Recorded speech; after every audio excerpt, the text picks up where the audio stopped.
Yeah.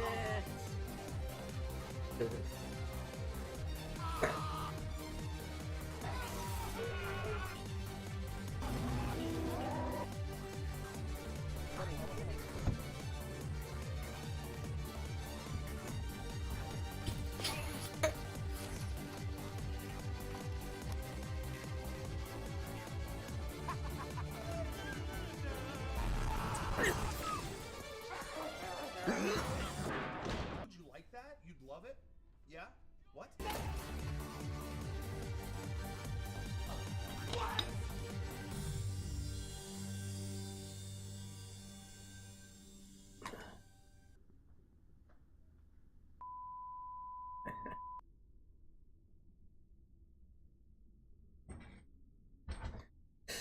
God damn it.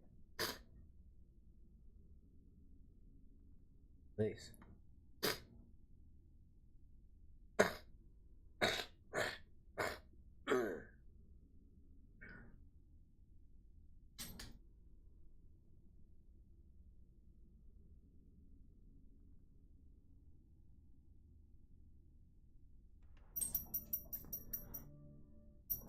Win a slim majority, gaining control of the House. What will that be like for you and getting legislation through? It'll be chaos. I believe that Speaker McCarthy, if he even is able to do that, if they even control the House, will be able to not govern with such a slim majority. You're going to have the Freedom Caucus that's going to want to investigate Hunter Biden's laptop as their top priority and other stupid stuff, and it's going to make governing very difficult. I'm wondering, though, if you feel as if they have a slim majority that will keep them from so going stupid. after President Biden and what they believe are scandals surrounding Other the stupid president. stuff. I never underestimate Republicans' ability to overreach. I think they will absolutely put up lots of stupid investigations into Hunter Biden's laptop, You mean into like issues taking American kids people away just from their don't care parents about? so they can be put on hormone blockers? That kind of overreach? The top issue for Americans at this point is not the January 6th committee hearings. It is You not mean like Donald sending Trump. FBI How do officers we make after gas prices lower? parents How who do are we reduce concerned costs? about what their How do kids we are make our learning in communities school? safer? That's You what mean that Democrats kind are of working on. overreach? How do you do that, though, in a minority? By showing the American people how stupid investigating Hunter Biden's laptop is at this critical point in our nation's history when we're trying to deal with the economy coming out of a pandemic, when we have a war going on between Ukraine and Russia. There are lots of very important issues that we need to work on, and we shouldn't have all these investigations that the Republicans are threatening to launch.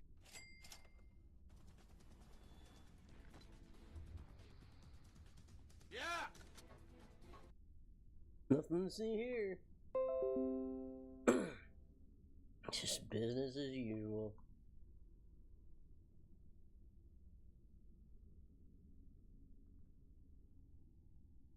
Had that been Trump's son, though.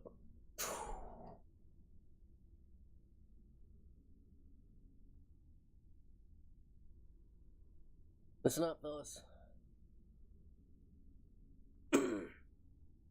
Need to be aware. All right, ladies and gentlemen, it's been a big week in news, especially in America with these midterm things. You've still got an 80-year-old zombie in chief who can't string two fucking words together. You've got a brain-dead vice president who never addresses any issue, and when she does, she cackles her way through it.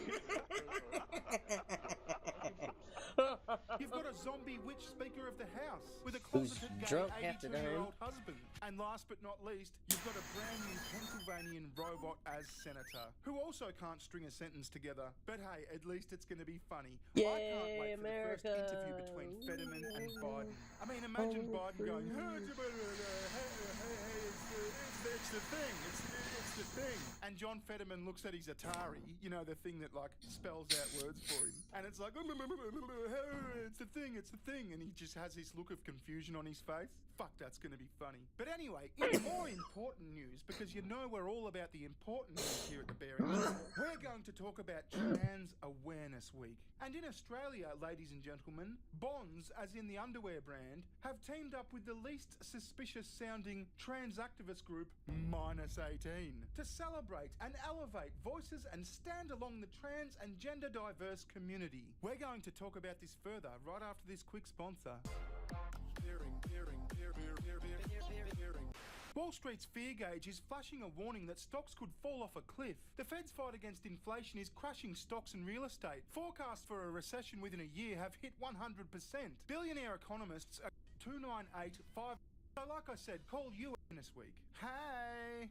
This is Adrian Murdoch from Minus 18. He's a youth advocate and goes by he/they. Bond says, we're joining hands with our friends at Minus 18 to celebrate and elevate voices and stand along the trans and gender diverse community. I got this in email format, and so it's this sort of like virtual signal lecture about how to be a trans ally. Not that I have anything against trans people. They're fine, live your life, do what you want. But I'd just like to pick out some of the funny anomalies here. They go on, how to be an ally, use gender neutral language. Our everyday words and phrases are often gendered unnecessarily by using terms like, hi guys. We assume genders and exclude people. Consider using gender inclusive language like, hi friends instead. Instead of brother or sister, use sibling. But as soon as you start telling me what to do, use partner. fuck off. Yeah, see, I'm not going to use partner because that makes me sound gay. And again, I have nothing against the gays. I just don't want to present myself as a gay.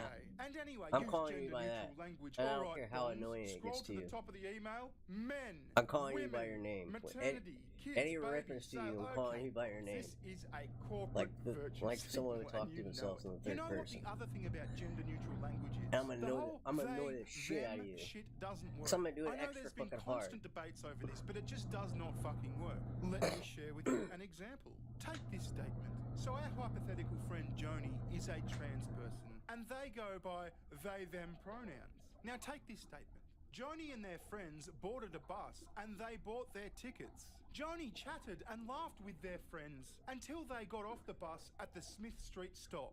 Now, there's two problems here. Did Joni buy tickets for all of Joni's friends? And did all of Joni's friends get off at the Smith Street stop? Or was it just Joni? You see the problem here, right? Now, I'm not against it. I'm not hateful. I'm just saying it doesn't work. Like when you're talking about a group and you're singling out an individual, how do you say they did this and then they did that? I mean, you could be saying they as in the group did this and then they, the singular, did that. And that could be confused with the whole group did that. You see, it just doesn't make sense. That does not make sense.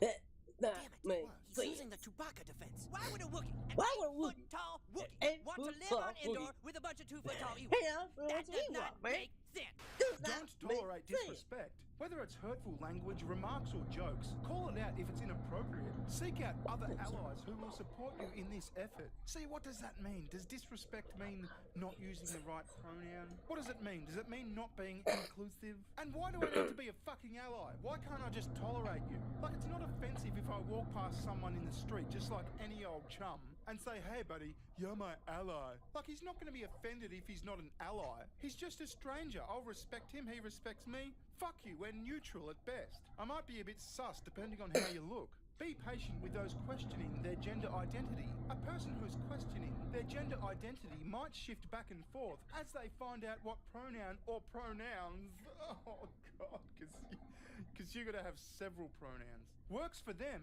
Be kind and respectful. This includes being respectful of their names, pronouns, and bodies. No. What?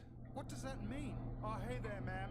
Nice dick bulge. I respect you. I don't have to respect your body. I mean, I can't assault your body. Not that I want to, but I don't have to underestimate. I can think it's gross. Just like I can think some fat fucking loser rolling around in ciggy butts and half beer jugs down at the pub is fucking gross. If you're gross, you're gross. If you take up a seat and a half on the plane, you're probably gross.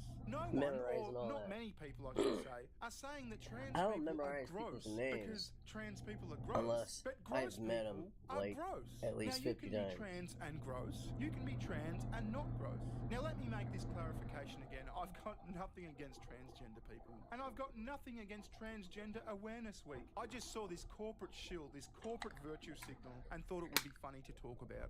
Be careful about confidentiality, disclosure, and outing. If someone has shared their gender identity with you, don't tell others. Not only is that an invasion of privacy, it can also have devastating consequences in a world that can be intolerant of gender differences. Now we've got this thing from Kath Ebbs. Powerful words from an ungenderwear ambassador. Oh yeah, that's the brand, Ungenderwear. Oh God. Anyway, we'll get back to that. She says, they says, this genderless baby is celebrating all my trans siblings and gender diverse hotties. Although I don't identify as trans, I understand the complex nature of gender because of my own fluidity. Sticking up your trans flag is not enough. We need to actively educate ourselves because awareness is one step in bridging these gaps. Being an ally is more than just accepting, it's including. Wait, what does that mean? I've got to invite you out to dinner with my family because you're trans? I don't understand this language. And didn't she say she was a genderless baby and then said she's not trans? What the fuck does that mean? I'm sorry, Kath Ebbs, you make no sense. And here's the other thing, I'll finish on this. The gender pronouns they, them, theirs, etc. Seem a little bit disrespectful if I'm honest. Like imagine I'm a dude, right? And one day I wake up and go, actually no, I'm a chick. And so I go to a therapist, I go get on hormones, I go through all these changes in my body, and then I go to a surgeon and I get all the surgery stuff, the stuff, and it's taken years and years and years. And finally, I'm not a dude anymore, I'm a chick. And then someone comes up to me and says, oh, hi, they, them. I'd be like, no, fuck you. I went through years of pain and suffering, spent thousands and thousands of dollars to become a chick. You call me fucking she, motherfucker. Fucking they, fuck off. Fuck off with your they. How disrespectful. Anyway, as I keep saying, no hate towards the transes, no disrespect towards Transgender Awareness Week. I just thought this was interesting to talk about, so I'll leave it there. If you have anything to say, leave them down below in the comments or at my super duper gay half stepbrother-in-law's Twitter account, Beast.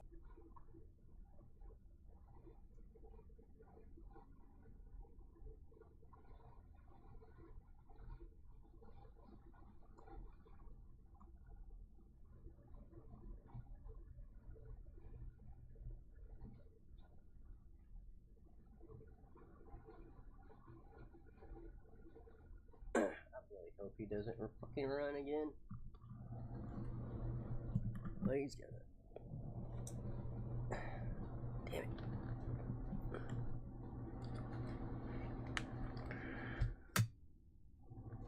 I gotta fix my mic here.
I would like to apologize in advance to my friends and family because this summer I will in fact be a... I really have a strong dislike for broke, cheap men. Like, do not invite me on a date if you're not taking me to Dubai. Do not invite me on a date if we're not going to Indonesia. Now, would you call this lady Dubai worthy? Would you use your Emirates points to take her on a first-class trip? Let me know. I want a married man so bad. Like a little cheating married man. I want him to just come, Tell me real quick and then leave. Like, he has his life, I have my life, you know. How many bodies you caught in high I school? feel like I shouldn't say it out. How many bodies you caught in high school? Bodies!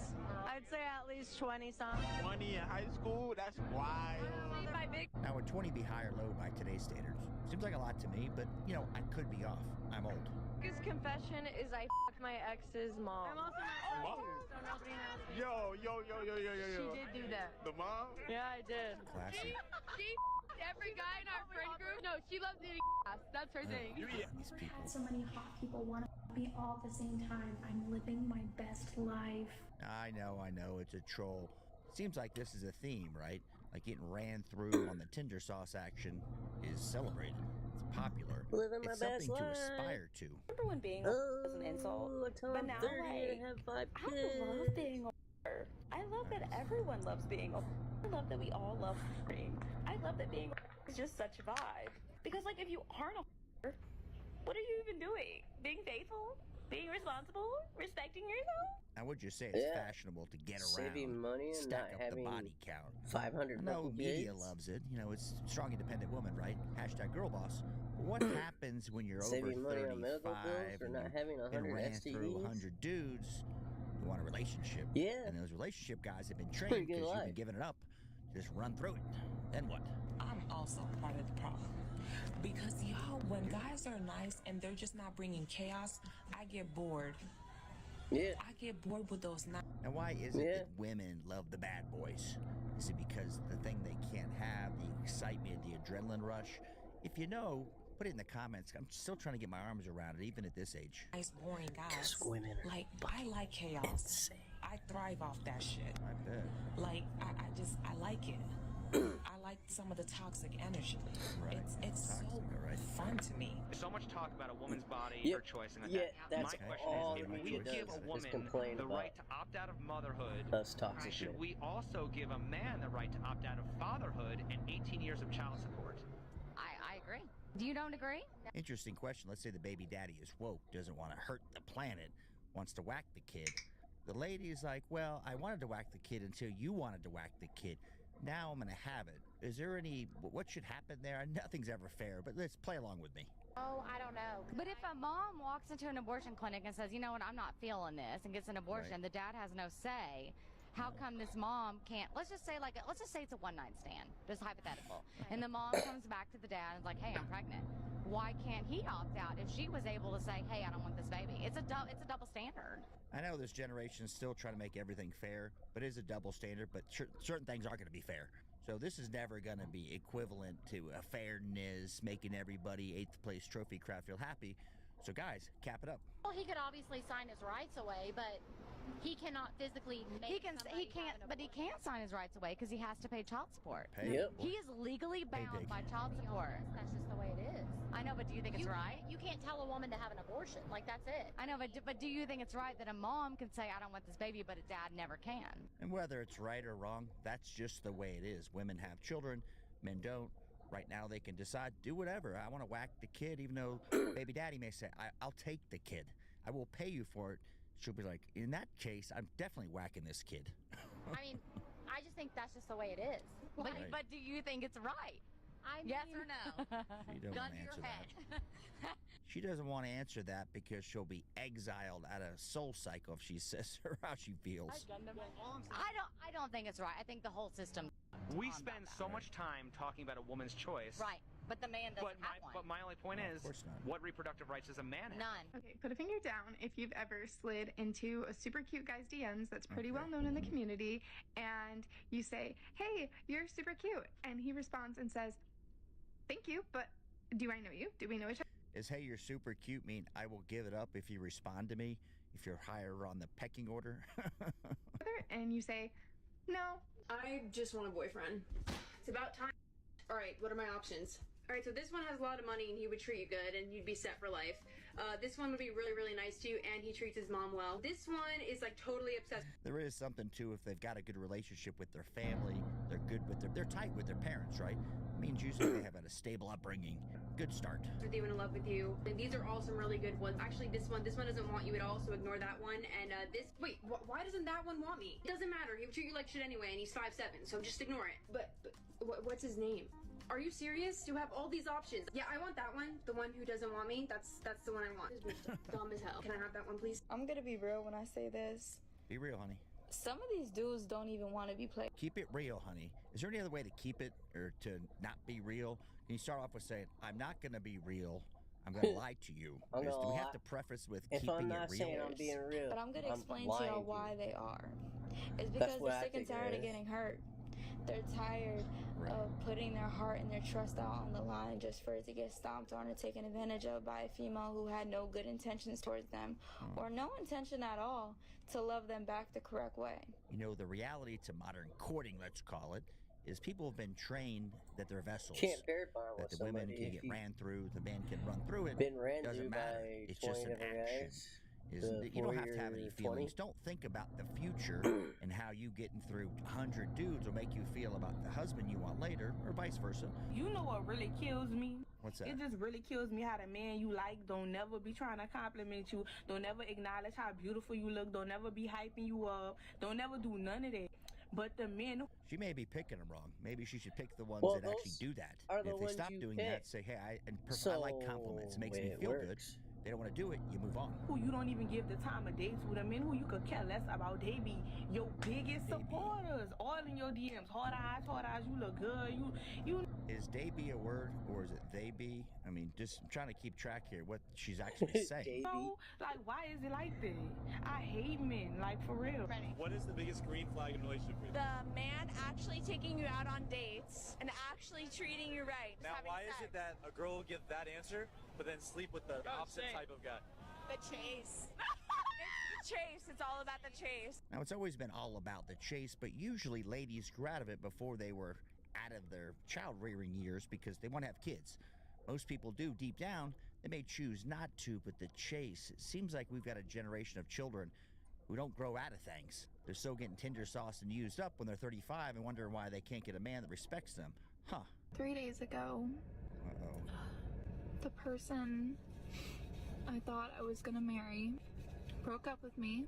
Real question. If you got broke up on, is the first thing you do is go to your car, put your cell phone up, record Put up yourself, and put on TikTok? What does that make it look like? Basically, this is only day just to 3, cry so and- I don't expect to be happy.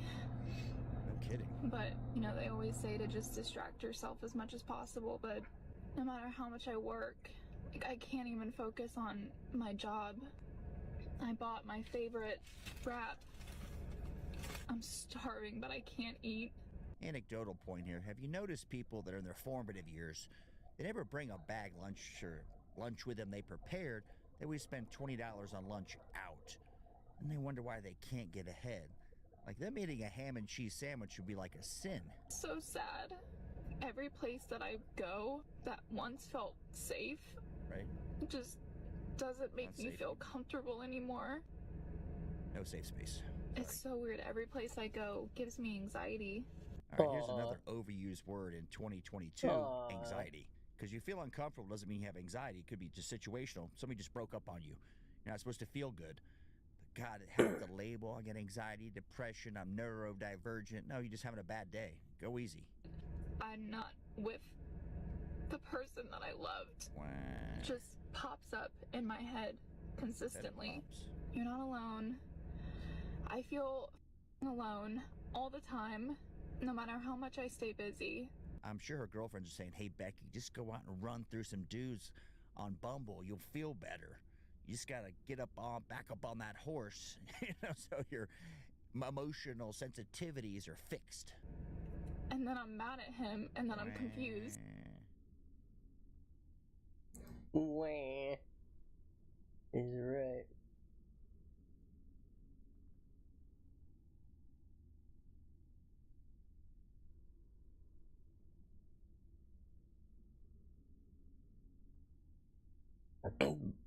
Oof. Number 8. Maika Kukukova.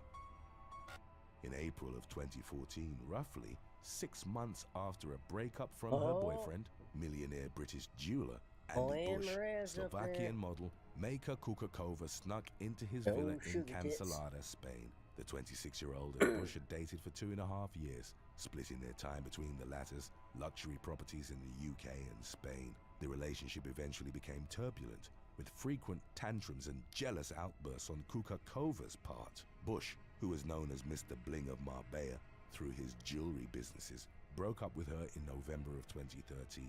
He then started dating Russian model Maria Koroteva. When the couple flew out to the Spanish villa on April the 5th of 2014, Bush walked in to find his ex-girlfriend in his bed. The 48-year-old told Koroteva to wait in his gold-plated Hummer as he talked to Kukakova. The young woman, who'd been staying at the property without Bush's permission for 2 days, reportedly refused to leave. She then fatally shot her ex 3 times with a .38 revolver and placed the weapon in his hand to make it seem like he'd taken his own life.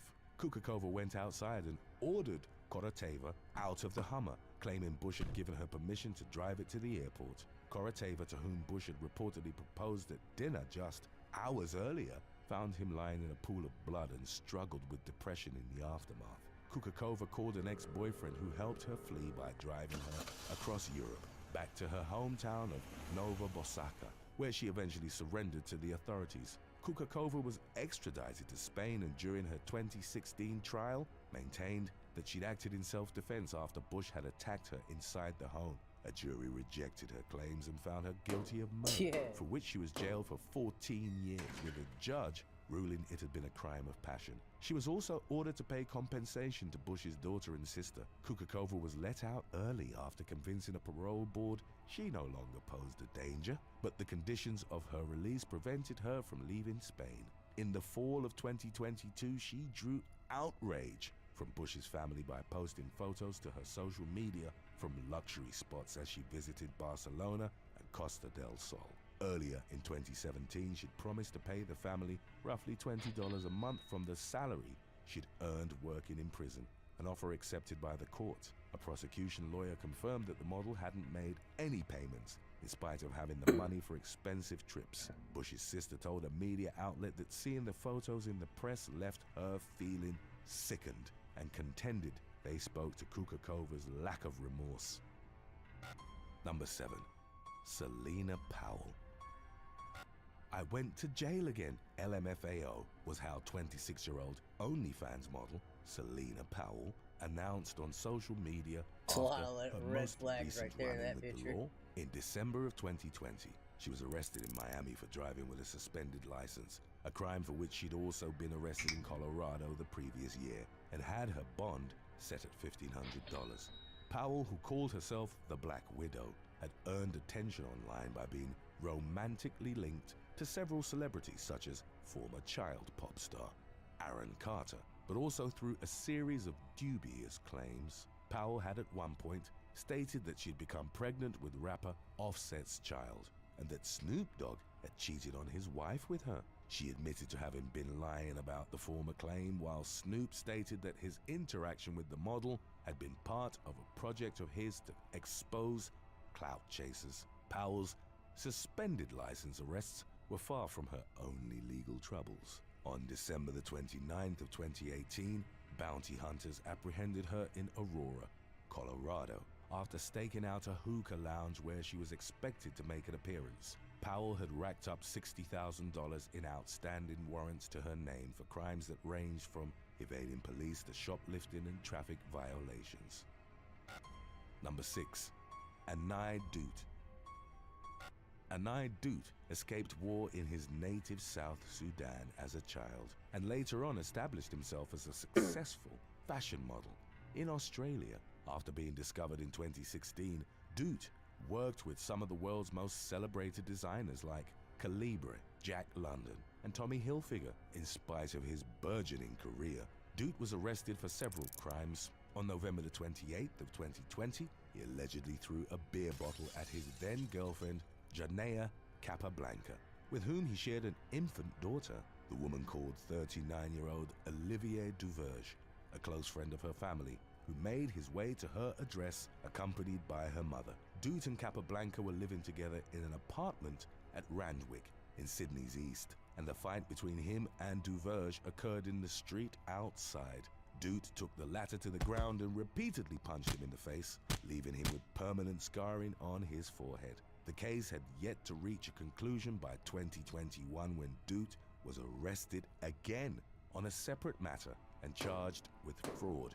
He'd stolen credit card information from illegal websites, then made expensive purchases at several Chemist Warehouse stores in Sydney. He manually entered the details of the stolen cards and later returned the goods, asking that a refund be sent to his personal Westpac account. The scheme unraveled when financial institutions and their customers alerted law enforcement, along with the pharmacy chain.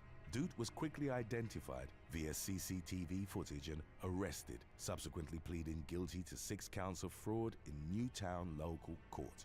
In June of 2022, he talked to a media outlet outside the courthouse and claimed to have reimbursed the chain for the stolen funds. In early October, he was handed a 14-month intensive corrections order, 7 months of which would be done under home arrest. Number 5. Ellie Ray. A cosplay model became the target of widespread online anger in the fall of 2022 after posting a series of photos that mocked Queen Elizabeth II after her passing in September, as well as a streamer who'd recently revealed she'd been a victim of domestic abuse. Model Ellie Ray uploaded a series of photos that showed her in lingerie, cosplaying as the recently deceased monarch. Ray captioned one of the posts, "I'm to die for," but a number of her followers and other internet users criticized the move as classless and a cheap attention grab. Ray generated further controversy through her cosplay of Twitch streamer and OnlyFans model Caitlin Siragusa, known online as Amaranth, after she'd recently revealed to have been in an abusive marriage. Among others, some of the incidents cited by Amaranth included her husband threatening to kill her dogs, taking her money and forcing her to stream. Ray subsequently donned a ginger wig, a low-cut white shirt and jeans, mimicking Amaranth's appearance in the October 16 stream. Man. Ray then posted a series of photos on Twitter of the cosplay. I know it's Amaranth, captioned one, man, "If I stop streaming for The Sims, it teaches bro. me a lesson," crudely mocking the streamer's allegation that her husband was forcing her to be online. A second photo showed Ray hiding her face, while in another, she had her legs bound with rope. The model quickly deleted the post, but a user was able to make screenshots and share them, describing the photos as cosplay of the streamer suffering public domestic abuse. Ray was heavily criticized in the aftermath, with one user summarizing her display as disgusting. Number 4. Natalia Sikorska. On July the 5th of 2017, a Polish model was caught shoplifting at Harrods in Knightsbridge, London. At the time, 28-year-old Natalia Sikorska was living in Chelsea while studying business management and economics at the University of Westminster. Security staff stopped her as she tried to leave the store with over $1,000 in designer goods that consisted of a Marcus Lupfer jacket, a pair of Cloudy Pirlo shoes, and a Pinko handbag. Sikorska admitted theft at her earliest opportunity, and Magistrate Grant McCrosty gave her a conditional discharge of 12 months after arguing that she was a student and a newcomer to the country. McCrosty addressed her saying, "You are obviously a woman of considerable talents. You are obviously intelligent." Reactions from the public and even certain media outlets criticized the sentence as too lenient and also the reasoning behind it. Sikorska later apologized for her behavior, which she blamed on stress and cultural shock following her return from a holiday in the US 5 days earlier. Number 3. Abigail White. Stress from a vacation. On October the 21st of 2022, British OnlyFans model Abigail White was found guilty of the March murder of her boyfriend at their South Gloucestershire home. White, who stylized herself as a fake Barbie and went by the pseudonym Mitzi Lewis on the platform, had earned close to $55,000 a year. Her personal life, however, was marked by a turbulent relationship with her 22-year-old boyfriend, Bradley Lewis. On March the 25th, they had an argument which turned physical just hours after they'd broken up. As the row unfolded, Lewis suffered a knife wound to the chest. White called an ambulance within minutes and he was rushed to a local hospital, where he passed away with an autopsy subsequently revealing that the blade had pierced his heart. White was arrested on suspicion of murder but initially told investigators that Lewis had stabbed himself. During her subsequent trial, the model admitted that she'd stabbed him but claimed to have only meant to shock and scare him after a night of Found that heavy out the drinking hard at way. a local pub. The jury also heard that she was going through a rough period in her life, having recently lost a pregnancy and also Aw, finding was out that she going Lewis had through a cheated hard on part her. in her She life? denied murder and instead admitted manslaughter by reason of diminished responsibility. Her defense was rejected by the jury, who, after 12 hours of deliberations, found her guilty of murder. Yeah, murder. You're Number going 2. to jail. Nang Wei San, a model and former doctor from Myanmar, was sentenced to 6 years in jail in late September of 2022 after reportedly posting nude photos on her OnlyFans. Protests had occurred throughout the country since the 2021 coup d'etat, when democratically elected members of the government were deposed by the military. 34-year-old model Nang Wei San was living in Yangon's North Dagon township, where martial law was in effect. She was reported as the first person in the country to be arrested for being an OnlyFans model, Wow. after she was accused of harming culture and dignity. San faced a Should've military moved court and to was America. consequently denied certain Yeah, rights, celebrated such for as it. an attorney, before the lengthy sentence was handed down. Her social media activity had made her a target for the new regime's wrath, as she had posted photos of herself attending an anti-military protest in 2021. However, her troubles with the country's authorities had actually preceded the regime shift. San, who'd become a doctor in her early 20s, stopped practicing in 2017 to pursue her aspiration of becoming a model. In 2019, the Myanmar Medical Council told San that her racy photos went against Burmese tradition and ordered her to remove the content. She ignored the demand, got and on June the 3rd, doctors her license was revoked. ditching She later being criticized the doctors decision on Facebook, writing, to go on "Society doesn't OnlyFans. own women's body, my right," and thanked her followers, both domestic and international, for their support. Number 1. Bruno Krupp. We're doomed.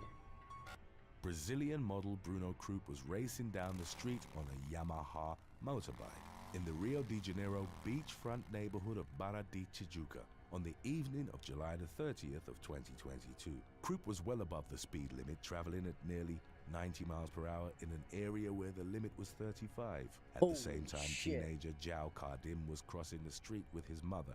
They were planning to take a walk on the beach before attending a birthday party. Surveillance footage from a nearby condominium captured the exact moment that Krupp slammed into Kardim. The impact was so powerful that it severed off a piece of the teen's leg. It was Damn. later found on a grass lawn about 165 feet from where he'd been struck. Kardim died in a local hospital shortly 90, thereafter. not 30. Krupp, who was expected to undergo boy. clavicle surgery, was charged with homicide. After the crash, he was filmed complaining of mistreatment from hospital workers, whom he claims were calling him a murderer as he was dying in the ward.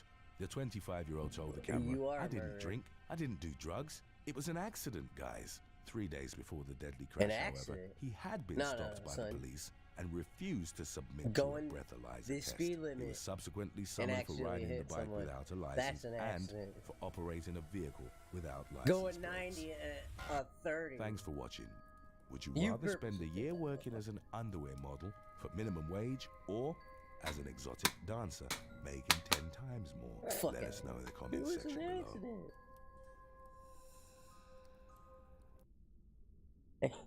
Keep using that word. I don't think it means what you think it means.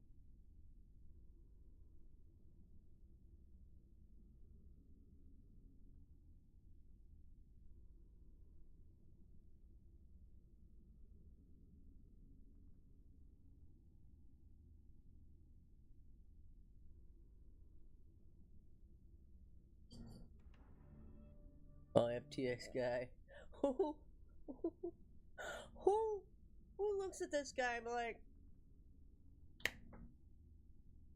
take all my money and invest it? Look at this dude.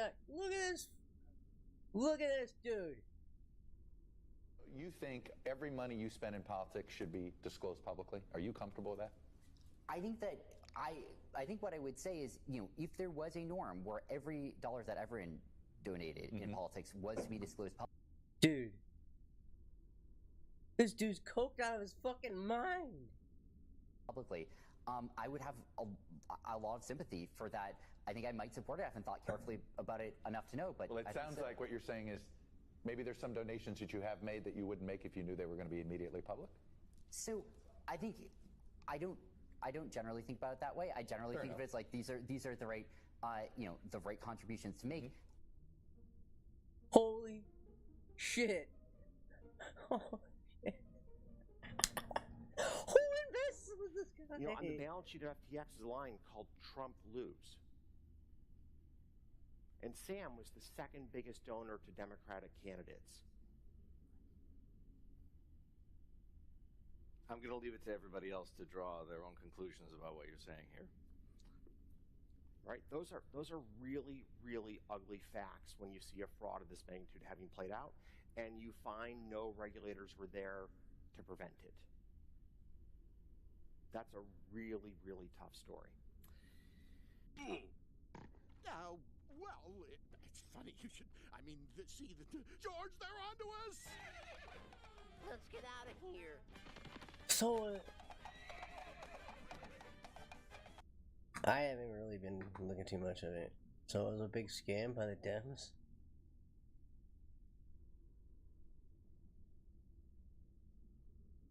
Dude was coked out of his fucking mind, bro.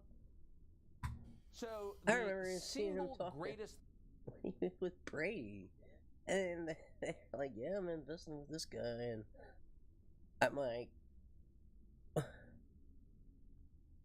"Who's the little troll, man? Who looks at that guy and like, yeah, take my money?" I don't care. Don't care.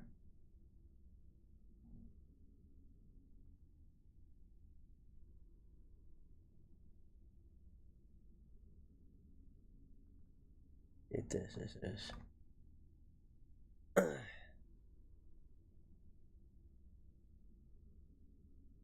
Recording me makes you feel safer, that's fine. I support you in doing that.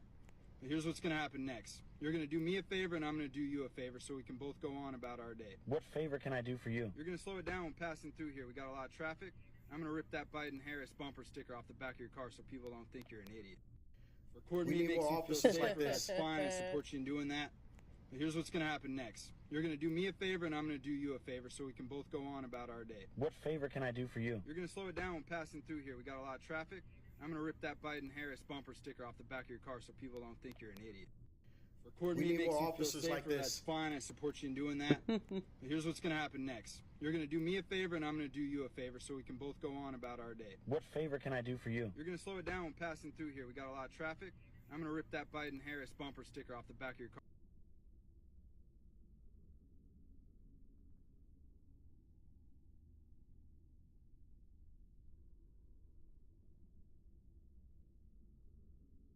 I did that, and that's where I am.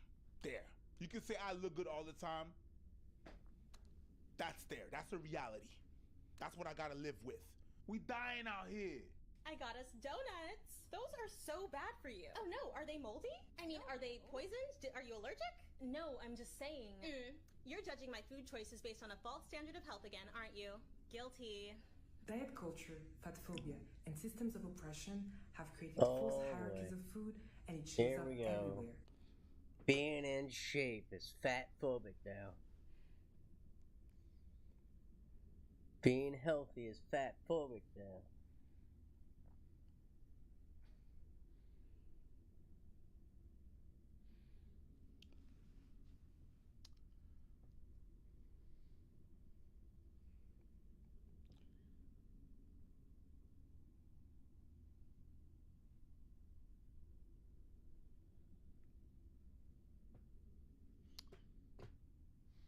Oh boy, this is gonna be good. This is gonna be good. Come on. Preach. Preach, preach.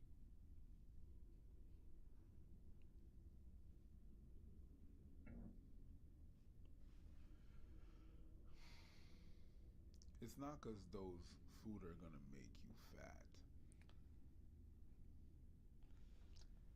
It's because those food, even if they don't make you fat, Are going to kill you. are not good for you. They're going to kill you. Even if you don't get fat from those food, it can still fuck you up. It's not because you got diabetes that you're fat. Those food are not good for you. They're not good. They're not. It's not because you're fat. You could be skinny, and you eat them foods, and you have a fast metabolism, but your arteries are clogged, boo-boo honey chicken cherry child. So no, it's not based on standards. It's based on facts. Let's not even go into the how your body's gonna look if you take those foods. Let's not go in there. At all sizes, you could be fucked. And them foods are not gonna help you. Period blank. This is not. Sorry. I thought you said period blood. I was like, what? Yeah. Period blood. Whatever the fuck. Hey yo, period blood. Period Hey blank. yo, period. That's it. Blood. This is not even a. I'll be right back. No. You guys already went out. I'm going to the bathroom.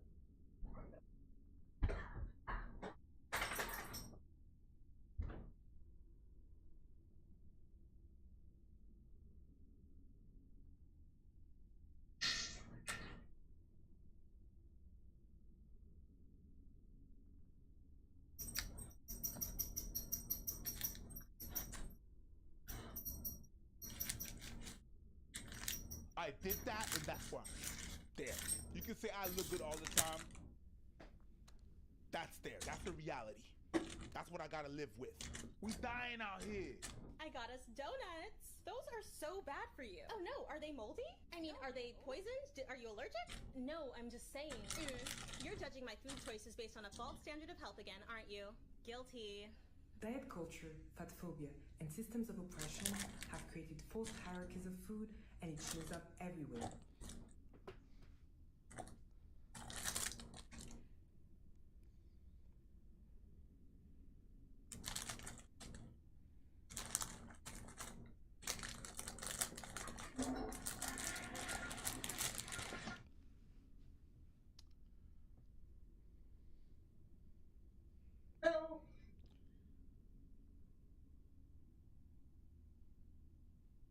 Just because I get up doesn't mean you need to go outside.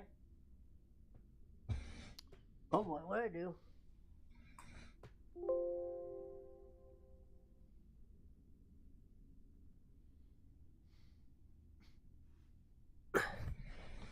I'll touch something when I was over here.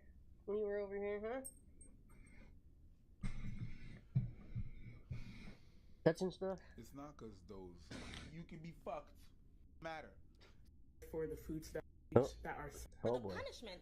Oh boy. Consist of those foods still be skinny and be dying if you eat those food. If your diet only consists of those foods, yep, it's not healthy. That doesn't matter. Period. For instance, harmful thought patterns like earning food through exercising, or that dessert is the reward for the punishment of eating vegetables. Remember that you do not need to earn food. We are all incorrectly taught from a young age that our size and therefore the foods that we eat are markers of our self-worth. Moralizing food can lead to harmful relationships of food and disordered eating.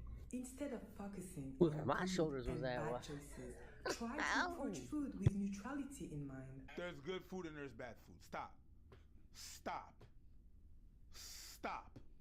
That's really ignorant, very harmful what you're doing right now.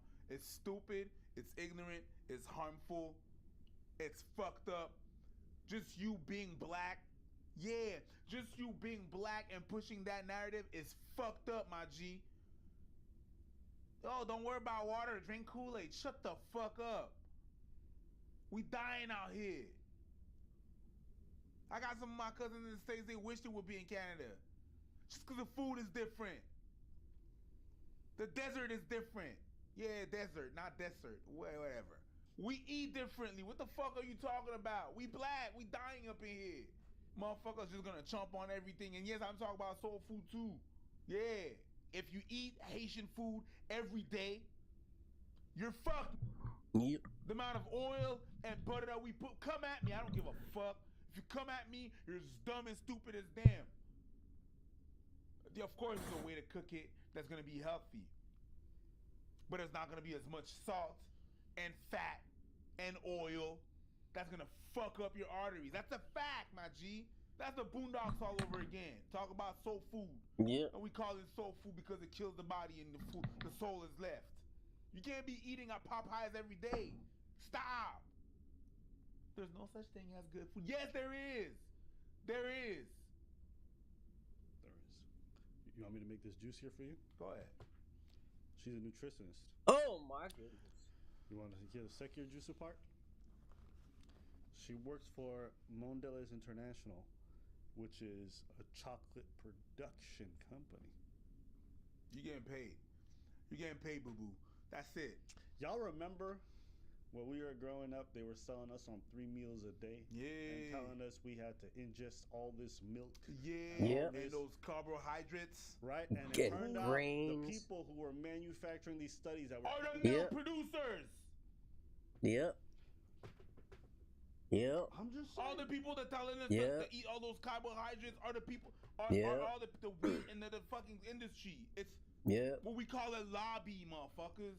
Food pyramid. The only foods that are bad for you are foods that contain allergens, poison. How many times did we have to learn about food fucking food pyramid? that is spoiled or is otherwise inedible? Eat without guilt, regardless of what All society bullshit. says. Eat without guilt. Jesus Christ, my mama say, mama, Maku saw you're dumb. I love food. I love to cook. Right? I really love it. It's one of my passions. I love to discover different things and stuff like that and methods. And whenever you have food, you have to know where your food comes from. If you're from an ethnic group that has been known to be poor, all right, you have to watch the history of your food, and you have to watch where your food comes from. Okay, you have to watch in which settings the food that you have was made. Right? All the soul food, all the people from the Caribbeans and stuff like that, you have to understand, you have to understand where your food comes from. You know what I mean? You have to know where your food comes from. You have to know where it's from and what settings it was from. I'm talking about all my Caribbean people. I'm talking about all my Latinos. I'm talking about all my natives motherfuckers. You understand what I'm saying? All you have to know that you were given rubbish to eat, and with your creativity, you made good tasting food out of it. Props to you, but you cannot eat that all day, every day, and not feel like there's a problem. You can't be on jerk and oxtail and rice and beans and griot and bannock and fry bread and tacos all day, every day. You cannot. You can't. And I know there's an attachment to that because your grandmama made it, and then your mama made it, and then there's that attachment to that griot, that banan pizza, or that fritai. I understand. You're looking at, chicharron is the thing, you know what I mean? Oh, let's go. I'm gonna go in on all that. All of that shit is great. You can't do that. Why? Because for real, it was poor people food. And it gave you scrap, and we made the best thing out of it. And to remove the taste and to make it better, what do? We fry shit. I worked in the restaurant industry, and they really want to make things sound good. You know how they make some things sound good? I'm gonna tell you. That's just one little example. Instead of putting fried on the menu, they put tempura. Because the ladies don't want fried food, they want tempura because it sounds good, it sounds exotic. If I'm out with my girls, nobody wants some fried shrimp and shit. I'm looking for my belly. But tempura is just marketed in something else for you to eat it. And it's not necessarily good. If you eat fried food all the time, blood pressure will ensue. It will. That's a fact. Lay down. You eat salty food all the time. I'm talking about black people and my Latino people out there. Blood pressure, diabetes is gonna ensue. You don't want to do that? Fine. Eat all the fucking food you want. Do your fucking thing. Listen to hip hop. Carry your fucking piece outside and be fucking outlandish. I mean, at this point, might as well do all these things because it's the same thing. It's the same thing. It's not good. Just know that. And it's not someone that's trying to like put some shit in your mind and make it's not that. I'm just sick and tired of waking up in the morning and watching the rappers that I used to listen die at 54. 54, my nigga? From getting shot 5 times? No, just dying. Just dying in their hotel room, just dying on the ground. Ooh, heart stop. We lost one of our Haitian fucking dude. I'm not saying that he had a bad diet. I don't know. But I'm sick and tired of seeing all that. Because we're eating. Every time I see that, I wake up in the morning, I see one, we lose one. Oh my God. Oh my God. We lost of a fuck that shit. That shit could have been done a long ass time ago. 54. You know what's 54? I'm gonna tell you what 54 is. I'll tell you what 54 is. 54 is 14 years away from my age. And I'm on high blood pressure pills. Yeah. I'm on a watch for diabetes. I gotta watch what I eat. This shit is coming. I'm at an age where I can reverse that shit still. You really want to eat fucking 7 pills a day? 8. Shit, that's 14. 14 pills a day. You want to do that? Do you? It's not a life. It's not fun. With all the side effects that it comes with that. I'm just saying that because I don't want it to be you. And it's fucked up. Eating all the food that you want all the time is dangerous. I did that and that's where I am. There. You can say I look good all the time. That's there. That's a reality. That's what I gotta live with. Wake up in the morning, I gotta take some. Going at night, I gotta take some. And God forbid that I forget it. Yeah. After that, you do whatever the fuck you want. You know, we've talked about this topic a lot over the last couple of weeks. There's been a lot of different takes, and people are like, yo, why you get so heated about this? Like, it's not that deep. It is that deep. And it is that big, and it is that vast, it is that wide. You make all the fat jokes, I don't give a fuck. It is a huge problem, okay? And double entendre, triple entendre, all the roads, don't care. I meant what I said. It is a huge problem. Let's keep it a stack. These problems, whilst they're all over the country, all over the continent, all over the world that's growing, okay? They're especially true for minority communities. Because oftentimes, the most unhealthy options are the most readily available and the ones that are going to kill you the fastest. You got this crazy bitch telling you can eat Oreos and not feel guilty. Bitch, you should. You should. Not because I want you to feel bad about yourself, but because you got to understand that relationship with food that you're building, that kind of sugar addiction, all that other bullshit, it will lead to an early grave. And I'm not even talking about the individuals necessarily. I think about what this means for our community. There's already enough issues facing us, already enough stuff killing us, okay? From diseases, all right, to oppression, whatever you want to name it. Y'all want to add in food? Nah. Now, we've talked about all the systemic issues in regards to, like, poor health habits that are developed from, like, bad city planning and lack of access. We talked about all that stuff. But the personal accountability side, I don't like this media narrative that's really driven home by influencers like these and other like media conglomerates that are just like, well, you know, just because you're 300 pounds doesn't mean you're unhealthy. Okay. Cool story. So I get especially annoyed by this because the ones most affected are the poorest generally. That's almost always true for these kinds of issues. The ones who can afford to not give a fuck are the yuppie influencers and the people who got enough money to be able to pay for gastric bypasses, to get the finest trainers, to get a dietitian, to get a cook to cook for them. They don't really care because they can afford not to. It's poor people that suffer the most. So, bitch, if you want to eat a Twinkie if you want to. I don't care. But don't come out here and say that shit's cool or nobody should feel guilty about this or nobody should feel bad. Yeah, you feel bad. And I bet you're feeling bad right now.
Stop being terrorists, you train. Hey! Oopsie boopsie!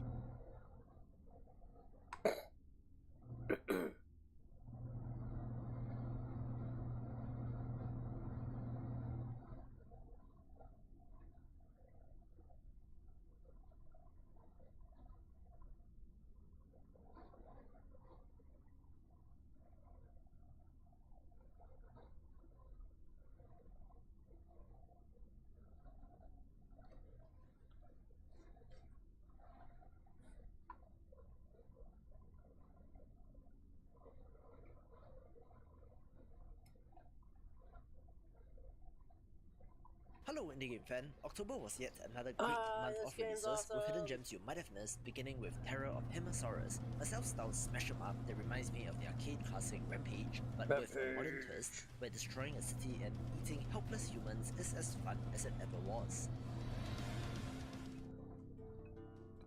I want to give a special mention to Ozymandias' Bronze Age Empire Sim, where you're leading a civilization and building an empire, because while I'm usually not a strategy game person, I do think that this streamlined experience is worth a go. While the epic multi-hour and day campaigns of titles like Civilization and Crusader Kings has a certain appeal, it can be daunting if you're new to the genre, which is where a more bite-sized but no less strategic experience like this comes in.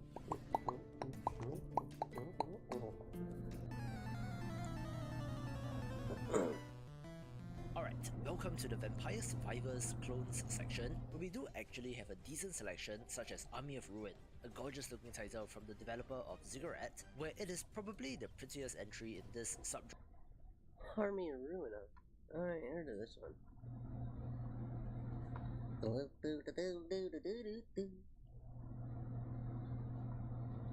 Hey, Army of Ruin. There's no demo.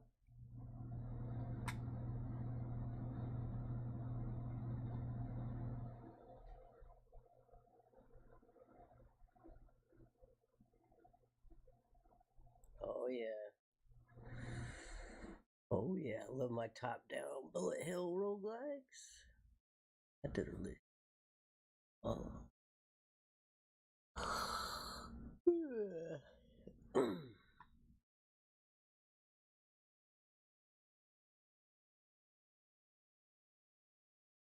Damn it.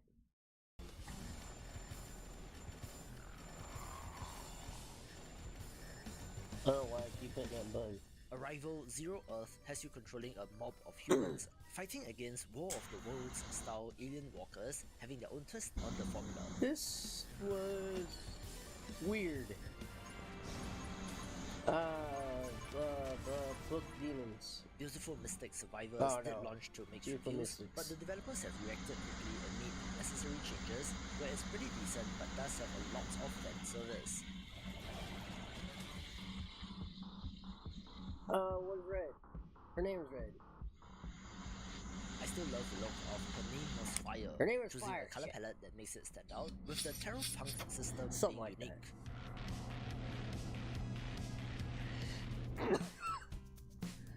On paper, the most successful of the bunch last month is Nomad Survival, one that has a relatively simple pixel art style but is Nomad comparable Survival to the got some different original levels. and does have its own unique spin on this as well. I've got that. I bought that one. I want to play it. Ooh, what's I was this one? skeptical about Scarlet Tower since it looked like Scarlet the developers Tower. rushed it out of the door, putting their other game in development on hold, but I was surprised to find a pretty decent one of these, of course aided by the pixel art.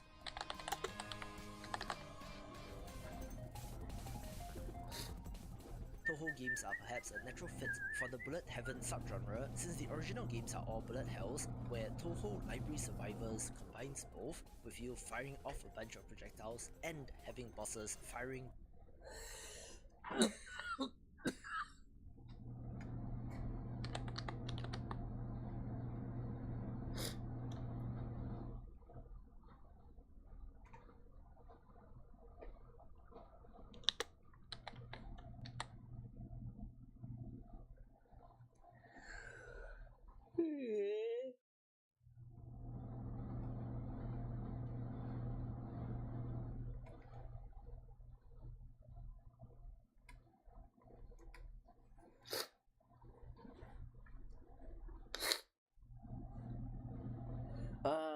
something.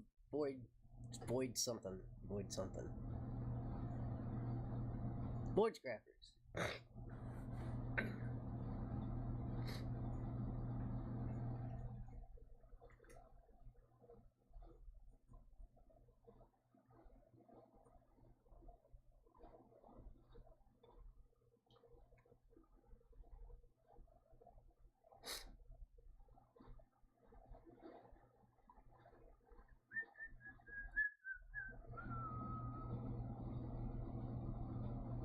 Oh.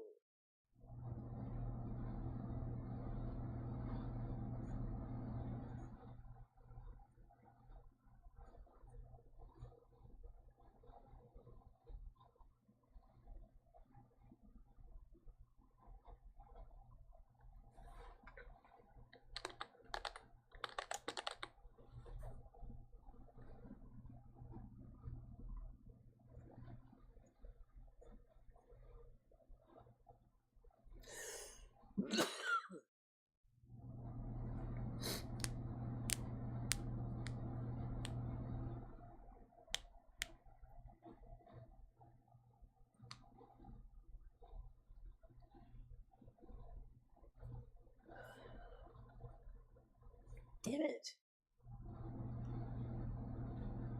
If you want to change the world, you've got to do it your bloody self.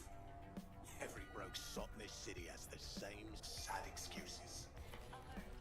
Well, here's a tip you can take to the bank. If you're broke, if you're beaten down, it's your own bloody fault. I had high hopes for Sunday Gold due to style and genre, where this is a detective adventure game crossed with a turn-based RPG with an art style and vibe that kind of reminds me of Disco.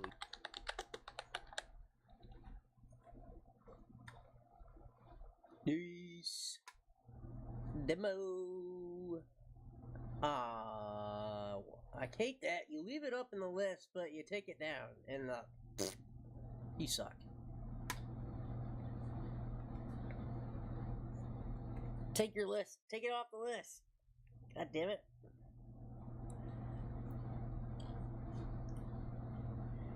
Oh, there's no way there's a demo for this.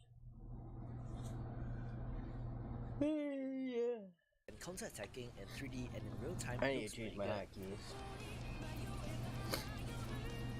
That's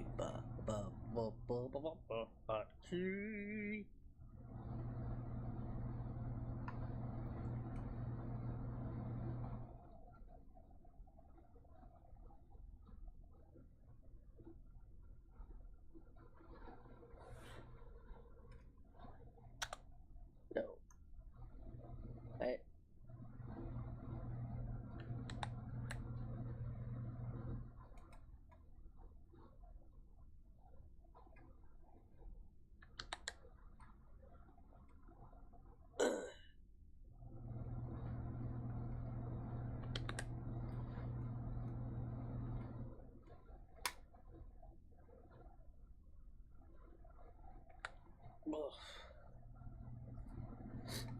There. Also online PvP support, but I don't think there's much of an online community, and I do wonder what they do with this in early access.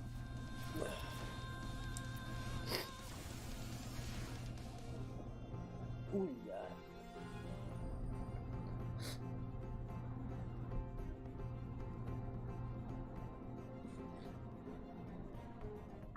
Full disclosure, Gadonia did sponsor a video on this channel, but you guys know me, I am selective with the developers that I work with, where this open world RPG is actually pretty good. Buh. Buh. Buh. Despite using that ultra-generic asset pack for the characters, NPCs and some enemies, the pure ambition...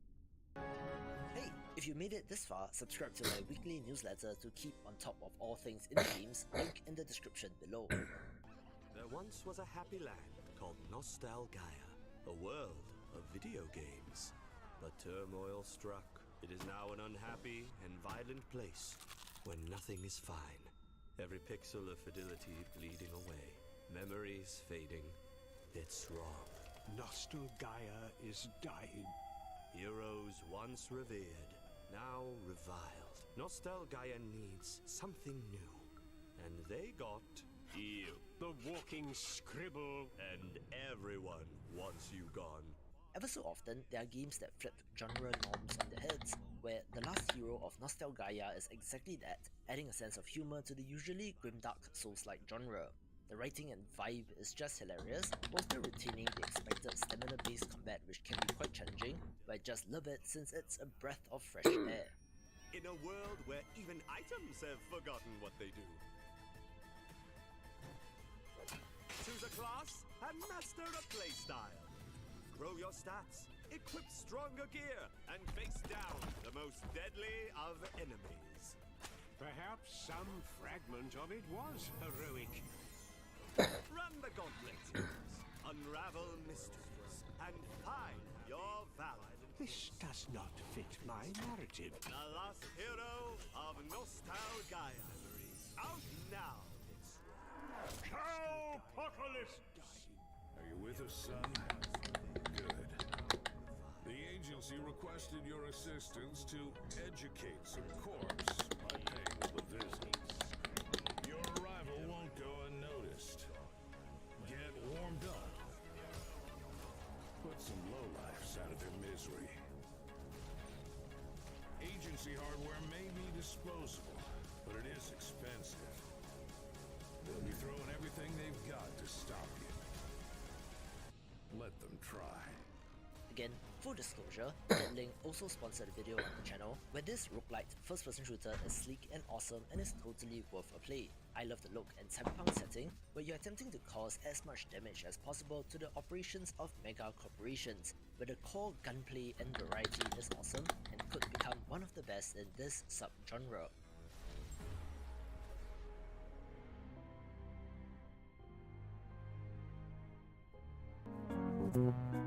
For better or worse, adventure games tend to end up in the hidden gems section, since unfortunately they are not as popular as shooters or platformers, but the keys of the golden idol really impress.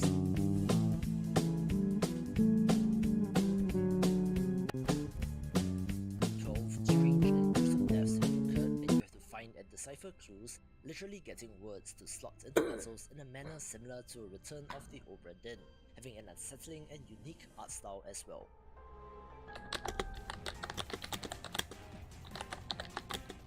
Using Snake as your movement inspiration is not new in games, but where this game shines is that it added an element of bullet hell to it, with some fantastic boss fights, great music, and pretty pixel art, making Last Command not to be missed. We can watch this video for more pixel art games. Last Command is fucking awesome. Good putting it at number 1.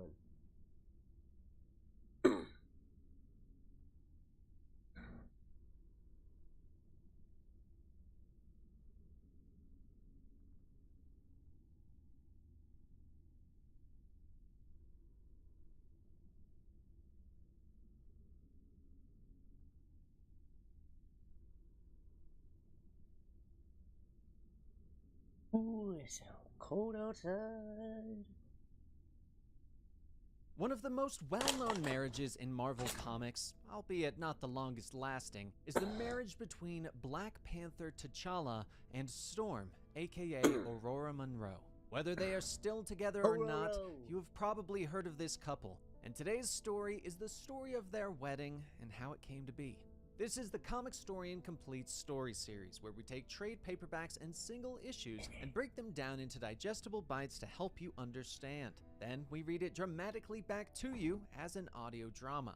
All text and images is removed to prevent copyright problems, and all art is owned by its respective companies. This is Black Panther: The Bride. The time has come. After aiding his friend Luke Cage in New Orleans, T'Challa's mother has declared that it is time for her son to choose a bride. But the only woman that T'Challa could ever think to become the Queen of Wakanda is the woman that he fell in love with long ago, Aurora Monroe, the mutant known as Storm. It is while bringing Luke back to his home in Harlem that T'Challa talks about his history with Aurora. How, after his father's death at the hand of Claw, he went on a journey of self-discovery, before taking up his role as king. He met Aurora when she was a street thief in Kenya, and the two fell in love. T'Challa later learned that she was the daughter of Kenyan royalty, but was orphaned when her parents were killed. They spent time together, but T'Challa saw Claw and remembered that he must avenge his father's death, that he must take up the mantle of Black Panther and become the king that Wakanda needed, and he pushed Aurora away. I have responsibilities, and instead of fulfilling my commitments, I've been on vacation. Meanwhile, the man who killed my father still walks the earth. I need to get my mind focused on the task at hand, and to do that, I can't afford distractions, he told her. Hurt played in Aurora's eyes. And that's all I am? A distraction? She asked him. They had parted ways, with Aurora's mutant powers activating. She disappeared into the desert, becoming a goddess to the desert nomads as she brought rain to their families. Now, in Sudan, the goddess has returned. The slavers smile wickedly down at those that they have captured, but thunder rumbles overhead, and the women look up in hope. The slavers look up, shocked to see the warrior goddess descending from the heavens, lightning crackling in her eyes, and one raises a weapon. But lightning strikes quickly, and he is dead. Another runs for the jeep, but the wind and rain were biting at his face. "The sand is cutting me to shreds," he shouts, but a noise comes through the storm. Schnicked. "If you think the sand is bad, how about this?" Wolverine growls. Afterwards, the storm has passed, with the women thanking Storm for everything that she's done, and Wolverine stalks towards her. "Why did you give him the quick way out?" she asks, motioning to the slaver that he put down. "Couldn't help it. I had to take one out for myself," he tells her. She looks at Logan, asking why he has been following her. "Doing this much good can lead to an equal and opposite reaction. I'm here to watch your back," he tells her, and she smiles at him. "I bet you are," she says. They both look up as T'Challa's aircraft flies overhead. The craft lands and Black Panther steps out, offering the women gathered bottles of water. He walks over to the pair, greeting them both, and a silence settles over the group, and Logan finally coughs. "Okay, got it. Why don't you guys have a moment?" he says and turns to walk away. T'Challa comments on Storm's work, on the good that she is doing in Africa. She reminds him that she used to do this all the time after he left her. "I never left you. I had an obligation to fulfill. I killed my father's murderer, and now I am king. Now, I am the man you deserve," he tells her. But she calls him a fool, telling him that she had needed him before, when she was little more than a child who had fallen in love for the first time. "I was a child too, and children make mistakes," he tells her. But he tells her it is not too late for them. He removes his mask and gets down on one knee. "Aurora Monroe, will you marry me?" T'Challa asks her. She stares at him for a moment. "Say it again," she asks. And he smiles and repeats his words. "I heard you for the first time. I just wanted to hear you say it again," she tells him. T'Challa cocks an eyebrow at her. "So, am I supposed to wait here until my arms fall off?" he asks her. But both heroes don't realize that someone is preparing an attack. Like Logan had said, Storm was doing too much good, and those in control of Sudan were fighting back. "Targets locked," the jet pilots say over the radio. Storm suddenly looks up. "Do you hear something?" she asks. T'Challa nods as he stands. They're a couple of miles away, but approaching fast. He tells her as he pulls on his mask. "Quick answer before this starts?" he asks her. But she shakes her head. "We need to talk," she tells him. Black Panther quickly heads towards his jet, while Storm takes to the skies. Overhead, the jets have arrived, but the storm quickly engulfs them, sending them crashing to the ground. Black Panther doesn't take off, and Storm quickly returns to him, but they both look up in shock as a flying carpet arrives. "Oh, what now?" T'Challa sighs. "Die, infidels! Die by the sword of the Arabian Night!" the villains call. But T'Challa shakes his head. She has given me a blow That's nose not the before by Arabian doing Knight, that. he whispers. Whoever he is, he's Whoa. all yours, Your Highness, Storm Sure. says. Black Panther nods as he What was easily unnecessary? dodges the first There's attack no of one the in that Arabian door. Knight.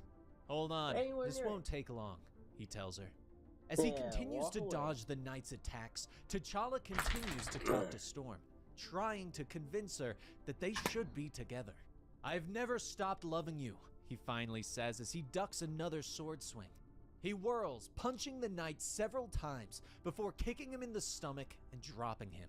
Ororo, a young man loses his head sometimes. I did what young men do, but now I am an adult, ready to give you the love that you deserve, he tells her, pulling her close. Storm sighs, turning and shocking the Arabian Knight as he tries to stand. Later, T'Challa's aircraft has entered Wakandan airspace. Ororo looks down in surprise as they approach, as the citizens have gathered to cheer the return of their king. When the craft lands and the ramp opens, the people cheer even louder for the appearance of their king hand in hand with the woman who will become their queen. Inside the palace, T'Challa and Ororo are greeted by Ramonda. Son, it is good to see you, she calls as she walks forward. Mother, this is my dear friend, Princess Ororo Monroe of Kenya, T'Challa says, introducing his bride. Ramonda steps forward, smiling as she greets Storm. Finally, I've been hearing about you for 10 years. Let's take a walk, she says, leading her away. On the palace grounds, Ramonda tells Storm that she is exactly the type of woman that she wants for her son. A strong woman, a warrior who will help her son lead the nation of Wakanda. There's only one question. Do you love my son enough to change your life to be with him forever? She asks. Later, as the sun sets on Wakanda, Storm finds the Black Panther in a tree, looking out over his kingdom. How is Mother? He asks her as she lands. Amazing, like I imagined she'd be, she tells him. So, you never answered my question, T'Challa reminds her as they pull each other close. Will you marry me? He repeats. Ororo stares at him for a moment before pulling into his arms. Yes, she says. It is the wedding of the century. Important figureheads and celebrities have been gathered in Wakanda. Mutants and Avengers. Both sides of the political spectrum of the Superhero Registration Act have been invited.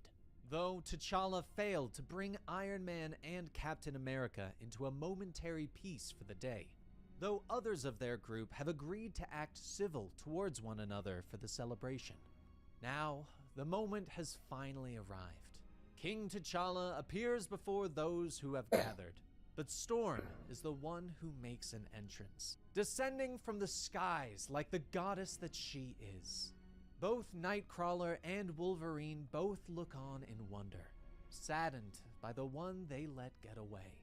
T'Challa takes Ororo's hand as they stand before his mother, the only woman who could perform the ceremony of their wedding. Ororo has been warned about the ritual, how she will have to go before the Panther God, who must decide that she is worthy. Ramonda begins, telling them that they must go before the Panther God to prove their love. Both T'Challa and Storm slip into the spirit realm. Storm is shocked by what she sees, but T'Challa warns her, don't get distracted. Even though we don't see him, the Panther God is tracking us, he tells her. In no time, the pair are standing before the Great Panther. Remember, no fear, he tells her. The Panther leans forward. T'Challa, who is this you bring before me? The god questions. My bride, T'Challa answers, and the Panther steps forward. Step aside. I will judge what she really is, the god says to T'Challa. The Panther roars, but Ororo stands her ground. The Panther sniffs her, tastes her skin, and finally, it sits back on its haunches. I have made my judgment. Welcome, Ororo Monroe. the Panther God says. At the wedding, both heroes come back to their bodies, and Ramonda congratulates them, holding their hands for the crowd to see. The Panther God has blessed this couple. Pity anyone who would stand in the path of their happiness. Now, let us celebrate their love, she says, bringing cheers of happiness from all those who gathered. And so the party begins, with heroes and villains alike putting aside their differences to celebrate the union of the pair, the king and queen of Wakanda. And that is the wedding of Black Panther and Storm, T'Challa and Ororo.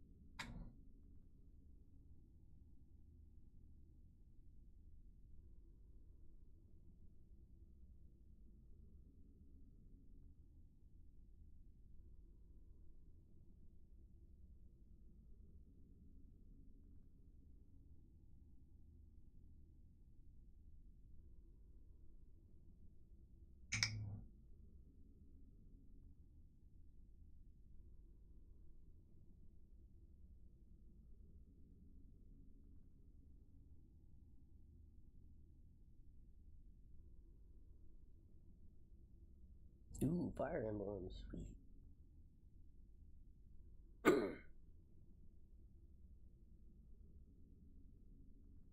Oh, I bet. Dude, that opening monologue, he tricked him into letting him do it. He did a different monologue for their practice. So I can't believe they actually posted it on their webpage.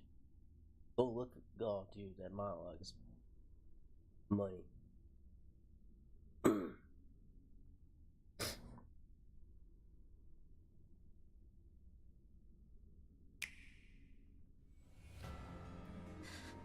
Please, I beg of you, gather together all 12 rings. When your scattered memories return to you, you must fight on with the utmost divinity. I believe in you, my child. I understand. I'll collect the rings. I swear to you. And I'll fight. I'll do whatever you want. Help me.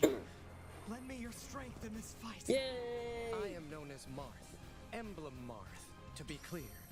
It is good to see you. What's up, Marth? I was able to answer your call because you remembered me. But then, a dark presence emerged. Sombron. Marth, what was I like? Well, you were kind, as you are now. There's no need to remember everything at once. Divine One, will you help us? Please, come with me to Firene. An alliance with Brodia took some doing. Their king's an ambitious man. Brodia, the Kingdom of Might. I greet you as the Crown Prince of Brodia. Solm is an open-minded country. They've always had good relations with Firene. I hope you're hungry for fun, because that's what's on the menu first! Lucky me man, huh? I take it Elusia isn't in the Alliance. We know it's snowy there, with long winters, and that some Elusians worship the Fell Dragon. Come a little closer. I'll give you a good long look. I will now take your lives, your souls, and the rings. He is not yet at full strength. My kingdom has another emblem ring in its possession. Well, isn't this tragic? By virtue of your science, we will now kill every living soul in this castle one by one. I detest violence, but I will always fight to defend the innocent. I'm just passing through. Well, looking for someone, really. Still, despite everything we're facing, I'm calm. I think it's because you're here, Marth. We are not going anywhere. We will remain by your side until the end of this journey. You silly divine dragon. Did you think emblems were just a you thing? Not by a long shot. Marth? Marth, speak to me, please!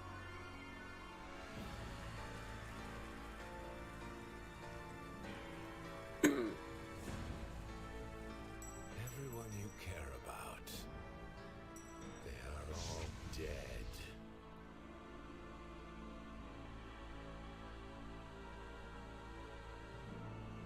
Not much gameplay.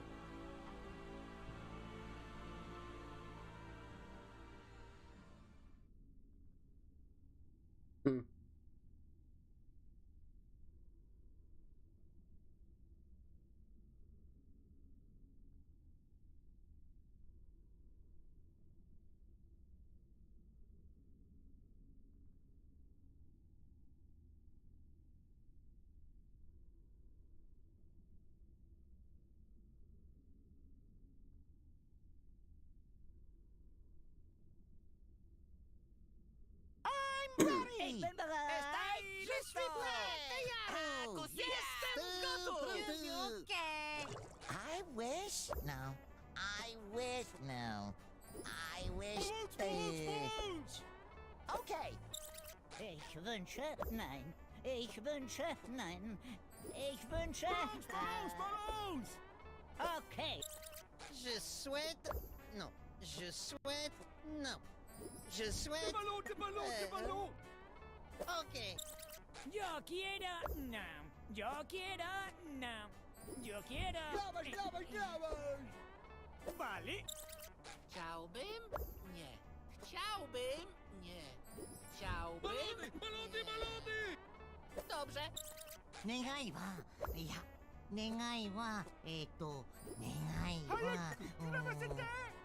Ok. Eu desejo, não. Eu desejo, não. Eu desejo. Balões!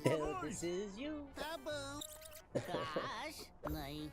Gás, nem. Gás, Ok. Ku harap tidak. Ku harap tidak. Ku harap. Okay. My first wish is on behalf of my very best friend who loves balloons. I wish for Patrick to have the biggest, ballooniest adventure of his life. Oh boy. It's a lot of words.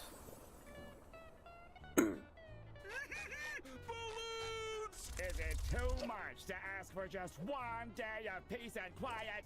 How am I supposed to paint my newest masterpiece with you two clowns constantly giggling in my ears? I wish that Squidward will finally be appreciated for his art.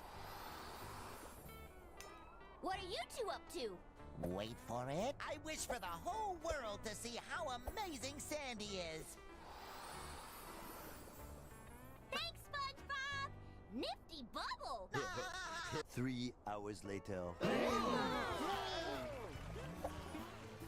SpongeBob, what does it mean when it says, only those of innocent heart may harness the power of the mermaid tears? I guess it means I was destined to find this bubble soap. Hey, wait. It also says, property of King Neptune, not for use by mortals. Use sparingly and with caution.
That was weird. That was really weird.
With the new expansion Dragonflight, there are a lot of characters returning back to the main story. One of these characters is the blue dragon Kalecgos, a character who is shrouded in mystery for most players. When asked who Kalecgos is, even the most lore-savvy players will respond with, I don't know, he was like an aspect in Cataclysm, and,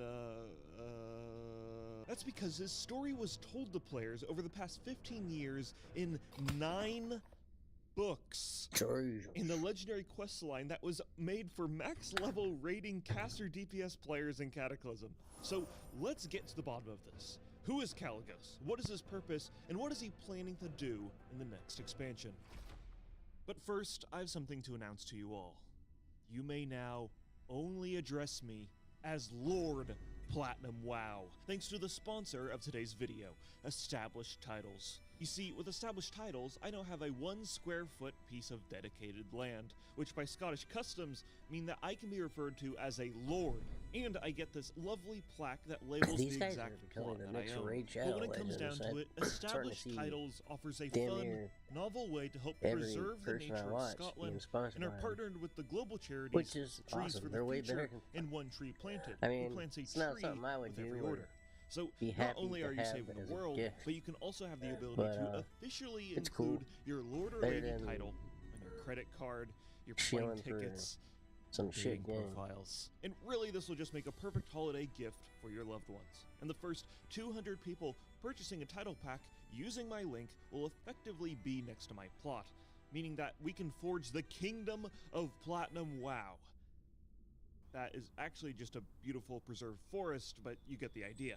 There's currently a Black Friday sale going on right now, and you can use my code PLAT for an additional 10% off. Go to establishedtitles.com/plat to get your gifts and support the channel. Thank you to Established Titles for sponsoring today's video. Our story begins in a 3-part book series called Sunwell. Kalecgos is a member of the Blue Dragonflight and is an investigator of magical sources for Malygos, who is the leader of the Blue Dragonflight at this time. I was gonna say, if he's While many dragons choose their visage form to be as flamboyant and outrageous as possible,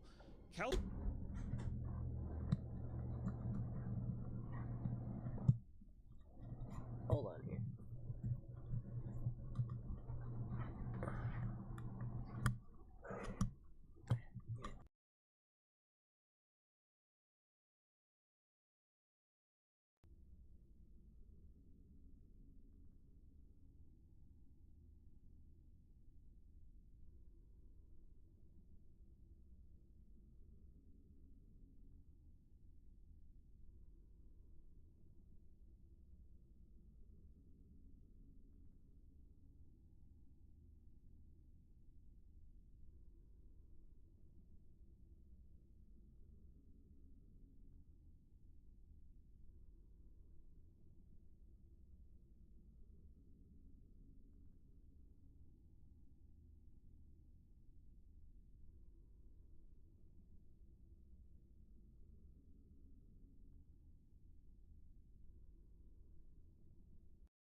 Kalagos chose to be a simple half-elf human with blue hair and with as little polygons as possible. And in his human form, he would call himself Kalik. His reasoning for this is so that he could blend in with mortals and not intimidate them with some ridiculous form. Anyways, the Sunwell books are pretty complex and filled with minor plots and characters, so I'm just going to give you the gist of the story and how it affects Kalagos. Also, to be blunt, the story isn't the best Warcraft has to offer, so, you know, I won't bore you with the pointless details. But I will admit it does have some pretty cool art. Okay, so here's how it starts. Kalagos gets attacked by dragon hunters, but is helped by a human woman named Anvina Teague. The two find out about a blood elf named Darkon Drathir, and he's trying to control the Sunwell, the most powerful font of magic in all of Azeroth, for his own nefarious needs. Darkon was previously the traitor who lowered Quel'Thas's defenses, which allowed the Scourge to invade the city. And then a lot of stuff happens because this is a 3-part comic book series involving characters and plots that are not important to the story I'm trying to tell you today, so we're just gonna skip over it for now. Okay, so Darkon then kidnaps Anvina and harvests her energy because she is actually a manifestation of the powers of the Sunwell that was brought to life by the red dragon named Coral Straws, or Coral... Fuck, Jesus Christ. And gave her fake memories of her past. He did this to hide the powers of the Sunwell from evildoers. Clearly it didn't work. In the climax of the comic, Avina's power is fully awakened and she literally melts the flesh off of Darkon and saves the day. Now, despite being turned into literal ash, Darkon is later resurrected by the Scourge, somehow, and becomes a boss for a low-level group quest in the Ghostlands. The truth of Avina's true identity remains hidden, and Kalagos is her protector and they become romantically involved, meaning that Kalagos probably got intimate with the most powerful font of magic in all of Azeroth. The next time their story continues is in the Burning Crusade expansion. Kalagos and Anvina remain in Quel'Thalas, but are interrupted by an enemy players might be familiar with. I know what you're thinking, but Tempest Keep was merely a setback. Kael'thas Sunstrider shows up after his defeat in Tempest Keep earlier in the expansion and takes over control of the Sunwell with his demon army and tries to summon Kil'jaeden with the powers of the well. I need your help! Cannot resist him much longer! Kalagos is possessed by a dreadlord named Sathrovar, and lore-wise it is Alliance players that free him. I am forever in your debt. Once we have triumphed over Kil'jaeden, this entire world will be in your debt as well. All my plans have led to this. Drain the girl. Drain her power until there is nothing but a vacant shell. At the end of the raid, Anvina is captured, and her power is used to summon Kil'jaeden, but she ultimately sacrifices herself to stop the Demon Lord from entering Azeroth. Anvina, I love you. Focus on my voice. Come back for me now. Kalik? Kalik? But I'm lost. I cannot find my way back. Only you can cleanse the Sunwell. The nightmare is over. The spell is broken. Goodbye, Kalik, my love. Goodbye, Anvina, my love. Few will remember your name, yet this day you changed the course of destiny. What was once corrupt is now pure. Heroes, do not let her sacrifice be in vain. Sorry, who is she again?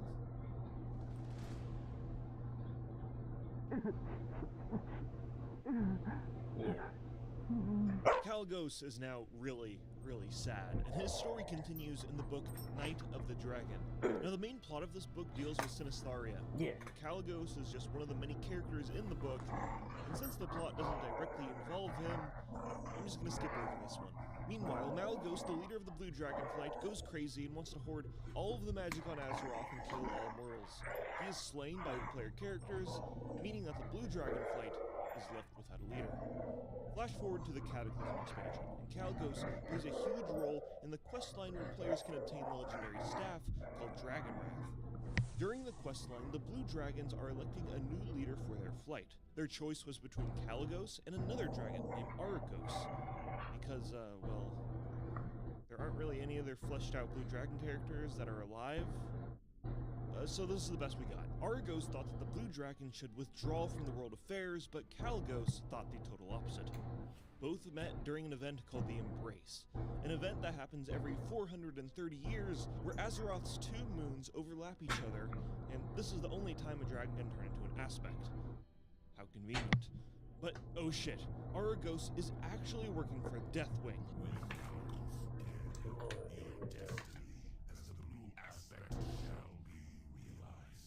And once this new order is established, my place will be secure, yes? Your reign over the realm of magic will be absolute. Arygos then secretly sends Twilight Dragons to kill Kalecgos, and another blue dragon, named Terragosa, sacrifices herself to save him.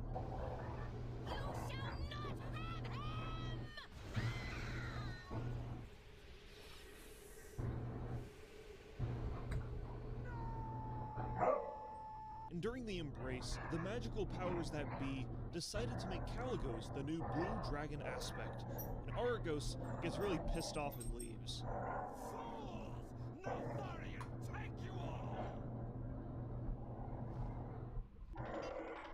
Our story then continues into Twilight of the Aspects book. Arygos sends Twilight Dragons to kill Kalecgos, but he beats them all up with his newfound powers, and then they retreat back to Wimmer's temple. Kalecgos follows them, but is attacked by a 5-headed dragon named Chromatus, who is super powerful, and he's forced to retreat. All of the aspects then meet up and perform a ritual led by Thrall, where they all hold hands and shoot a friendship white fire breath at Chromatus, which knocks him out. Look, this book is the most ridiculous Warcraft literature imaginable. Also in this book, there's an alternate timeline version of Thrall's old slave master, who is now an expert assassin and tries to kill Thrall. Maybe I can go into more detail about this book in another video, okay? Kalecgos helps kill Deathwing and loses his powers as an aspect, along with all the other aspects afterwards. He had the powers of an aspect for like 2 days, and the rest of the aspects had them for like tens of thousands of years. He is still strong, but not super strong. And our story continues in another book called Tides of War, which is actually one of the best written Warcraft books out there. That being said, the story begins with Kalecgos deciding to move a powerful artifact called the Focusing Iris to a safe location. The artifact had been used by Malygos previously to hold the use of magic, so to ensure that it could not fall in the wrong hands again, Kalecgos encased it in ice, put a magical ward on it, and threw it in the bottom of the ocean. But during the transport of the artifact to the bottom of the ocean, it was snatched up by someone or something. His former aspect, Kalecgos deemed tracking down the iris as his responsibility. While searching for clues, he suggested the meetup with Jaina Proudmoore for help. Hey, my name is Kalecgos, and I'm a blue dragon, and I need your help. Oh, you like magic? I like magic too. Yeah, you also remind me of my most powerful font of magic on Azeroth girlfriend, and I think that's pretty cool. During their studies together, they realized that the Focusing Iris was impossible to track, as it was constantly changing locations. To make matters worse, Garrosh Hellscream and his Horde army had claimed Northwatch Hold to the north, and surely they'd attempt to claim Theramore next. Jaina gathered the Alliance's most powerful soldiers, from the Council of Six in Dalaran to the Adal Shatari forces. The Horde assaulted Theramore with a small army that was easily repelled.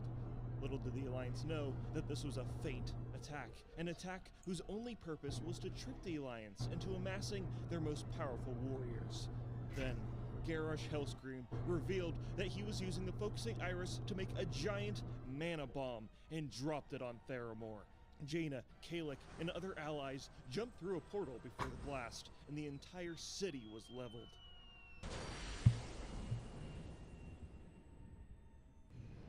After the dust settled, Jaina was enraged and would stop at nothing to enact revenge. She returned to the rubble of her city, and the Focusing Iris rested in a crater. She took the artifact, traveled to Frey Island, and summoned thousands of water elementals into a giant tidal wave to wipe out the entire city of Orgrimmar, destroying the capital of the Horde and all the civilians within it. But Thrall and Kalecgos stopped her and was all like, yo, chill out. Afterwards, the focusing iris was transported to Dalaran for safekeeping, and the Blue Dragonflight realized they kind of suck at their job at protecting magic across Azeroth, and they completely dissolved. Meaning, all of the Blue Dragons went their own separate ways, no longer unified by a single cause. Kalecgos then became a member of the Kirin Tor in Dalaran, and started a romance with Jaina. Apparently, the Blue Dragon had a thing for blonde-haired magical women. Kalecgos was then in the Dawn of the Aspects book, driven crazy by the Spark of Tyr.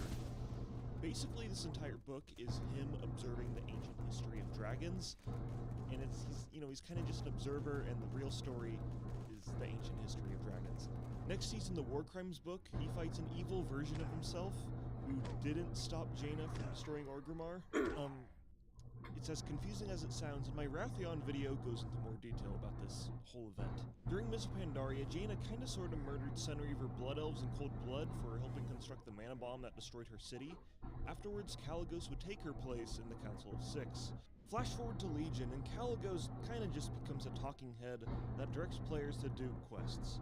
Also, the focusing iris was stolen again by Archmage Xylem, who takes it back to the Eye of Eternity, and is a Mage Tower challenge for players, and he goes, "Drained of magic, your world will be ripe for destruction by my demon masters." Then Kalecgos is in the Before the Storm book, and has a scene talking about his feelings with Jaina. It's very dramatic and very dialogue-focused, and they break up. It's honestly pretty boring, so just read this paragraph if that interests you. And finally, Kalecgos is in Battle for Azeroth, where he is still, again, kind of just a talking head that directs players to do random quests, and he has the Heart of Azeroth empowered by all of the Dragonflights. Look, in summary, Kalecgos has been in this game's lore for over 15 years, and it feels like Blizzard has no idea what to do with him. The majority of his story has been told through external books, and he's mainly just been a figurehead to hand out quests, or be Jaina's foil to serve as the evolution of her character.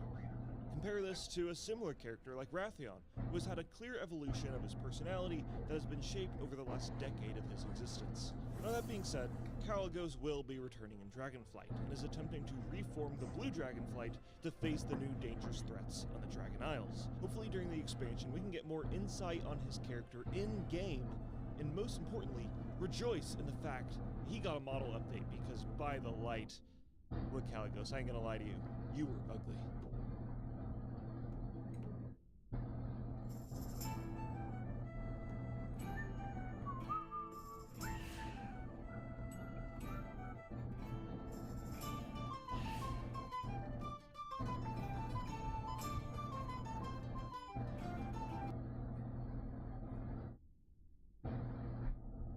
Update 7 was released yesterday, and I've got to say, it's a small but game-changing update, but it's a little hard around the edges. So let's talk about everything that's in Update 7, the new Update 7, animation mode where creatures only respond to you once you've provoked them, and also received a buffed momentum. Like we did say, clocking his A capsules, which with the blueprint. And then, speaking of blueprints, we have the blueprint designer, and I wanted to say that they've implemented this perfectly into the game, unfortunately. Ladies and gentlemen, everybody tell me just what in the don't snatch my dinner type of day is going on here. I don't know what kind of bird this is. Is it a seagull, exotic pigeon, or whatever it is? I don't know. I'm not a bird expert, so forgive me. All right. But I just want to say I want to send a prayer out to whoever lost their dentures. You understand what I'm saying? Because I'm sure you were probably at the beach eating or something like that, and I don't know exactly what you eating, pudding, applesauce, whatever it was, you understand? But you didn't calculate that thing swooping down and snatching your teeth. Now you got to go file a claim with your damn insurance and let them know, hey, look, I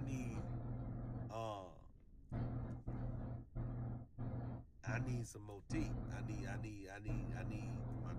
some more dentures. And they gonna say, well, why? And you got to tell them, well,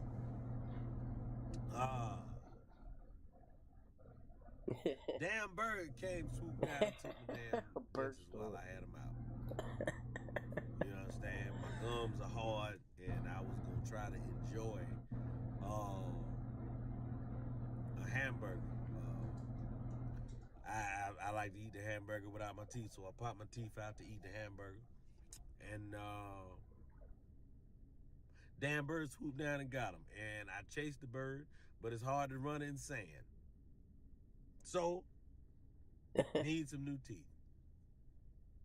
Yeah, that's what you got to sit up there and you got to go through that embarrassment. So let's pray for whoever this is, please.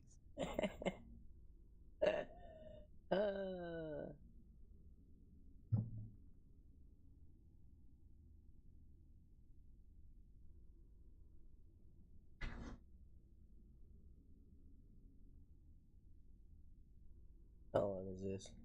Welcome back to another episode of Dreading, or if this is your first time here, welcome. Today we are going to be covering the case of Megan Meier. This case, like the majority of the ones covered on this channel, came in as a request, and I have to say it is one of the most harrowing, nonsensical cases I've had to cover. Before we begin, if there is a case you would like to see me cover, let me know either by leaving a comment down below or emailing me at dreading.official@gmail.com. I also want to say thank you for all the recent support, as this channel has reached over 400,000 subscribers in under a year. I appreciate all the kind words, criticisms, and help that all of you have so graciously provided me, and I hope to do better in the coming months. With all of that said, let us begin. Megan Taylor Meier was born November 6, 1992, to parents Christina and Ronald Meier in O'Fallon, Missouri. Growing up, Megan always felt like something was wrong with her, and as if she wasn't quite like those around her. She struggled with learning and paying attention, and was often made to feel like she was too much. Teachers would say she was inattentive, wild, and loud, and her peers would often bully her, saying she was crazy, dramatic, and weird. In class, she felt like everyone had a much easier time and could process things quickly, but she had struggled with some of the most basic subjects. If the subject didn't interest her, she would find her attention drifting off to something more exciting, and when something piqued her interest, she was obsessive. Beyond her difficulty with learning, she struggled to make friends. Megan was a bubbly, goofy girl who loved to make people smile, and would often work extremely hard to get a laugh. She was always willing to take things further than those around her, making jokes at her own expense just to try and fit in. But it seemed to do the opposite. Instead of finding acceptance, Megan was often made to feel as if she were wildly different from those around her. Megan became the target of bullying in her school, and was picked on for everything, from the way she talked to her weight, and the more she tried to fit in, the more she felt like she didn't. And by the time she was in 3rd grade, when she was just 11 years old, she had already begun to consider taking her own life. Thankfully, she told her mom, who immediately sought out to get her daughter help.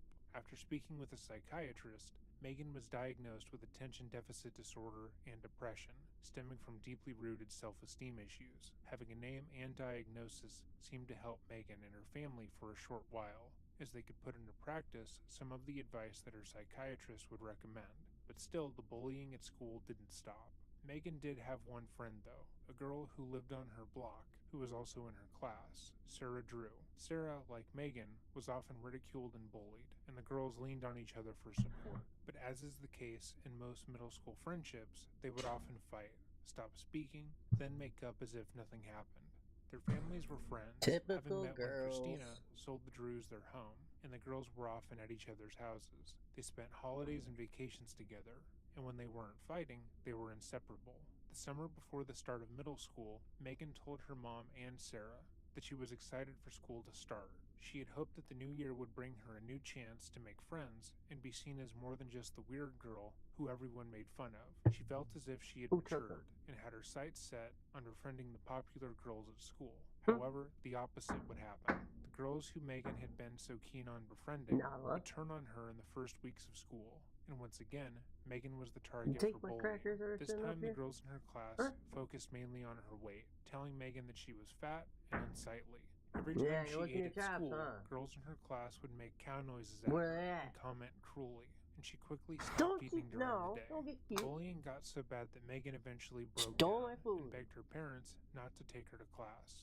Every day she would cry Naughty. when she got ready, asking them repeatedly to let her stay home, and when they picked her up, Oh. it was the same. Christina and Try to Ron get into believed him, that huh? eventually things would turn What's around for this? Megan, but things Try continued to to get get into worse. it, huh? After a few more weeks of torment, Megan told her parents that she couldn't go back to school, and that Then they figure needed it to out, either huh? homeschool her or transfer her to a new school, which they eventually did. This change proved to be beneficial for Megan, as she was able to make new friends and integrate into her new school without issue. In just 3 months at the new school, Megan was able to make new friends, join volleyball, and seemed to be feeling better than she had in years. Only one thing seemed to be an issue, and that was the fact that she had grown apart from Sarah Drew. Christina told her daughter that that kind of change was normal. People sometimes grow apart, then back together, and she was sure that whatever had happened between the two girls would right itself in time, but unfortunately, that was not the case. While Megan was starting to make friends at her new school, the social media site MySpace was quickly gaining popularity amongst teens and young adults. Overnight, it seemed as if everyone her age and older had a MySpace, and daily, kids would come home from school having spent their nights on the site. The kids who didn't have a MySpace, whether that be because they didn't have their own computer or their parents didn't allow them to, were left scrambling, trying to figure out what their friends were talking about and what they had missed. Though the MySpace terms of service stated that kids under the age of 14 were not allowed on the site, Megan and other girls her age had made profiles on the website in an attempt to talk to boys their age. In order to avoid being banned, they would often use pictures of older girls on their profiles, but it was clear that the accounts were run by young teens. Before their falling out, Megan and Sarah had created a joint MySpace together, and to circumvent any ban, they made the profile picture the Playboy Bunny logo. Christina eventually found out about the account and shut it down.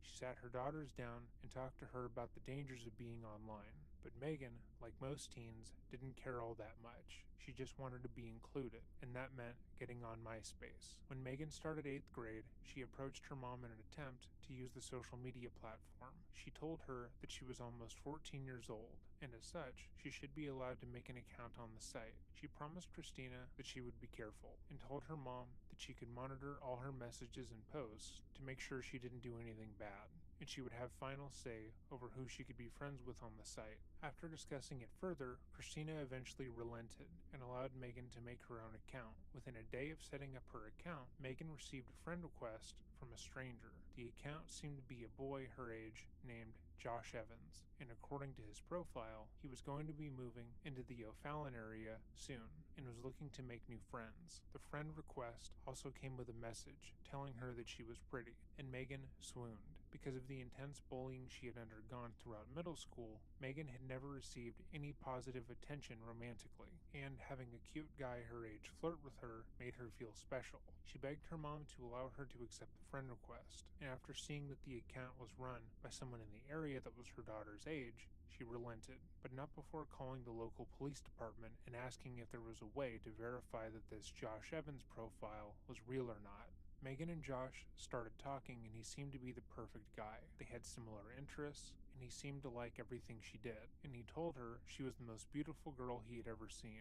Megan felt as if she was on cloud 9. She began telling everyone around her about Josh, how kind and considerate he was, and every day she would rush home to get online, hoping to talk to him. But there were a few red flags, ones that would only become apparent later.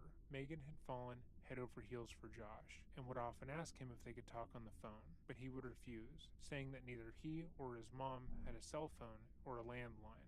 This was exceedingly uncommon, and that most people needed to have at least a landline To to have be the able to go internet. online. But according to both Christina and Ron, their daughter was the happiest she had ever been. She was constantly smiling and talking about her online crush, and she was making more positive changes in her life because of it. She was more outgoing, no longer caring about the judgment of others around her, because she felt as if Josh liked her the way she was. By October 2006, Megan was ecstatic. Her online relationship was going well, her birthday was right around the corner, and she felt as if, for the first time in her life, everything was going great. Her parents had planned an elaborate 14th birthday party, including a grand entrance where she would be carried in by her father, and for the first time in her young life, she felt comfortable inviting her friends from school. However, on October 16th, everything changed.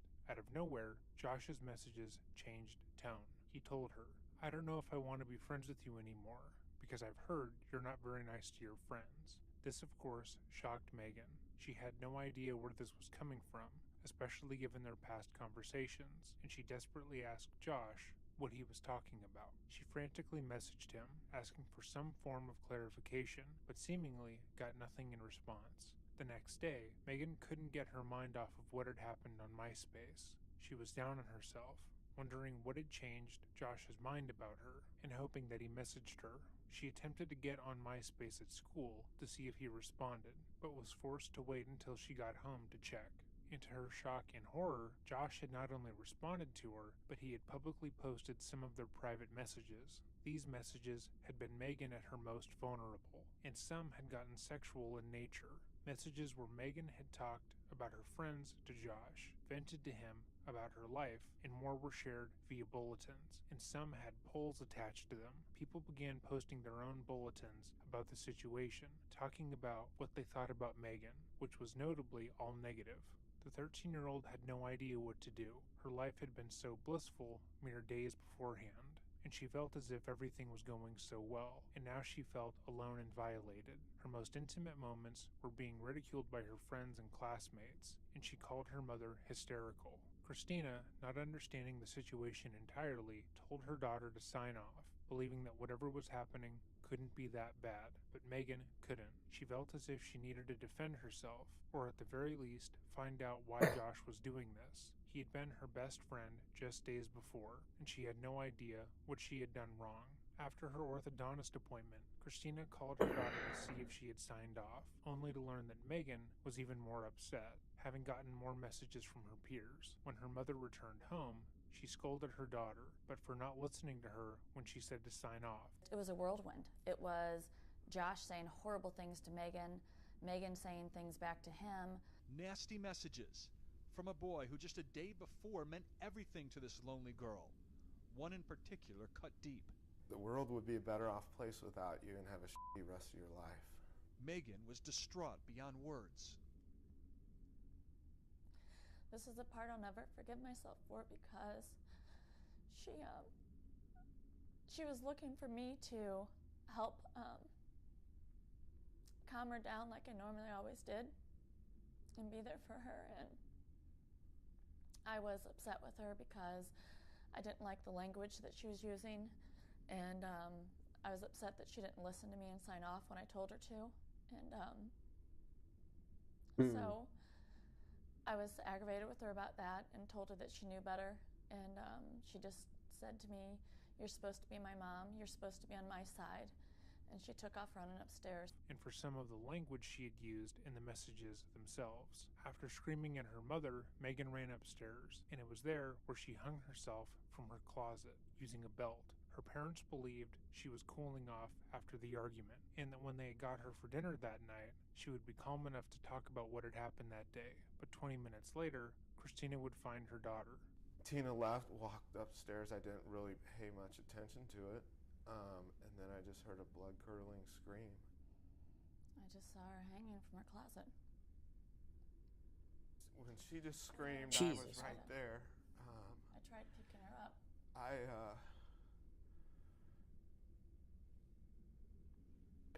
held her, and I yanked the whole closet thing out of the wall, and Tina ran and got a knife so I could cut the belt from around her neck, and then started performing CPR. She had tears the entire time running down the side of her face until she passed away. Just like, please, Megan. Breathe. Megan was pronounced dead the next day. As is often the case, the community that had been so malicious and scornful towards the 13-year-old was shaken by her death and immediately began to send their sympathy towards the family. People who had teased Megan, and even people who had posted nasty messages about her the day of her death, were making posts, saying that they had no idea she'd been picked on so terribly. Oh, okay, now we get it. Now we're all really, really sorry. Okay. Yeah, no harm, no foul. That makes sense. The Myers family was broken and sought to try and find answers about what had happened.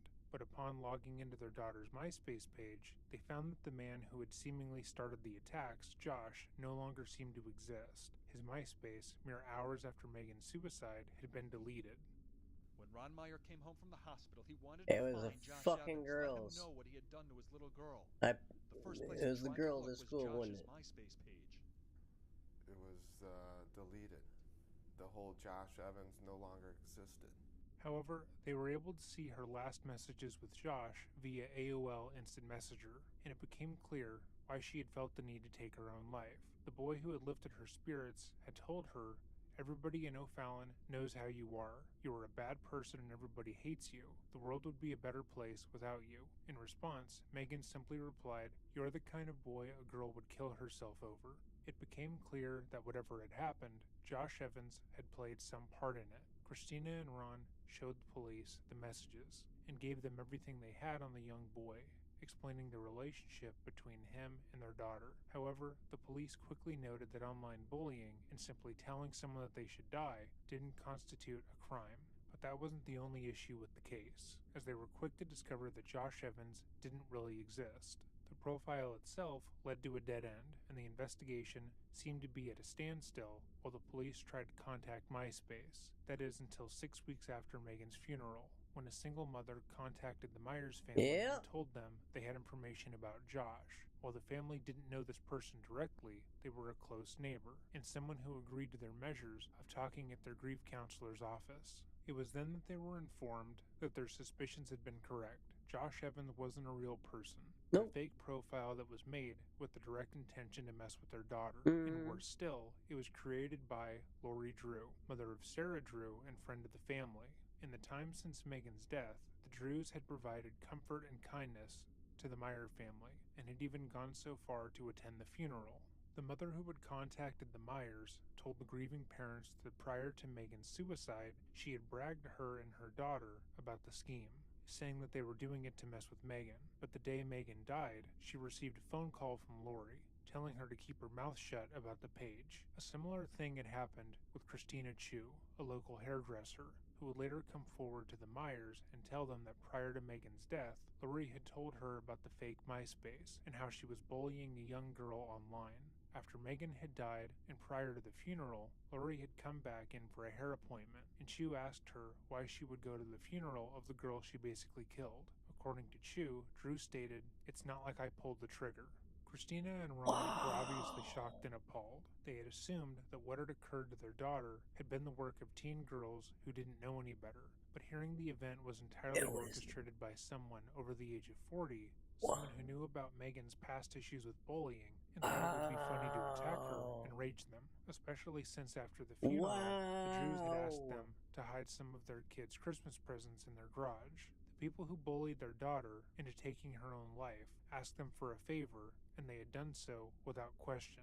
After the meeting, the Myers went back to their home and destroyed the gifts they had been storing for the Drew family. They then carried the carnage over to the home, just 4 doors down, and left it on their driveway, spray painting Merry Christmas on the box, carrying the remains. Upon seeing what the Myers had done, Lori and her husband realized that the Myers now knew that they knew, at least partially, about what had happened, and that they should probably try to make amends. They claimed they wanted to explain themselves and tell the Myers everything, which is entirely irrational.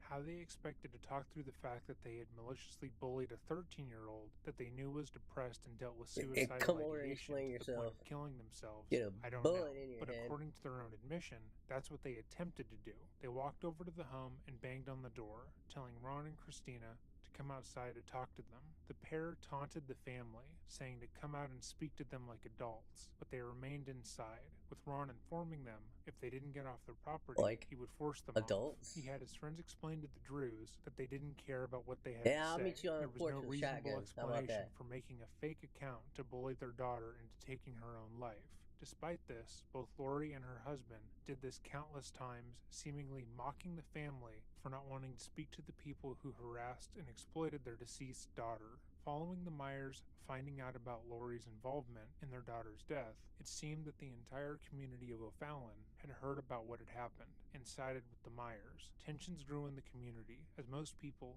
found what Lori had done to be disgusting, and she, for one, felt as if she was being unfairly victimized. On November 25th, a bit over a month since Megan's passing, Lori called the police and filed the following police report. Lori Drew wished to inform law enforcement about neighborhood dispute. According to Drew, she felt she needed to confront the neighbors, identified as Ronald Meyer and Christina Meyer, in reference to their daughter's suicide. Drew explained she wanted to tell them what she did to contribute to the Myers' daughter's suicide. Drew stated in the months leading up to Myers' daughter's suicide, she instigated and monitored a MySpace account which was created for the sole purpose of communicating with the Myers' daughter. Drew said she, with the help of a temporary employee named Ashley, more on her in a bit, constructed a profile of good-looking male on MySpace in order to find out what Megan was saying online about her daughter. Drew explained the communication between the fake male profile and Megan was aimed at gaining Megan's confidence and finding out what Megan felt about her daughter and other people. Drew stated she, her daughter, and Ashley all typed, read, and monitored the communication between the fake male profile and Megan. Drew went on to say the communication became sexual for a 13-year-old. Drew stated she continued the fake male profile despite this development. Consequently, this would make her, an adult woman, guilty of sexually exploiting a minor online. In this case, that thread is often not touched upon, but I felt it important to note. According to Drew, somehow, other MySpace users were able to access the fake male profile, and Megan found out she was being duped. Drew stated she knew arguments had broken out between Megan and other users on MySpace. Drew felt this incident contributed to Megan's suicide, but she didn't feel as guilty because at the funeral, she found out Megan had tried to commit suicide before. Lori is obviously trying to defer any guilt and responsibility on her employee, or her daughter's part here, stating that somehow hackers were able to access the fake account and they were the ones to send the final cruel messages to Megan. She had already admitted to the bulk of the harassment and claimed to have made the account with the idea of bullying Megan, but apparently admitting that she had caused the child's death was a bridge too far. Drew explained the neighborhood had recently found out about her involvement in Megan's suicide, and her neighbors had become hostile towards her and her family. Despite the recency of the suicide and several neighbors in recommending she not confront the Meyer family, especially on Thanksgiving, Drew stated she and her husband attempted to contact the Meyer family 3 times, banging on the door, although Mr. Meyer had already told them to leave. Drew wished the current tension in the neighborhood be documented, in case any of her property is damaged. Further, Drew insisted on contacting the Meyer family to inform them of what she knows. Drew stated she just needed to tell them to relieve herself of any responsibility and apparent guilt. As if that wasn't enough, 5 days after filing the police report, the Drews sent the following letter to the Myers. Ron and Tina, we are very sorry for the extreme pain you are going through and can only imagine how difficult it must be. We have every compassion for you and your family. It is apparent from recent happenings in the neighborhood that you have been given information that causes you, and now others, to believe that we bear heavy responsibility for Megan's death. Though we have wanted to talk to you about the information we know, no time yet seemed appropriate. Things have now taken a turn that suggest whatever information is being discussed surely goes beyond what we know. You have made it clear that you do not want to talk to us, at least not at this time. We believe it's important that you give us the opportunity to talk with you as soon as you can bring yourself to do so. Our interest is to make you fully aware of the facts that we are aware of. Sincerely, what Lori a bunch of Kurt. fucking Neither assholes. Ron nor Tina responded to the letter, wanting to have nothing to do with the people who gleefully tormented their daughter for fun. The police report did nothing, other than show people how incredibly out of touch Lori was, as she felt she was somehow the victim in all of this. However, it would later have another unintended consequence. In the small town of O'Fallon, people were well aware of what Lori had done, and they were making their feelings known. Lori was being shunned by the community, who reportedly already hadn't liked her, and her business began to suffer as a result. A few weeks after I filing can't the initial imagine report, people not Lori called the already cops not again. liking her. This time to report a brick had been thrown through their kitchen window early in the morning. The police report states, Miss Drew stated she did not see who committed the crime. However, she admitted there has been ongoing harassment with several neighbors. due to another incident in which they blame her for the death of a redacted subject. You should A month like have to after, she called move. the police again, stating that the Myers how were peop- harassing her family and causing them a great Oh, deal man. of grief and distress, which is incredibly ironic given that she killed their daughter. She claimed on January 21st, 2007, that Ronald Meyer had driven by their house that morning while her family was outside shoveling the driveway and yelled, "Who are you going to kill today?" According to the police Yep. report, she claimed that because Yep. of the You harassment should have to and deal with tension that in as the long as you live in community, that her town. daughter was being ostracized. You it was and no your longer daughter. safe for her to walk to school or play outside. She told the police dispatcher she would be installing security cameras around her home, just in case, and that she was hoping to avoid taking no this one issue should, to no one court. should hurt 3 them. months I was later, just saying Drew that. called No the one should police hurt again, them, but this time saying a paintball had been shot at her home, which she believed was done by you the should Myers. have to deal with Despite installing the security ugly cameras, eyes the person who shot and the the home stares wasn't seen and in the any people of them, as if whispering they knew where behind the your cameras back, were the and how people to avoid confronting them. you to And they your had only face shot the home one time. until Lori you're like, refused fuck it, to give the we're security moving. footage over to the police, saying she was going to use it in the lawsuit she was planning to file against the Myers, and claimed that she only wanted to contact the police so they had record of what had happened.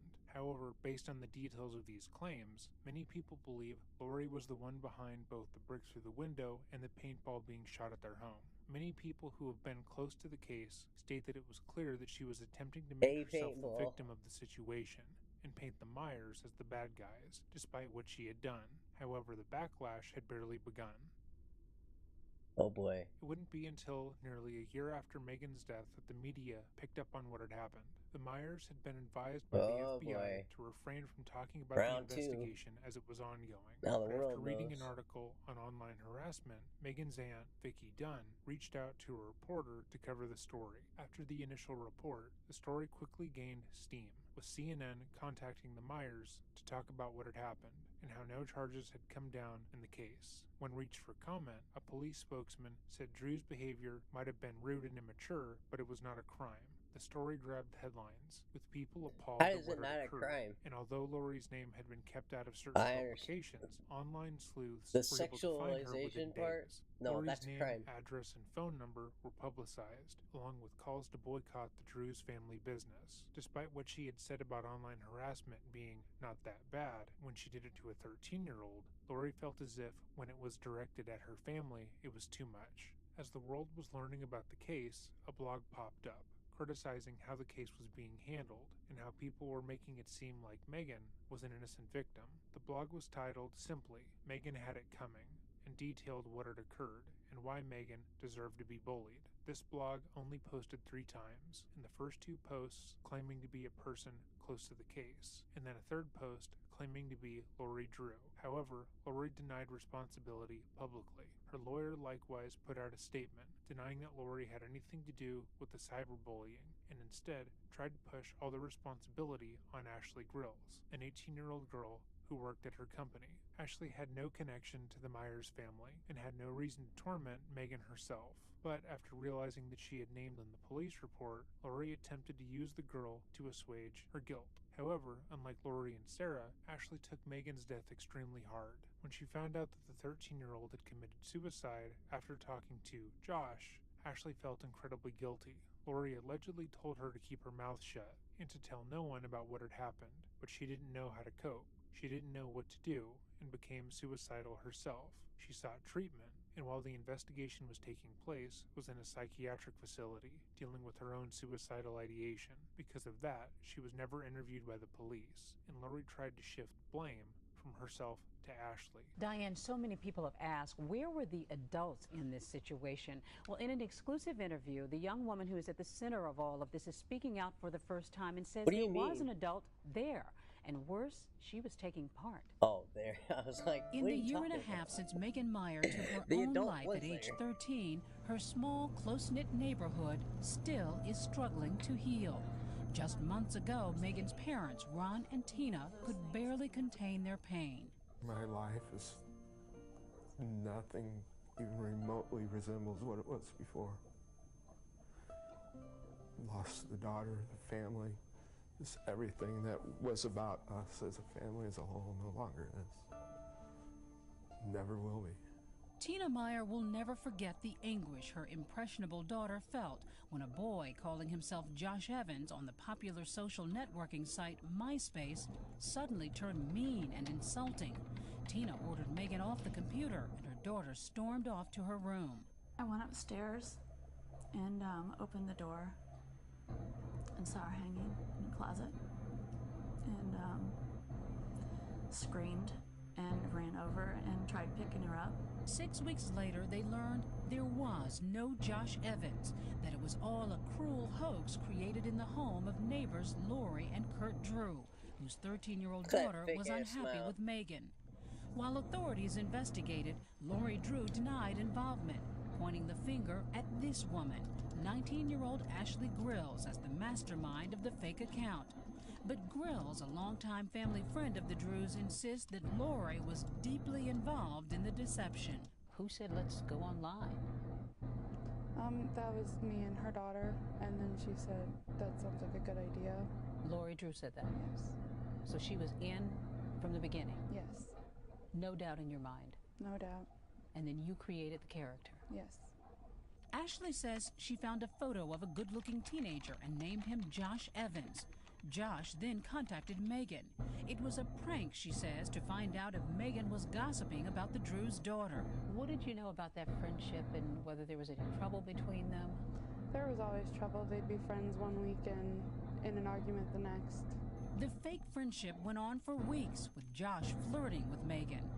And did everybody take turns writing at some point? Basically, yes. Lori, ever? A couple of times. So Lori actually sent messages as well? When we didn't know what to say. You're sure? I'm positive. Now, Lori Drew has said through her lawyer that she did not create or direct anyone to create the Josh Evans MySpace account, that it was really all your idea. True? Yeah, that's not true at all. Jesus. Why would she say that? Petty. To cover her own self, I guess. So you go on and you're typing and you're going back and forth, and it's fairly innocent. Oh, then yeah. She was definitely bullied when she was in high school, nasty too. messages. Yes. That's why. Then there's finally a really nasty message. She gets to be the bully now. What did it say? Our world would be a better place without you. Who wrote that? I did. I was trying to get her angry so she would leave him alone, and I could get rid of the whole MySpace. So you wanted to end it? Yeah. By now, Ashley says she was feeling guilty about the trick. So this message is sent out, and then something terrible happens in the Meyer household. Yes. What is going on there? My daughter just hung herself. It was October 16th, 2006, when the Myers world was shattered. What did you think? What did you feel? I thought it was my fault. So what goes through your mind when you hear it was that a teenage partially girl that you all just played a joke on has committed one suicide? third your fault. A lot of things, like it was my fault. I shouldn't have said what I said. She says that Kurt Drew insisted that she quickly close down the MySpace account and that Lori instructed her to keep quiet. For a year, Megan's parents remained silent while Missouri officials investigated, but they soon went public with their story. A firestorm erupted with Ashley Grills right in the middle. Weeks ago, she testified before a grand jury in California, where MySpace is based. Criminal charges are being considered there. What kinds of things did you hear from people? They would tell me to kill myself and save everybody the trouble. People say they don't understand it. How could this have happened? Who could be so cruel? Who's to blame? I guess all of us. I mean, I'm partially to blame. They are partially to blame. What do you want people to know about you? That I'm not heartless. I do know what I did, and I take responsibility for it every day. But the Myers were not accepting that. It was clear, based off the official police report, as well as Lori's actions, that her daughter had been the main people behind the account. But unfortunately, there were taking no laws in responsibility place that could get justice usually for Megan. means you're Instead, punished. Lori was indicted and convicted by a jury of violations of the Computer Fraud and Abuse Act in 2008. This case was later vacated, as the courts didn't want to criminalize making a fake account and past social ridicule, Lori has been able to walk free. But this trial allowed for the public to finally know why the Drews felt the need to harass and bully Megan. When being questioned on the stand, both Lori and Sarah admitted that they made the account for the express purpose of finding out what Megan thought about Sarah. They were suspicious that she was talking negatively about her, and Sarah went so far as to say that Megan was a bad friend and bad person because she had called her a lesbian, fat, and weird. When asked by the defense if she had ever done the same to Megan, Sarah said she never did, then corrected herself, saying that she called Megan negative things sometimes, but she was a good person despite that, which is obviously ironic. After realizing Lori would never be brought to justice for her actions, and that technically nothing in this case broke the law, the Megan Meier Cyberbully Prevention Act was passed. Tina then founded the Megan Meier Foundation, a nonprofit that was made to educate about and end cyberbullying. A link will be left below to donate. If you have made it to this part of the video, thank you for watching. If there is a case you would like to see covered, let me know by leaving a comment down below or email me at dreading.official@gmail.com. Thank you so much for the 400,000 subscribers, and remember, stay safe. Fuck all, dude. I don't care. Duh. Okay. What's going on? Joe Rogan's gonna hook us up with the details. Joe Rogan Experience. Speaking of shit, this now I'm just getting. This is you and I are the perfect people to talk about this crypto collapse. We're scientists. Because we economists. Yeah. Yes. I heard We he have strong donated all the money opinions to and no Democrats. information. You like the most a of great Democrats. combination when you're dealing with the fact that people have lost billions and billions of dollars. But so Jamie's been filling me in on this over the weekend. And he also is an economist. Yeah, I'm not Jamie a source. is our go-to expert. I'll just find interesting links and say, hey, check this out. Which is fine. Yeah. That's journalism. Yeah. And as a journalist, what's your conclusion? It seems like, well, here's the thing. If you're running any kind of currency operation and you're involved in a polyamorous relationship with 7 other people, I gotta think you're wacky. 9 other people? 10 other people. 10 total. What do? They just were polyamorous, living in a house together? They all live together in the same place, in the Bahamas. And they all just bang each other. Hey. So wait, set this up, because you're kind of starting in the middle. What are we talking about here? Fun. Talk about a lot of fun in the Bahamas. Yeah. With billions of dollars of other people's money. Whoop, whoop. Some call that a tax haven. Tax haven. Yeah. So this fella was running this exchange, and they also had tokens. Someone explained it. Someone did a really good job of explaining it. And we could play that video, but it might take too much time. It's like a 12-minute video. But he was explaining how these tokens are like, they're essentially unregulated, but it's almost like you're owning stock, and or almost like owning coin.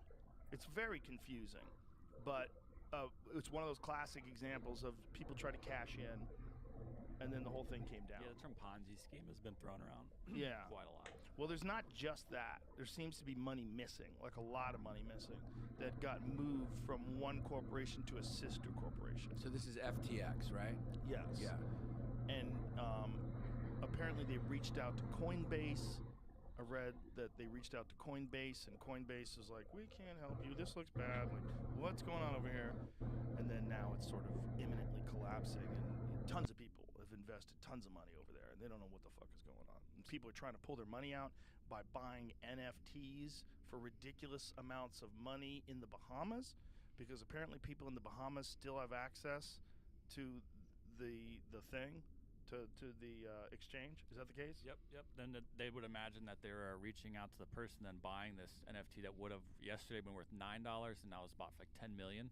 Right. To then make like a currency exchange, like you can keep 10% of that, but So you they jack up the value of it. Right. Right. So they basically say, look, I'm going to buy your NFT for $10 million. I'm going to give you $1 million, and then you give me the 9 back.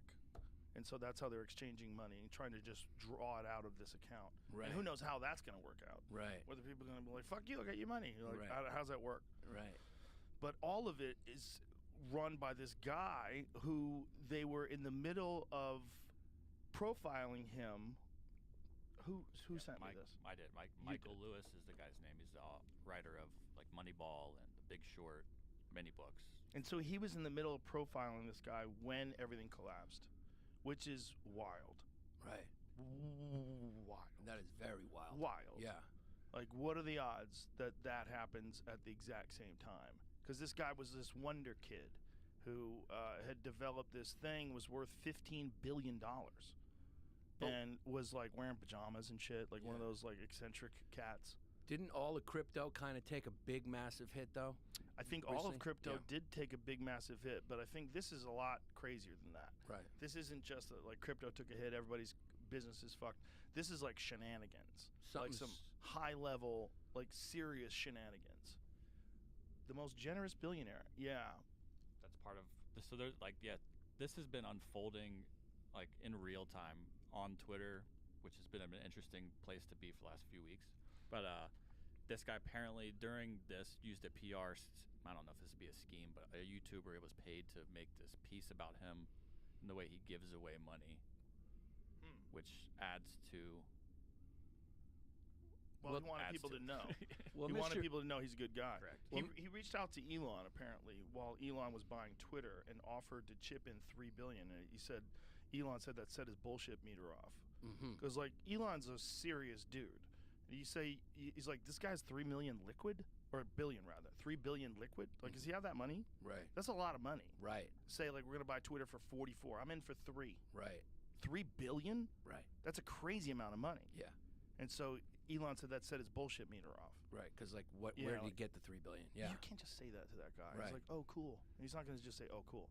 Right. He's going to know basically what you can and can't. He's the richest guy in the world. Right. He understands money. Right. And he knows who really has that money and who may be laundering. Well, who might be just kind of a crazy person who, you know, is probably can't believe he's in where he's at. When you find stories about him from before, he was like the world's youngest billionaire. Happened super fast. World richest person under 30, committed billions, the vast majority of his fortune, to tackling the most pressing problems facing the future of humanity. Where did he nice. get his money, though? Like, click on that. What are those most pressing problems? Click on that link. What is that link up there?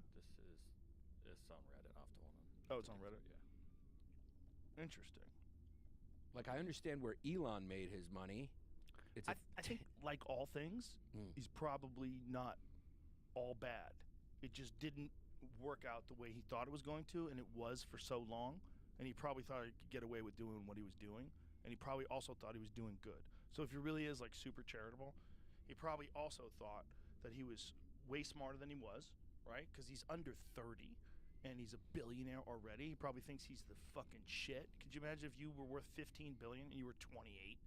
You would think you're the shit. You would think you could do whatever. And also, you're banging 9 people in a house together. Yeah, I'd be doing bad stuff. That's too much money for a 20-something-year-old You're not playing by any rules, anybody's rules. Fuck off. Yeah. And I'm going to give my money away to everybody. And I'm also going to move $10 billion over here. Right. New York Post is reporting this stuff too.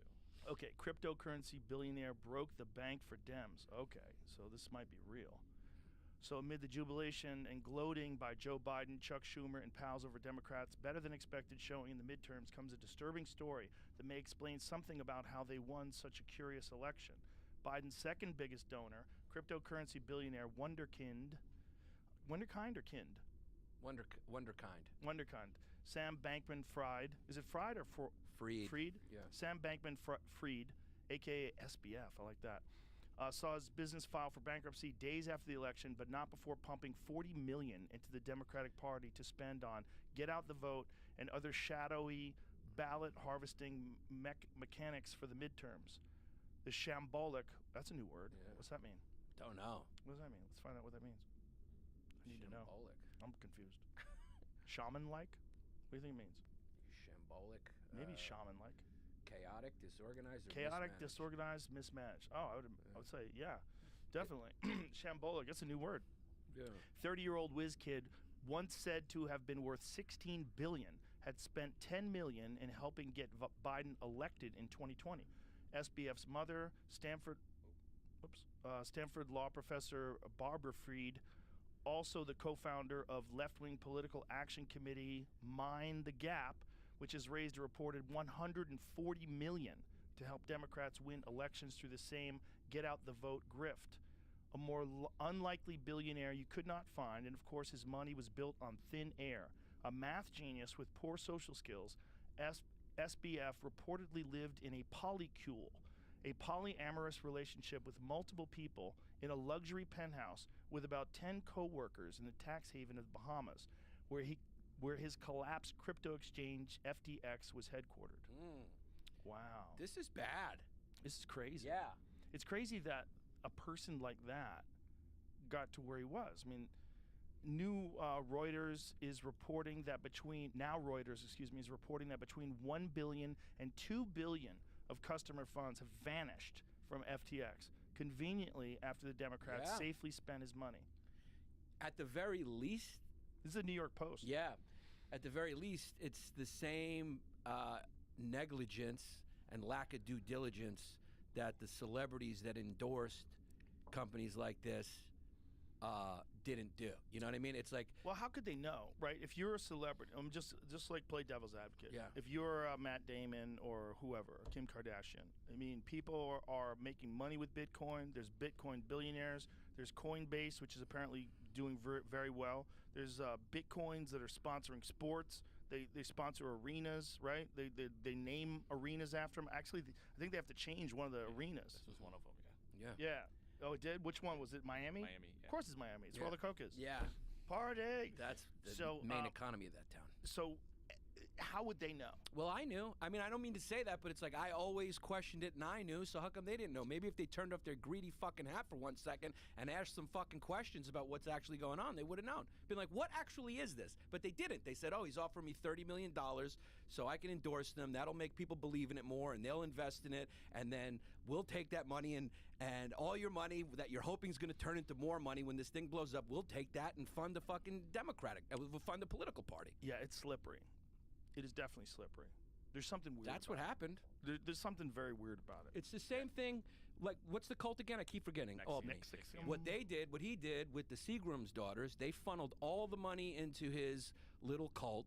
And with that money, he was able to get the Dalai Lama and a couple other people that gave it legitimacy. And then other people going like, it must be legitimate if this person's in it. And they started giving him all the money. And all he was doing was branding women and fucking them. What did they think he was doing, though? They thought he was doing this self-help thing and empowering women and teaching them how to be more rigorous. And I'm very ignorant to this cult. Oh, it's incredible. When I found out it was involving Hollywood people, I was like, yeah. But yeah, I just gave up on the actress from Smallville. There was a few other people, but it was all over the world. It wasn't just L.A. and it was based in Albany. First of all, that's how you know people are stupid. Because if you're buying into a cult that's in Albany, you're stupid. And then they went to Albany to attend his little weekend retreat. It's a bad place to live. It's Albany. It's a shithole. You're like, people from Albany are mad at you right now. Do you understand that? Well, they know I'm right, though. It's a dump. It's the fucking capital of the state of New York, you son of a bitch. Yeah, I know. And I don't know why. It's a shithole. It's a fucking dump. But they did the same exact thing that these crypto people did, specifically this kid Freed. It's definitely not the Bahamas. It's not the Bahamas, no. Right. Like, he got it right. Yeah. Kid got it right. He got the billions, like, Bahamas. Yeah, he just went to the Bahamas. Yeah. That is a pretty wild thing to do, though. To be living in a house, banging all these people you're working with, raking in billions, funneling some of it to the Democratic Party, doing all this philanthropy work, probably thinking you're a fucking gem of a person. Yeah. Until it all comes crashing down. But if it didn't come crashing down, that's like the Bernie Madoff thing. If it wasn't for the 2008 crash, would Bernie Madoff have been able to keep that hustle going? Oh, he was so good at it. He was so good at it. Oh, he was so good. He used to show up at his clients' sons' baseball games and answer their phone calls. And of course he did. He really was a good con artist. Of course he did. He showed great attention to them, so they didn't look at the stealing hand. I mean, but the Democratic Party should have done a little due diligence, been like, what is this? They didn't ask questions either. They just took the money. They took the money. Why? It's not their fault. What the fuck are they supposed to do? If this lady set it up with her son and he's fucking funneling that money, yeehaw, let's go. You don't have to go and do an audit on their business and make sure it's running right. Give me that money. But I don't care where you got it from. I don't know nothing. Yeah. When people come to see your show, how much of it is cocaine money? How many people are coming to see Giannis Papas that are secretly coke dealers? I would say probably 0%. I don't More know. than one? Maybe one, yeah. Come on, all the In shows you've ever Miami, done? 100% Miami, yeah. Out of all the shows you've ever done, Yeah. how many people paid for your ticket and they were involved in illegal activities? That's different, though. I'm not the government. I'm not government is claiming just to be good. We're just accepting a little money. We don't have time. We're running a campaign. We're trying to Yeah. overturn this Roe v. Wade bullshit. Yeah. Come on, man. We're trying to codify Roe v. Wade. We need money. That's what I love when they turned over Roe v. Wade. The first thing they did is give us money. Yeah. Give us more money. We need donations. It's the only way we're going to fix this. Yeah. And then, This they... article says that they used him, like Greta Thunberg. Oh, like Greta Thunberg, the teenage eco-evangelist SBF, was manipulated into serving a useful purpose. Isn't that kind of editorializing, though? Could be, yeah. You don't exactly know what was going on there. In other words, FBF's analytical IQ and social ineptitude made him a prime recruit for the cause of hijacking capitalism to divert money to left-wing causes. Whoa. Nerd sniped. So the article describes Bankman-Fried's recruitment into the EA cult when he was a young man at MIT as being nerd sniped, which is the practice of attracting brain power by presenting problems as puzzles. Whoa. EA is effective altruism for those. Whoa. Interesting.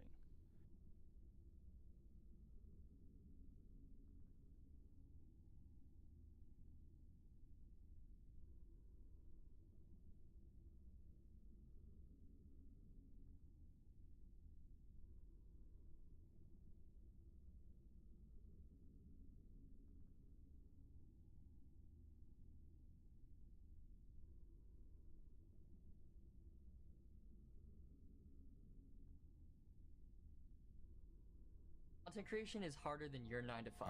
Day in the life of a full-time content creator. I needed a few days break as I was feeling a bit overworked coming off of a... Alright, I was trying to get some pro tips on how to make content creation. And this guy's speaking my language, bro. He's saying content creation is harder than your 9 to 5. I know you're out there welding 14 hours a day. Stand by. Sickness, but I have an important business meeting today, so it's back to the grind. Even though I already have a Slurpee, I had some Tropical Punch rides to get me in the right headspace before I edit. Do you call this the grind? Sucking down G Fuels and energy drinks all day, sitting in your basement room at mom's house, intermittently her bringing Hot Pockets. Is this the grind he's talking about? And after my meeting, I work on videos for a bit. Okay. And if you're seeing this, it means I'm live right now. I didn't get much sleep last night, so I finished my day pretty exhausted, so I went to sleep. So if you didn't catch it in the beginning, he was shaving. You look at his face, I'm like, wow, he didn't really have any hair. I guess he shaves every day, so he got some questions like, hey, bro, you don't need to shave. Let's take a look. It's hard work here, so we have to bear with him. This is tough. Tough for any job you're doing right now. Bro, shaving?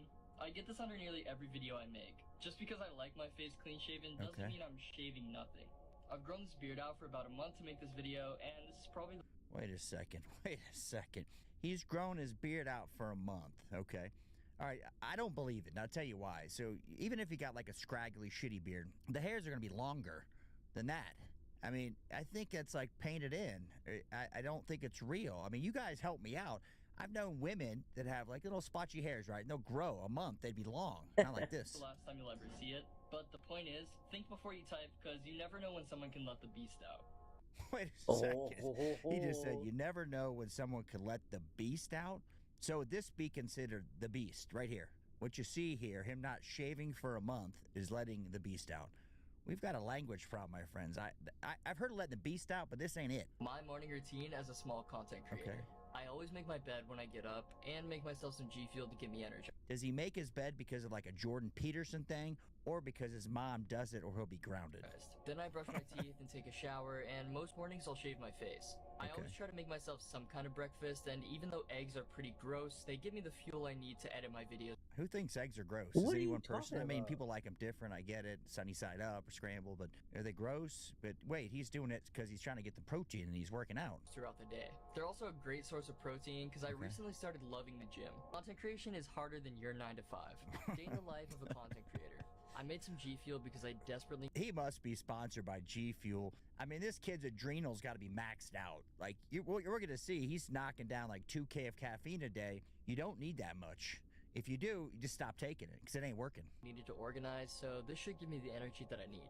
I spent the first half of my day batch filming other videos, so this is basically a full-on content. Looks like he's just doing normal human shit like doing his wash, stocking his refrigerator.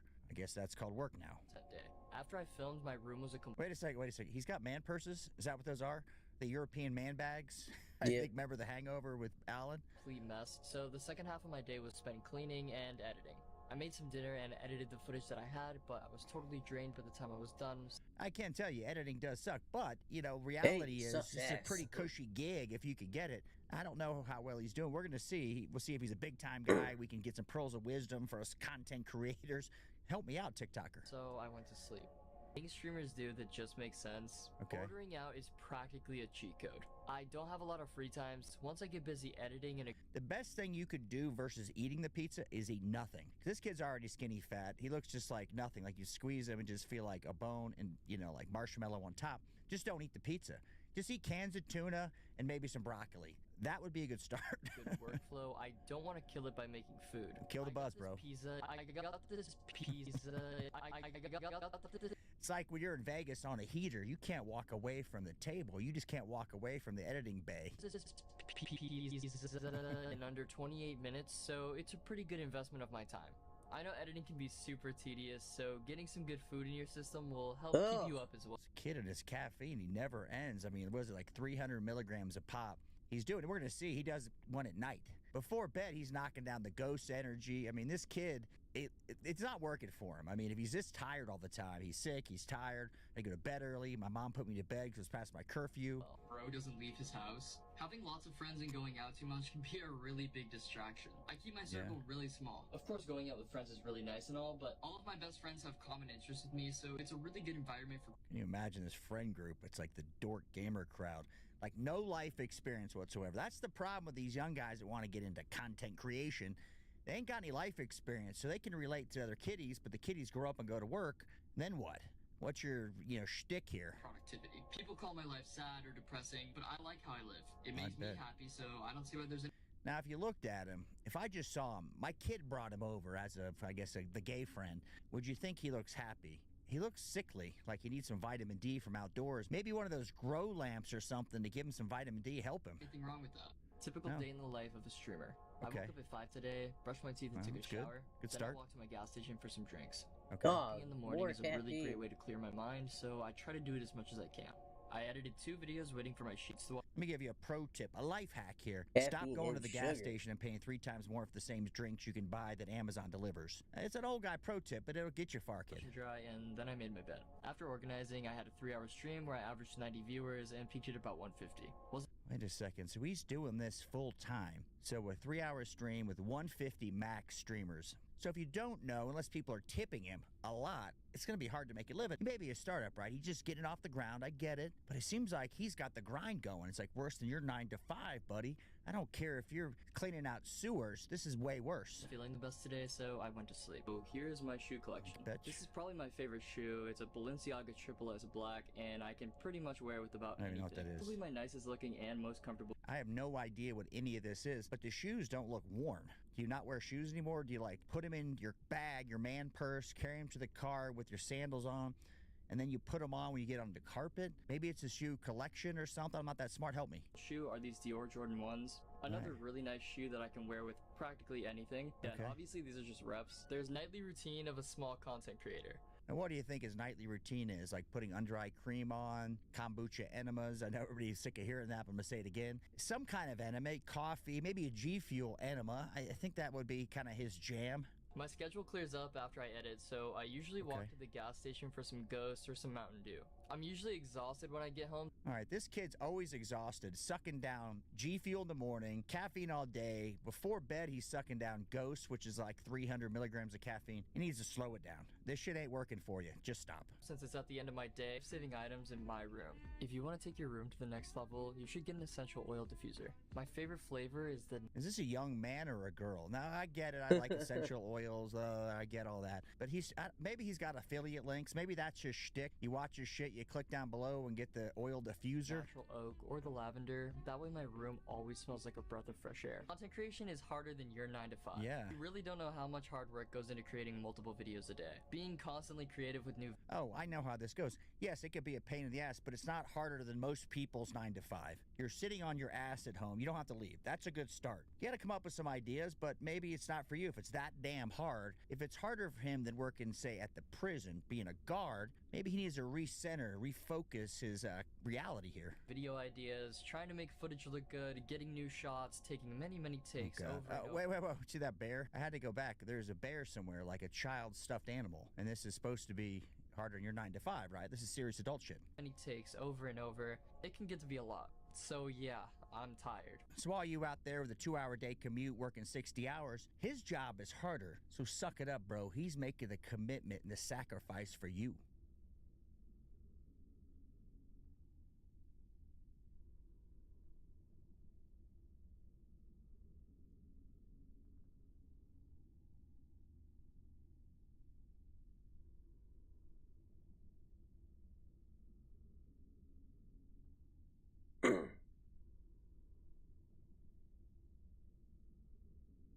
Let me pull up this story from timcast.com that should really grind your gears. New York City to house migrants in 4-star hotel where rooms cost hundreds per night. How come I don't get a 4-star hotel? What do you know? My taxpayer dollars paying for these people. This is the crazy thing about what's been going on, that we've got this massive breach of the southern border. Seems only to be getting worse. And then even when these people come in and are shipped around the country, these cities are propping them up, putting them up, and giving them the gold star treatment. Meanwhile, you've got Americans suffering under the opioid crisis. You've got unemployment, skyrocketing inflation. But it's the non-citizens who are being given all the privileges and the benefits. This is why a lot of people, like, aside from Texas, people are saying peaceful divorce or whatever you want to call it. Yeah, I mean, the term that flies around a lot is national divorce, and you see all these maps of people with different counties, and the red should, but that's not how this works, right? The good news is we got about 75 or 80 years of kind of world history to look at to see how this thing goes down, and the thing that I think should motivate people is to understand that this sort of divorce that we're talking about, states withdrawing from the union, relieves a tremendous amount of the pressure, right? I mean, how many articles have you seen recently where people are saying there's another civil war coming, right? Has it already started? But understand that when you allow states to stand up and be self-governing independent nations, they have the ability to say, let California govern California, let Texas govern Texas, let New York govern New York, and we can do like every other self-governing independent nation around the world. We can trade with one another. We can travel between one another. We can agree to defend one another when we have common national defense concerns.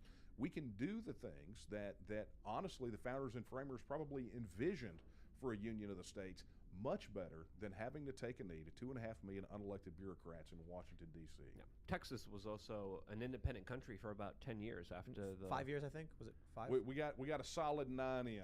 9 years? 9 years. Yeah. 9 years they were their own country.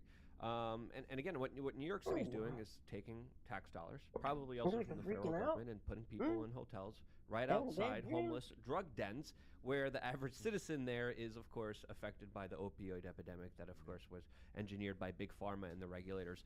Tim, I'm also seeing what you're seeing. I don't know if you want to talk about it specifically. Seeing what? What is happening to Rumble. Yeah, Rumble's crashing. But I also wanted to let you know that The Guardian on YouTube is having a live stream of Trump's announcement as well. The Guardian on YouTube? The Guardian on YouTube. So I think also if we play their stream, if we get in trouble and they don't, it shows a lot of hypocrisy that they're able to show the live stream and we're not able to show the live stream. Where? I'm on the Guardian's YouTube, but I don't see it. So hold on, I'm going to find out right now the exact title and the exact channel. It's Guardian News.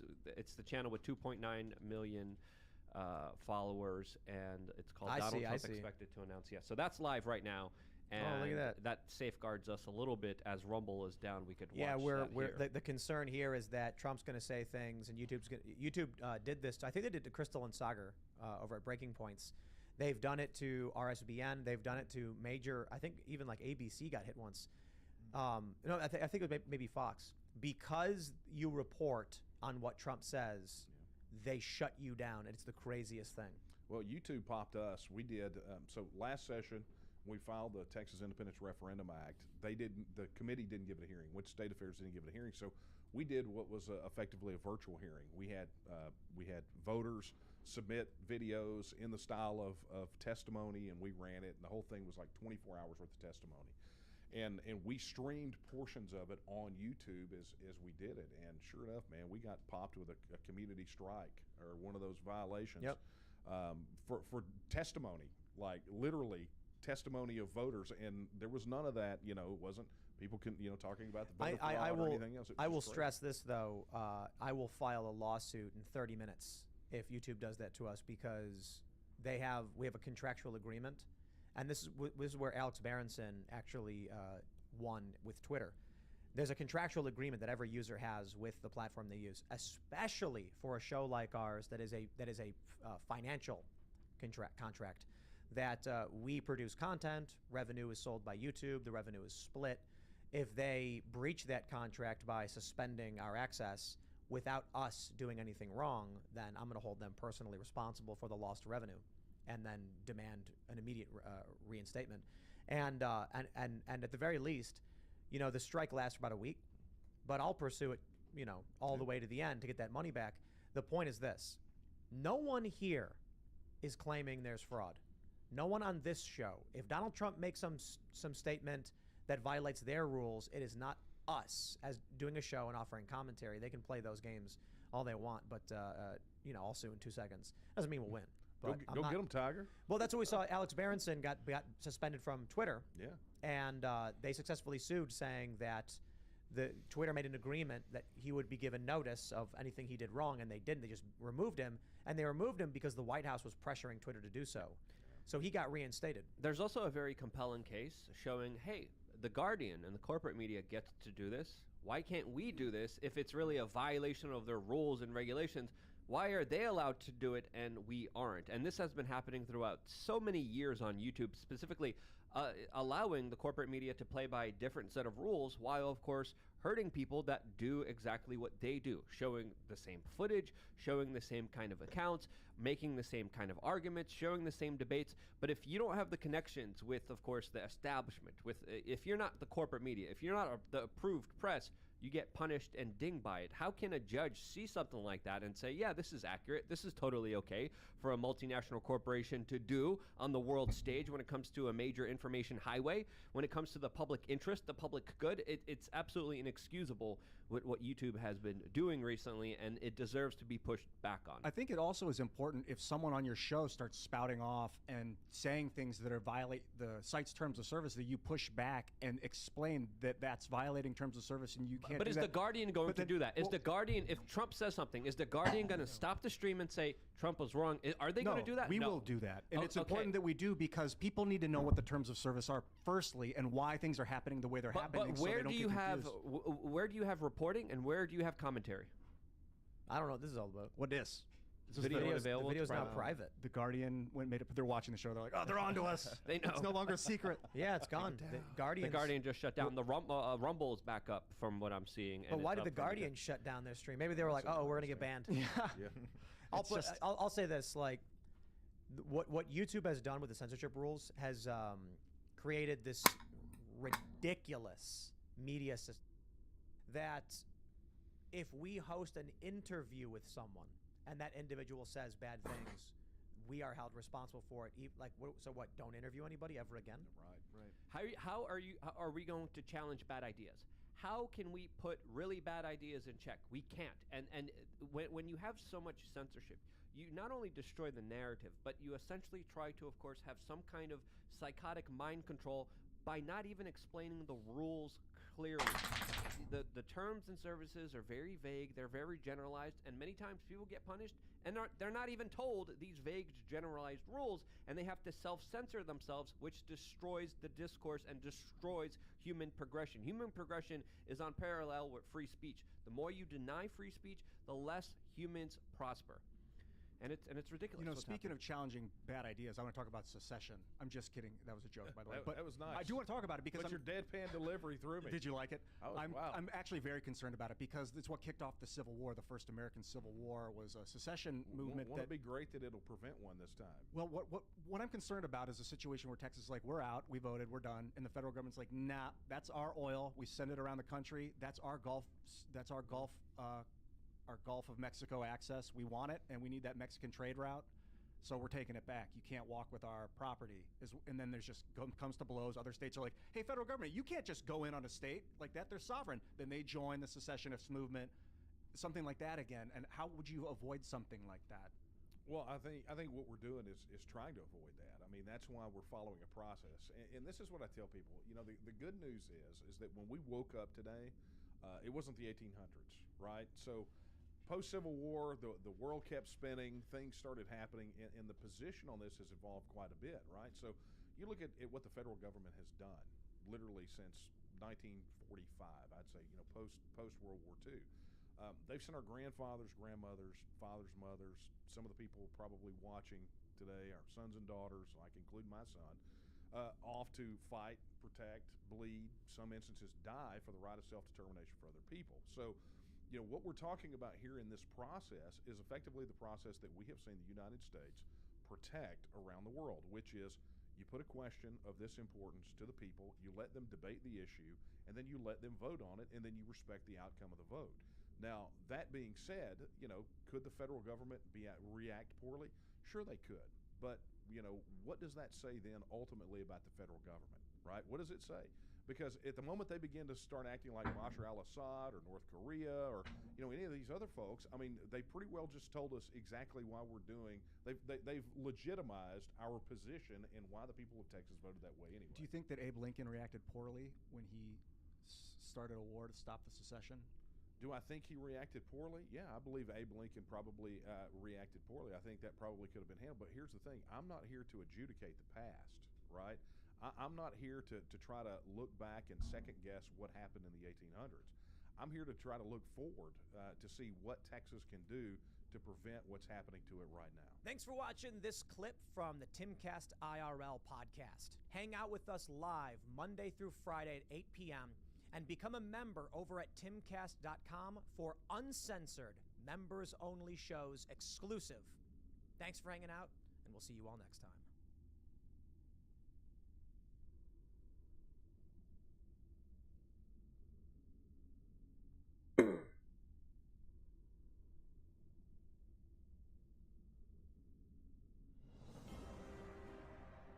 Welcome to the Stormwind News.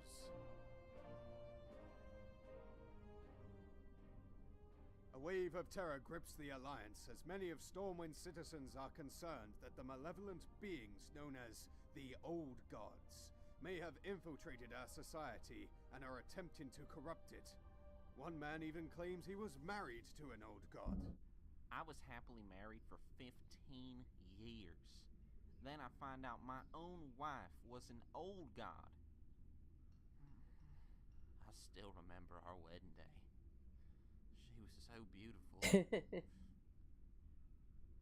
Kids were devastated when she left. With the growing threat of the Old Gods, the Stormwind Guard has decided to crack down on anyone suspected of being in cohorts with them. The captain of the guard had this to say. The important thing is not to panic. Stormwind citizens can rest easy knowing that fine men like myself are on duty. In fact, we've already detained 4 suspects, and we're pretty certain at least one of them is in cohorts with the Old Gods. Now, if you'll excuse me. What do we have, Lieutenant?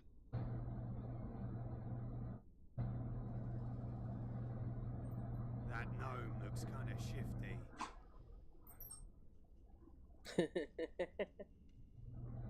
This just in. King Varian Wrynn has called an emergency press conference to address the concerns of the populace. We now go live to Stormwind Keep. Citizens of Stormwind, I understand your concern in these dark times. But let me assure you that these rumors of old gods in our fair city are completely fictitious. There is absolutely no evidence to prove otherwise. There are no old gods in or beneath Stormwind. Wise words from our great king. Now, it's over to James with the weather. James?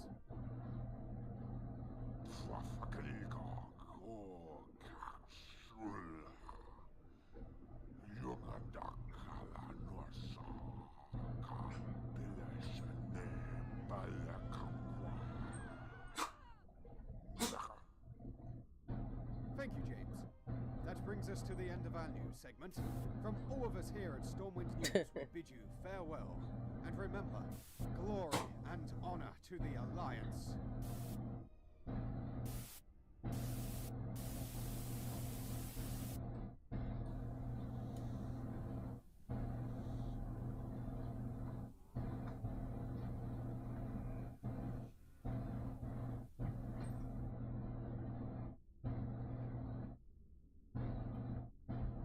Part 2. These prisons remain filled.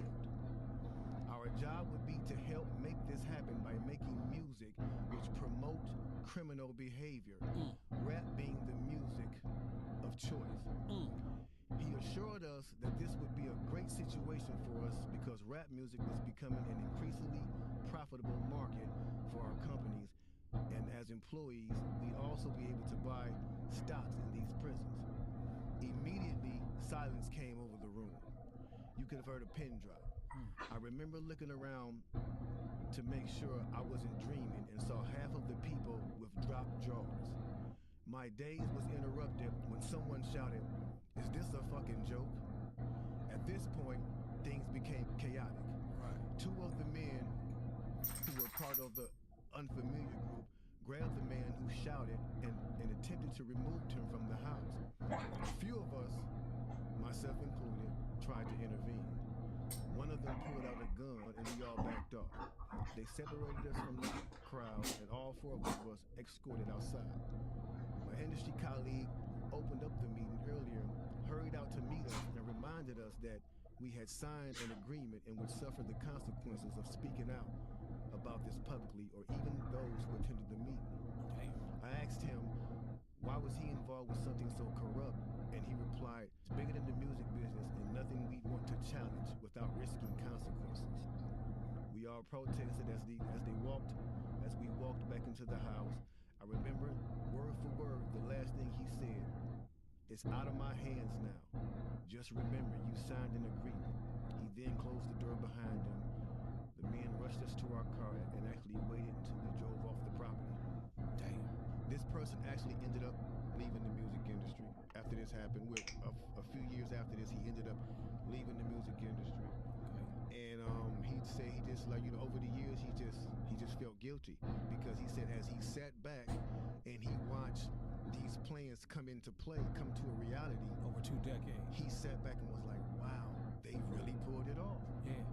They really pulled this off. He was like, they were told not to sign any more political rappers, any more rappers that had messages in their music. Positivity. It was all to be gangster rap music that they promoted and put out. If you wonder where Brand Nubians went, where Pro Righteous Teachers went, where Public Enemy went, where KRS-One went, and all sorts of groups like that was talking. Even Queen Latifah and Moni Love and those, you know everybody. What I'm saying? It's a back door. Yeah, anything that was harmless, fun rap, anything that had a message in it had to go. Yeah, that's why if you even notice though, we talk about that all the time. Even be brief with it, you know what I'm saying? Those charms that came out like maybe in 1988, 89, the African charms, those they lasted for about 2 years and they disappeared real quick. You know what I'm saying? Yeah, definitely. Now, after reading all this, it actually made me feel a few different ways. The first emotion I felt was shocked, because I was definitely taken back by this, just knowing the level of evil that's involved by even thinking of a plan like this. You know what I'm saying? The second emotion I felt was anger. Anger because it's not enough evil as hell. Not surprising at all. Our culture and make all the money off of it. Because let's keep it real, the industry has never been favorable towards the artists. Never. But they're going to go beyond the artist to get the artist to influence and lure in the consumer, which they knew at the time were mainly minorities. In other words, keep promoting gangster rap so that the youngsters will be influenced by them, which in turn will incite them to want to act like them, and it's a very good chance they'll end up in their prison. Yeah. So they're getting paid twice. They're getting paid from the artists they signing, and then they're getting paid from the people that these artists influence that goes to prison trying to be like these artists. Yeah. So they making a killing. They're using the music business to promote their private prison business.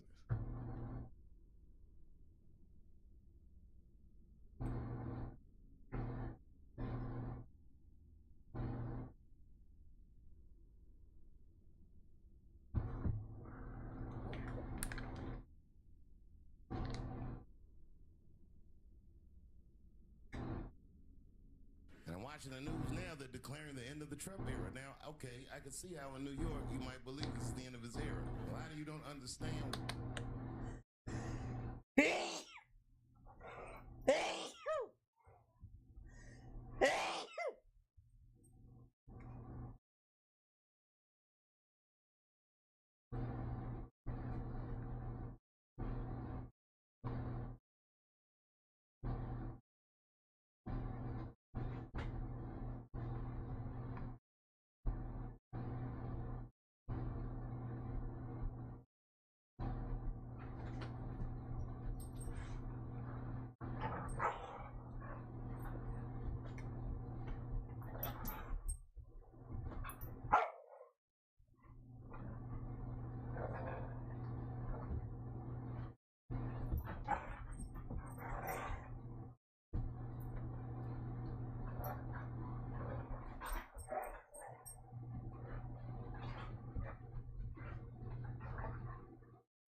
Yes, sir.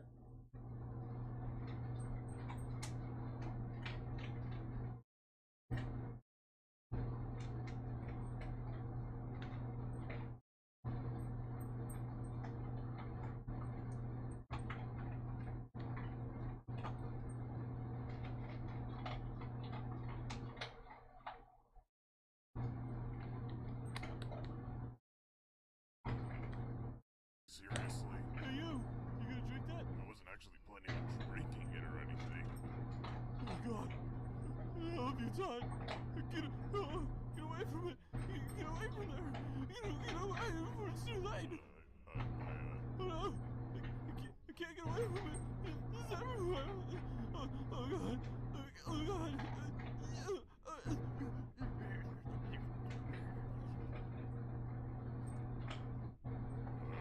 Hey, you!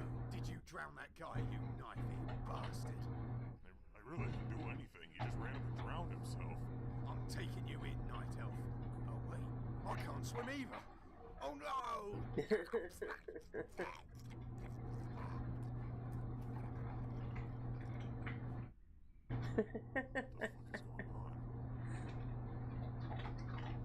cup of water in the middle of the street. Seriously? Hey, you gonna drink that? I wasn't actually planning on drinking. Spoilers.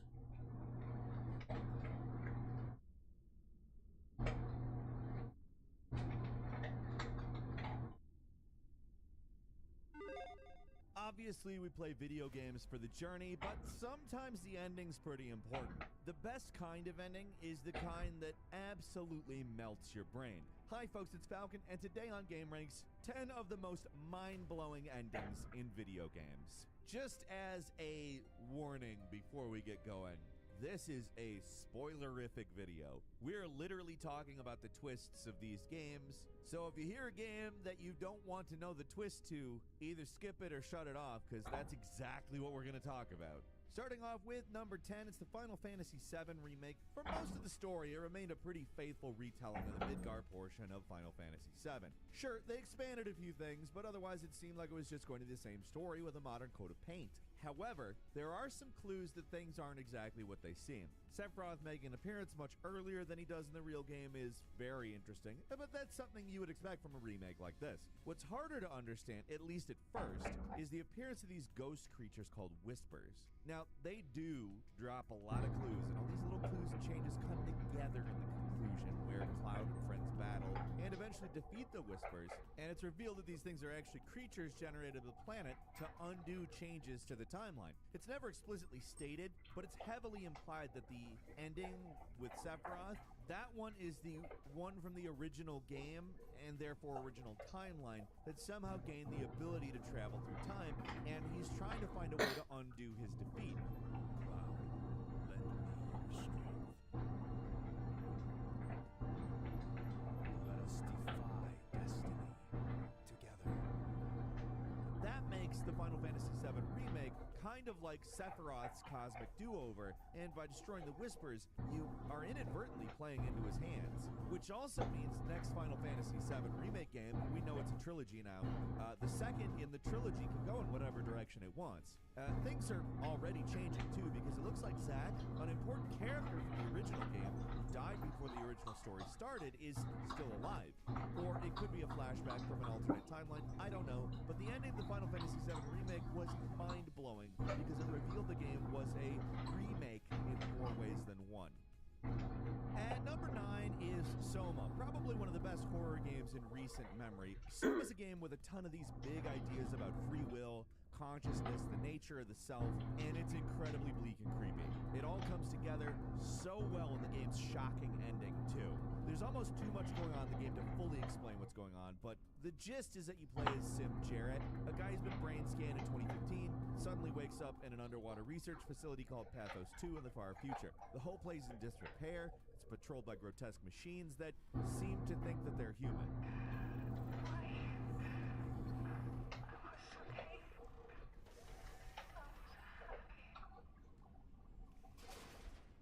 As you progress through the game, you learn that one of the major breakthroughs of the facility was that they could upload a complete human brain scan to a computer and allow humanity to live on in that machine. In a cataclysmic event that destroyed all of human life, save the Pathos 2 crew, they resolved to try to preserve their humanity as best they can by uploading their consciousness to a probe and launching it out into space.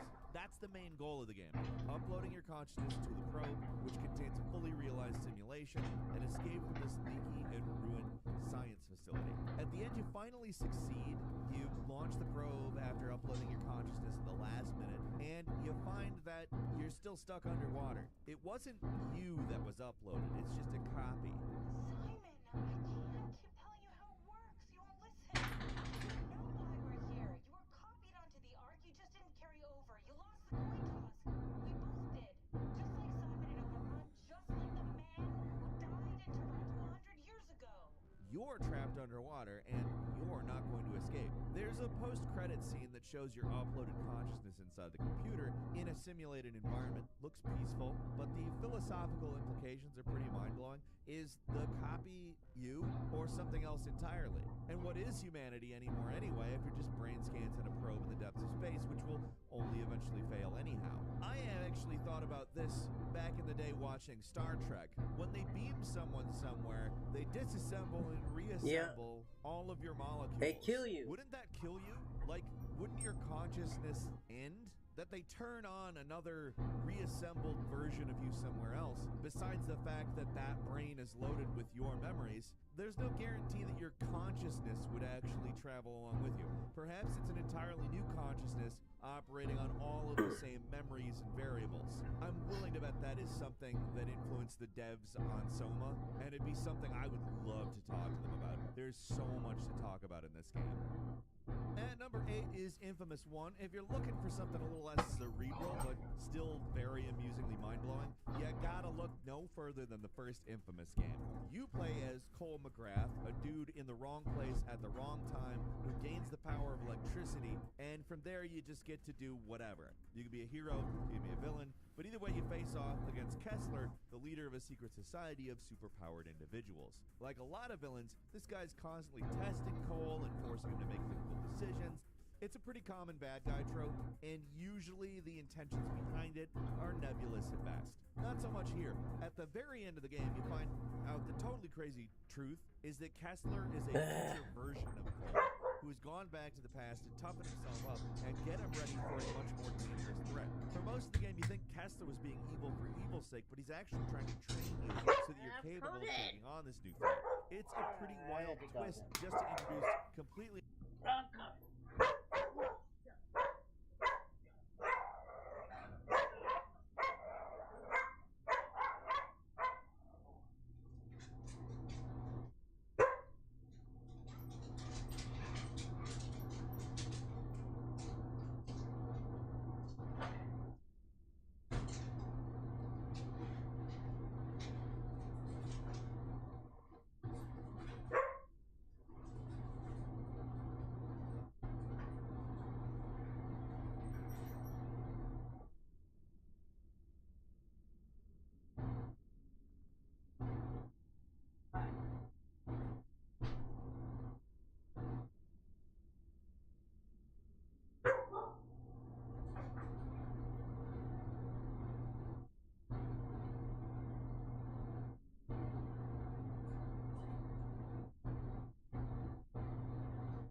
unmentioned, a new villain at the end of the game, but it's pretty much what Kessler does.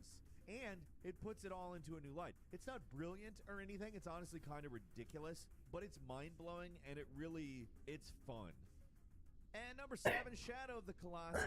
The entire game seems like it's building up to some kind of tragedy, doesn't it? Like, it's this melancholy, sad game. It kind of introduced to the world the wanderlust that would eventually influence Breath of the Wild and countless other games. But wow, the first time I played this game, I did not expect it to go quite as hard as they did. The story's simple. Your character, Wander, wants to bring someone they love back to life, which, kudos. I would too. A mysterious voice in the shrine that they bring that person to tells you to go and hunt colossi, and killing them in some way will save you. So you go and do what the weird voice tells you, because it's not like you got any other options. It's a video game. It doesn't take long before you're kind of questioning what killing these creatures actually does, though. Many of them aren't even aggressive. They only attack you to defend themselves, and it really starts to feel like you're the bad guy in this situation, and the ending confirms it. After killing the final Colossus, you return to the shrine. You're rewarded by being possessed by the voice, who is actually an evil spirit called Dorman. For a little while, you control a Dorman-possessed Wander, who's become a giant black monster who attacks the soldiers who have come to contain you.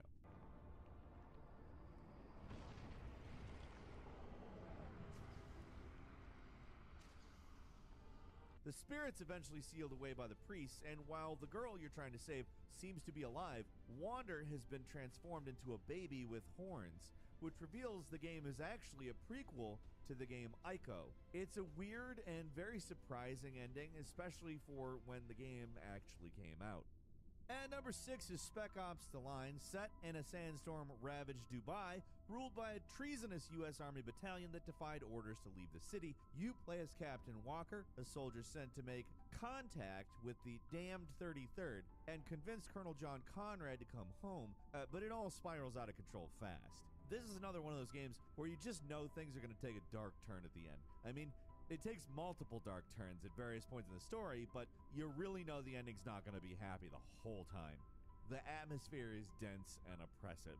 Now, at the start, Walker's pretty generic, but as the situation gets worse in the city, he gets more vengeful and violent and does nastier things to survive and complete the mission. For the entire game, Conrad is taunting you and comes off like a villain.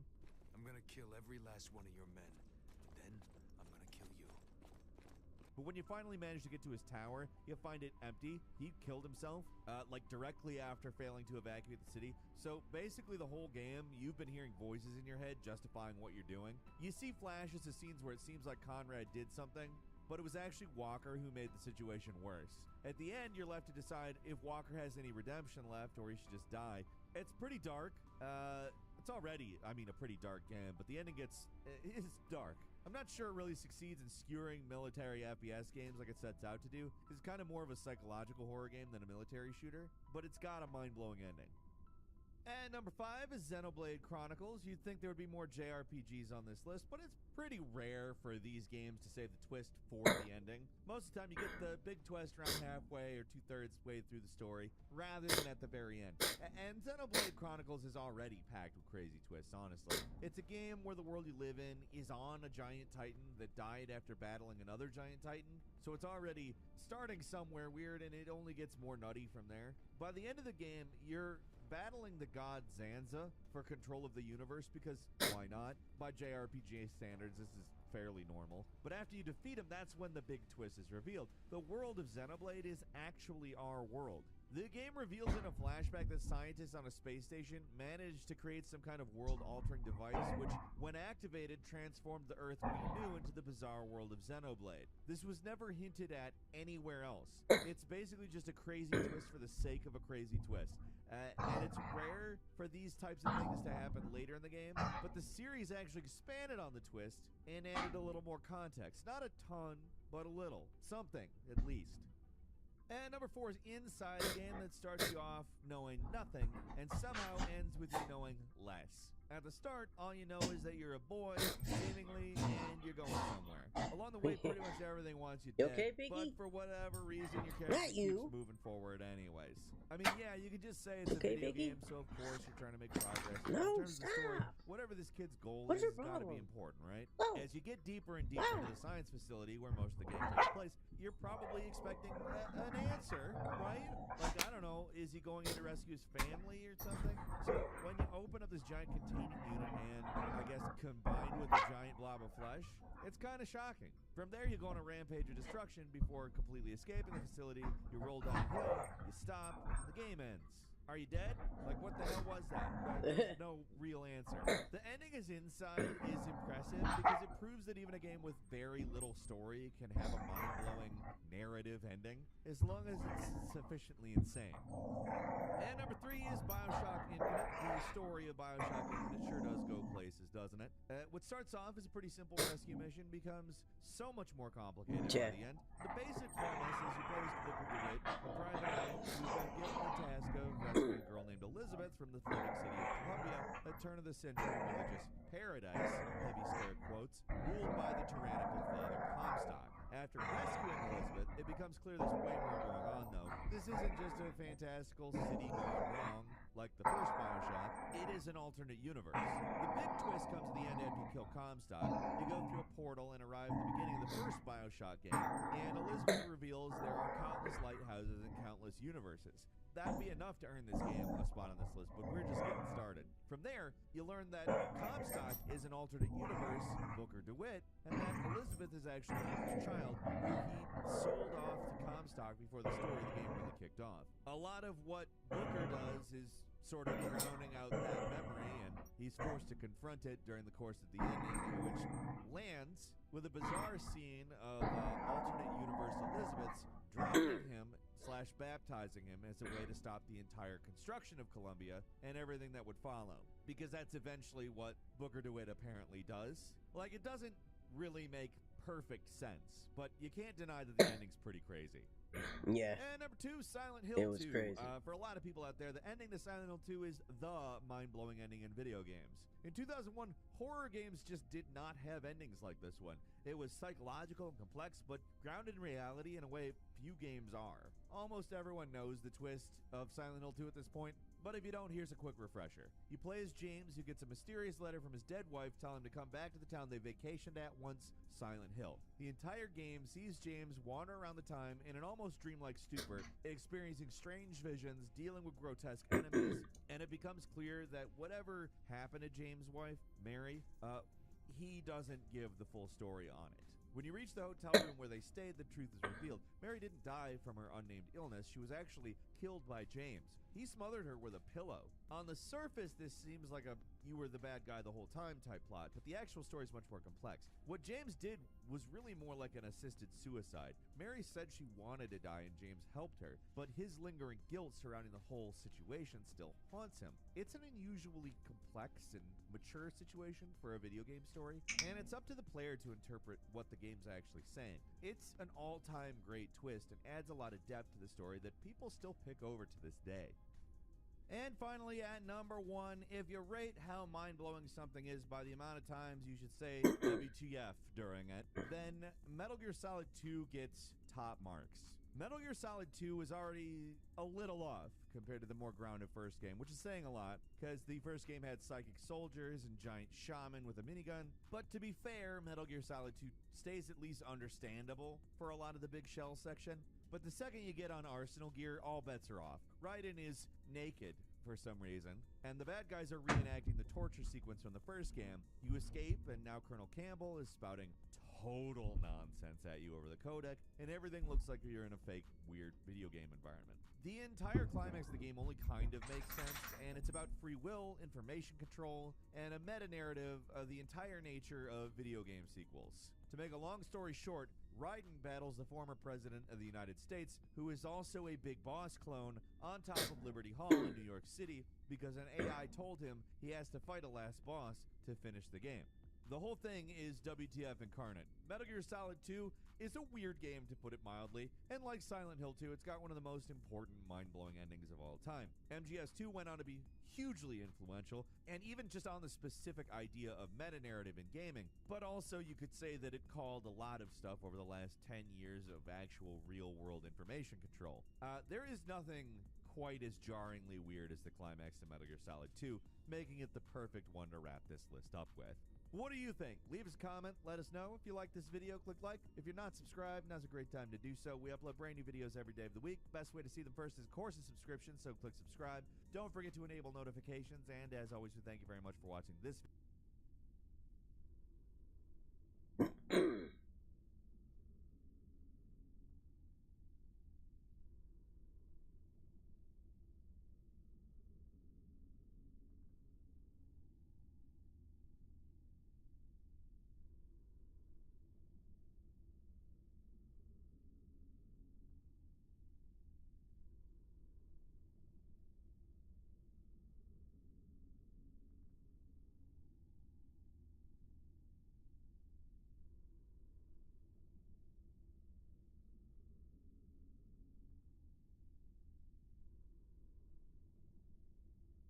Alright, what's going on, everybody? Welcome back to another video here on the channel, and today we're going to be talking about TikTok because the FBI director here in the United States has actually posed a very interesting question that I kind of want to talk about. I want to debate some of the viewpoints on and kind of get to the bottom of this one, right? Because it's definitely an interesting point that can be made, and I think a lot of people already actually have this concern.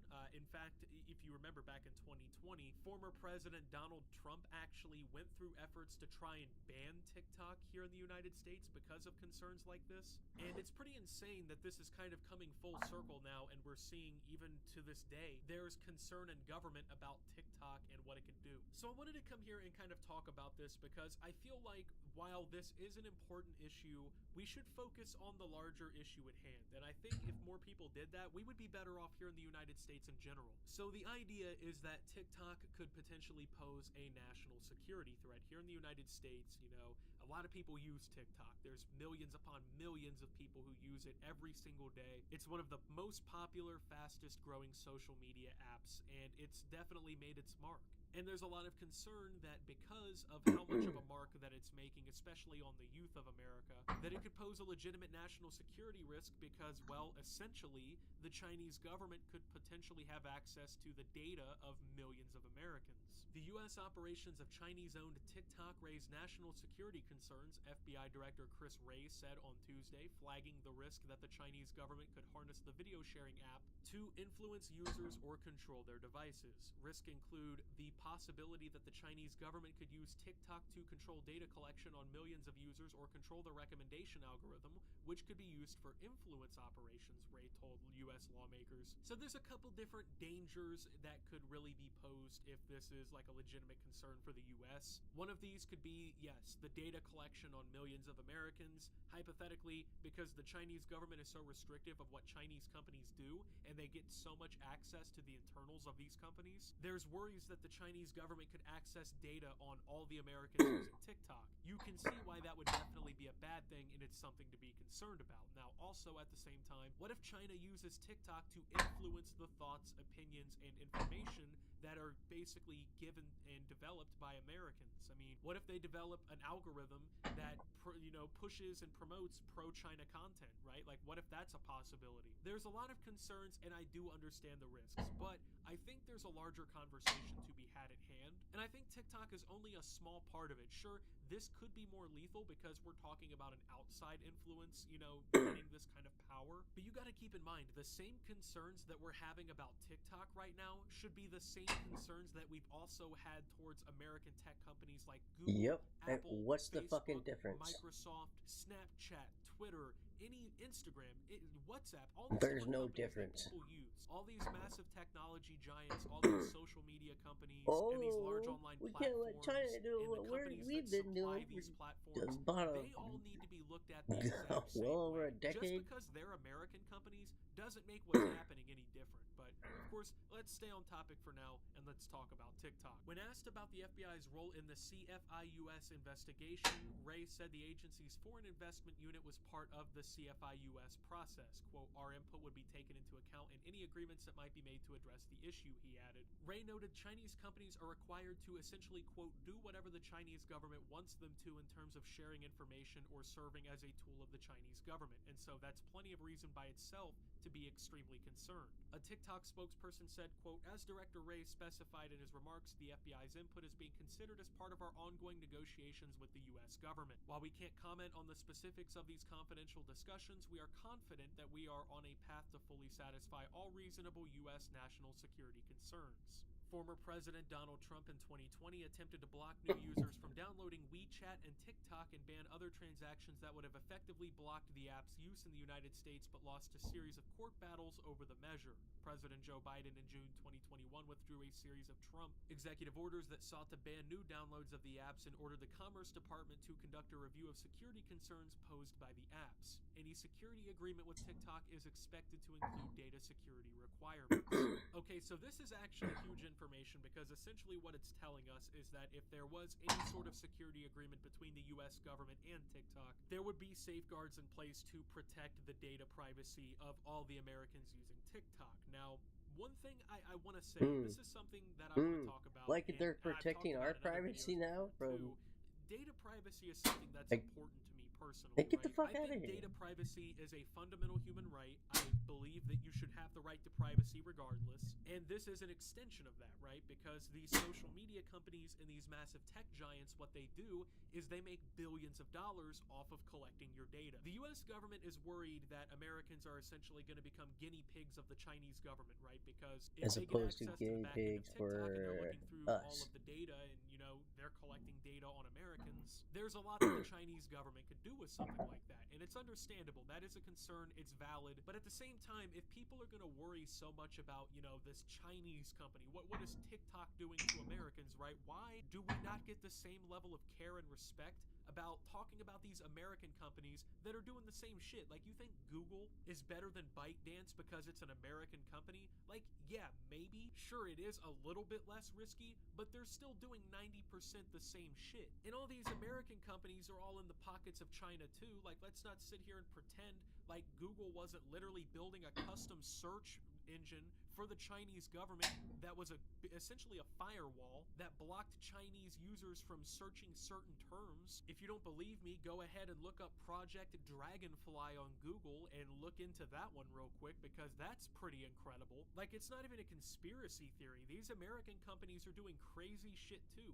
Where's the US government's investigations into that? Where is consumer privacy and protection agencies and shit? What are they doing about that? At the end of the day, I want the whole issue addressed, you know? Like, yeah, sure, TikTok, it can be a national security threat, absolutely. And don't get me wrong, I use TikTok and I enjoy TikTok, you know? It's a decent platform for entertainment, right? But to pretend that it comes without risk is just foolish, you know what I mean? But at the same time, this is kind of a beast that we created in all reality. Like, TikTok is the culmination of 20 years of American social medias coming and going, and it just perfects the algorithm. That's pretty much all it is. Like, Facebook and Twitter walked and YouTube walked so Vine could run, so TikTok could run. You know what I mean? These American companies are doing the same bullshit and they get away with it. No one cares about that. No one says anything about that. But we all want to turn our head and scoff and scream when suddenly China's doing the same thing. Yeah. Spoiler alert to anyone who didn't know. The US government is not your friend. These people do not care about you. There is ulterior motives at hand here. This is all a big part of the political game that's been getting played in Washington, D.C. for decades now. They've been doing this fucking little do-si-do bullshit with China for however long. One day the relationship's improving, one day it's almost World War III. This is not about protecting Americans. This is not about making sure you're safe, right? This is about whatever it is between them and China. It's a geopolitical game to see which company, basically which country even can be the most impactful on the planet. They're playing a game of superpowers. Is China gonna overtake the US one day, or is the USA gonna stay on top? That's what it's really about. Because if the federal government cared about your data rights and about your protections as an American, there wouldn't be the Patriot Act and all this other bullshit going on. And they wouldn't be working so hard to distract you from the fact that American companies have been robbing your fucking data blind to the tunes of basically trillions of dollars for the last 2 decades. That Apple smartphone that you and I have, it's listening to everything we say. And I know I sound like a conspiracy theorist. I'm really not. Everything I'm saying is actually fact. You can look up anything I'm saying and there's legitimate evidence to back it up. This Apple phone that I have is listening to everything I say, and the NSA hears it. All of your banking information is constantly seen by the government too, whether or not you want to admit and see that. That way they can audit people and shit. Your search history, your keystrokes and everything, dude, it's all fucking watched. Every piece of data conceivable about you as a human being is sitting in a database somewhere in Silicon Valley. Actually, it's not sitting in one database, it's sitting in about 4 million of them, right? This is nothing new, okay? So don't worry too hard about it, because the truth is, if something's gonna happen, it's already gonna happen. Your data is already on TikTok. If you use it, it's already, there's already the problem, right? So if you're gonna worry too hard about this, worry about the entire issue too, okay? That's all I wanted to say in this video. I don't want to downplay the issue or make it seem like I don't think we should be investigating this, because we should. But to pretend it's the only issue, like, come on now, guys, let's get serious here. So with that being said though, thank you guys for watching. If you did enjoy, make sure to leave a like, subscribe if you're brand new around here on the channel, follow me over on Twitter and Twitch at SubToOptimus. Make sure to check out Shoptimus down below. Thank you to my Watch Optimus subscribers. Your support helps the channel tremendously. And until my next video, guys, this is Optimus, talking about TikTok being a national security concern, and signing out.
Oh, whoa. Finally got women saying the same thing we've been saying for... Why you gotta make the men stupid? Incompetent. Mean. You know? Brain dead.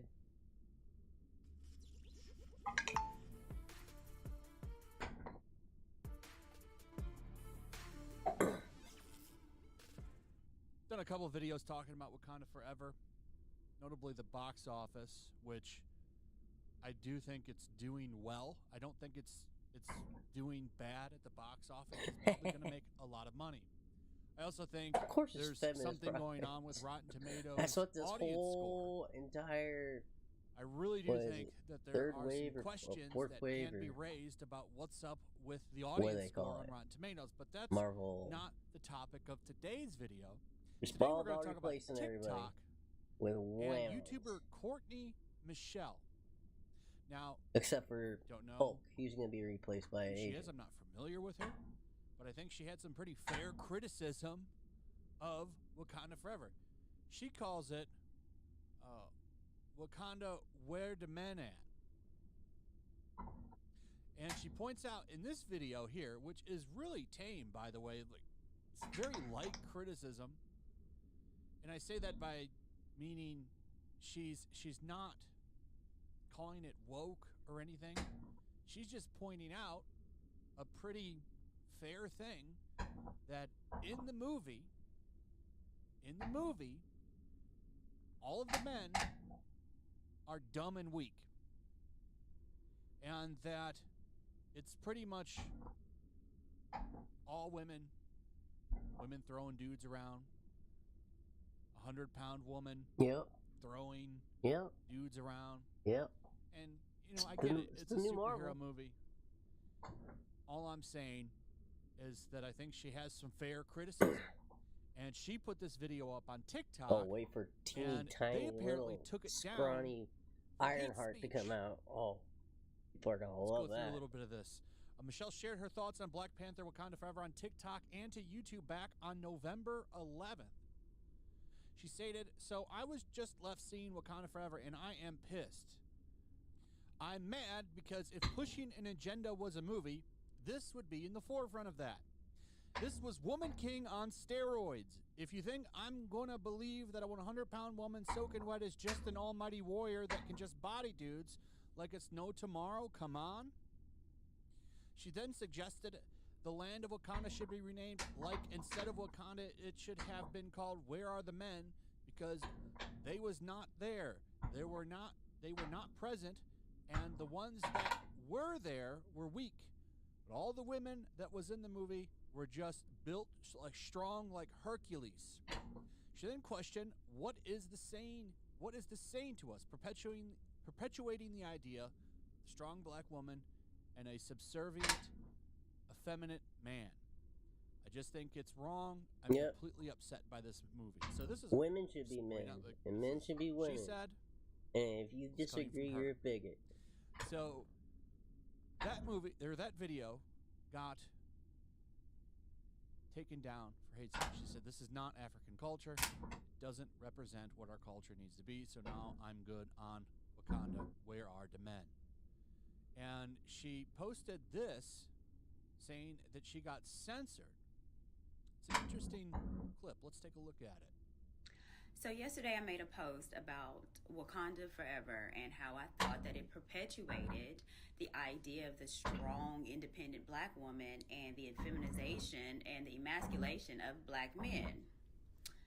Posted it on TikTok. And this is what I got.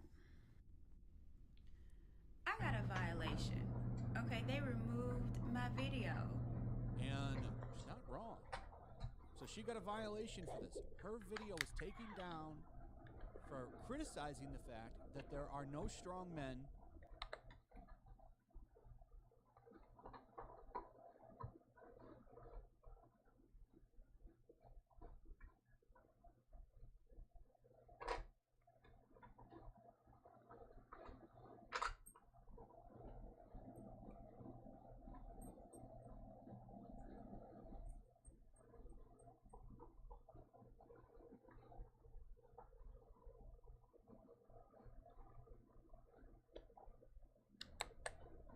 So, I mean, she's not wrong. She's not wrong there. There aren't really many dudes in the movie. I think it's a fair criticism. But censoring her and taking down that video, she didn't even say anything bad, really. It's kind of mind-boggling. Now, it seems like on YouTube, I don't know if she posted this video on YouTube or not, but this is her channel right here. Yeah, the video is up on YouTube 4 days ago. They haven't censored her over here. I am Courtney Michelle. That's the name of her channel. I'll link the video that she said in here. I'll link one of them and you'll be able to get the other one. But very disappointing. Just kind of showing you TikTok and their Chinese roots. Don't forget, TikTok is owned by China. I think that's important to point out here. And China loves censorship. They love censorship. So, not a big surprise, but still messed up nonetheless. She was getting a lot of traction on a video that I don't think was that out of line, really. Doesn't say anything wild in it, but TikTok seems to disagree. So, unfortunately, her video on YouTube is nowhere near 100,000, though it should be. I think she has 25K on that video. So, hopefully it'll boost up, because I think she had some good points in the video. She had some good points. Wah. Next up, what you get for smuggling drugs I just in wanted another to talk country. about this because I thought it was hilarious. Apparently, now that James Gunn is heading up DC Comics or DC Films or whatever Warner's calling it, basically DC Studios like Marvel.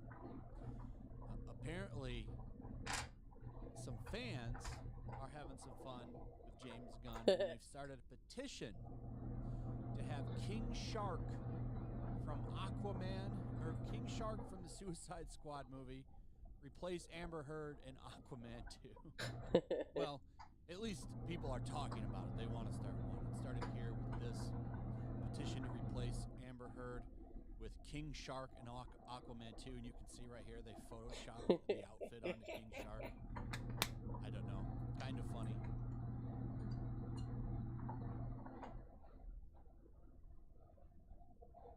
It doesn't take much to convince me that government itself is just a very, very bad idea. It's always going to turn into this awful entity that just becomes a gigantic predator that just steals everyone's stuff and just wants to control people for its own benefit. But if I didn't already believe that, this would be what did it. Cloudside Man, who served mince pies during lockdown, is jailed. Good thing they got rid of this terrible criminal off our streets. A man who broke COVID lockdown rules, my God, he's up there with Jeff Dahmer and Ted Bundy. What a monster. By serving wine and mince pies at a shooting club, then later attempted to destroy evidence, has been jailed. But did he eat all the pies? People outside the UK won't get that one. Anyone that's not a football fan won't get that one. License holder Maurice Snelling broke Tier 3 restrictions, at Cloudside shooting grounds in 2020. At the time, venues in Staffordshire were only allowed to operate as a takeaway or a drive-through. Stoke-on-Trent Crown Court held they sent a 72-year-old man to jail for fucking selling pies. Claimed his premises was in Cheshire, which was in Tier 2. The rules there allowed customers to consume alcohol inside a venue if accompanied by a substantial meal. Snelling of Cloudside had pleaded guilty to perverting the course of justice at an earlier hearing and was sentenced on 6 months.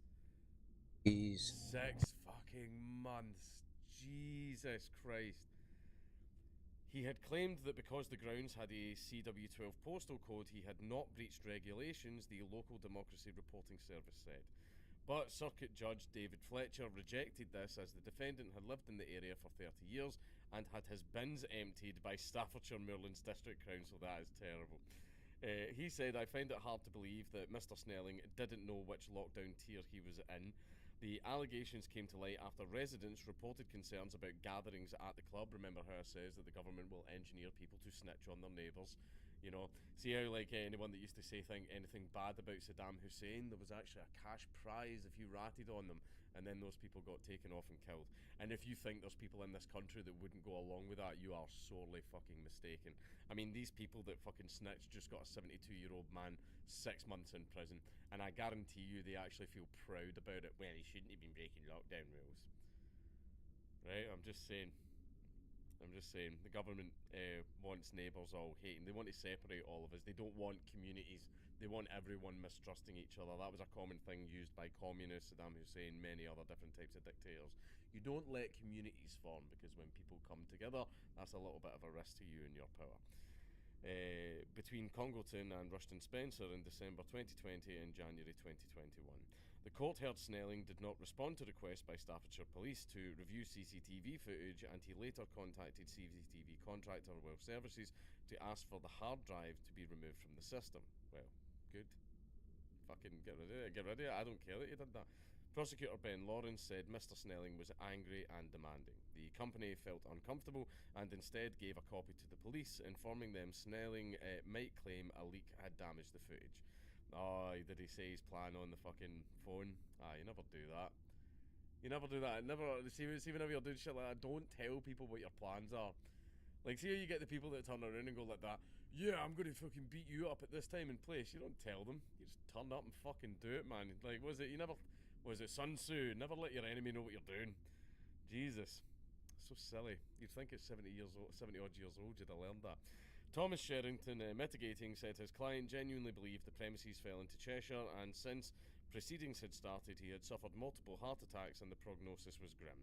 He added this has tarnished his reputation. He believed he was targeted by neighbours and that this built up a resentment of a man with good character. But Judge Fletcher says the offence strikes at the heart of justice. At the heart of justice. The fact that the government locked everyone down and stopped them from, like, selling pies at a fucking club. The lockdowns that it's now coming out, yeah, okay, we might have been a little bit wrong, actually. Oh, like, fucking, yeah. All that shit. Never forget what they fucking did. The judge, Snelling, said Snelling is anti-establishment, especially to the police. Good. He doesn't like being told what to do. Good. He treated police with resentment. Good. All of these are based qualities. Stoke-on-Trent Live previously reported the club has had its license to serve alcohol revoked, so they are coming down fucking hard on it. The BBC is not responsible. Fuck off, who cares? BBC is responsible for a lot more. That is disgusting. That's absolutely disgusting. That's absolutely disgraceful, and this is what your taxes are going towards. You're funding this, whether you like it or not, because if you stop paying your taxes, they'll come and fucking kick your door down and take you in front of a judge. Like, this is where your money's going. To jail 70-odd-year-old men for selling fucking pies at a club. And then because he knew he was going to get caught, he tried to get rid of the fucking evidence, which, yeah, absolutely he fucking should have done, because I don't feel that the guy did anything wrong, but the police obviously would have used that evidence to convict him. So yeah, he absolutely should have got rid of it. I see no problem with that at all. That's what you do. When it's an authoritarian state, I mean, you take measures to protect yourself. If that means destroying evidence, that means destroying evidence. Especially when it comes to something as fucking stupid as you selling pies. Selling pies, and the guy get jailed for fucking 6 months. It's disgusting. It's absolutely disgusting. Just, like, a day is going to come, right? I'm still trying to stay very white-pilled. A day is going to come where everyone behind this shit is going to be held responsible, and they'll be the ones in front of judges. I'm just saying, we might get our own Nuremberg one day. I hope.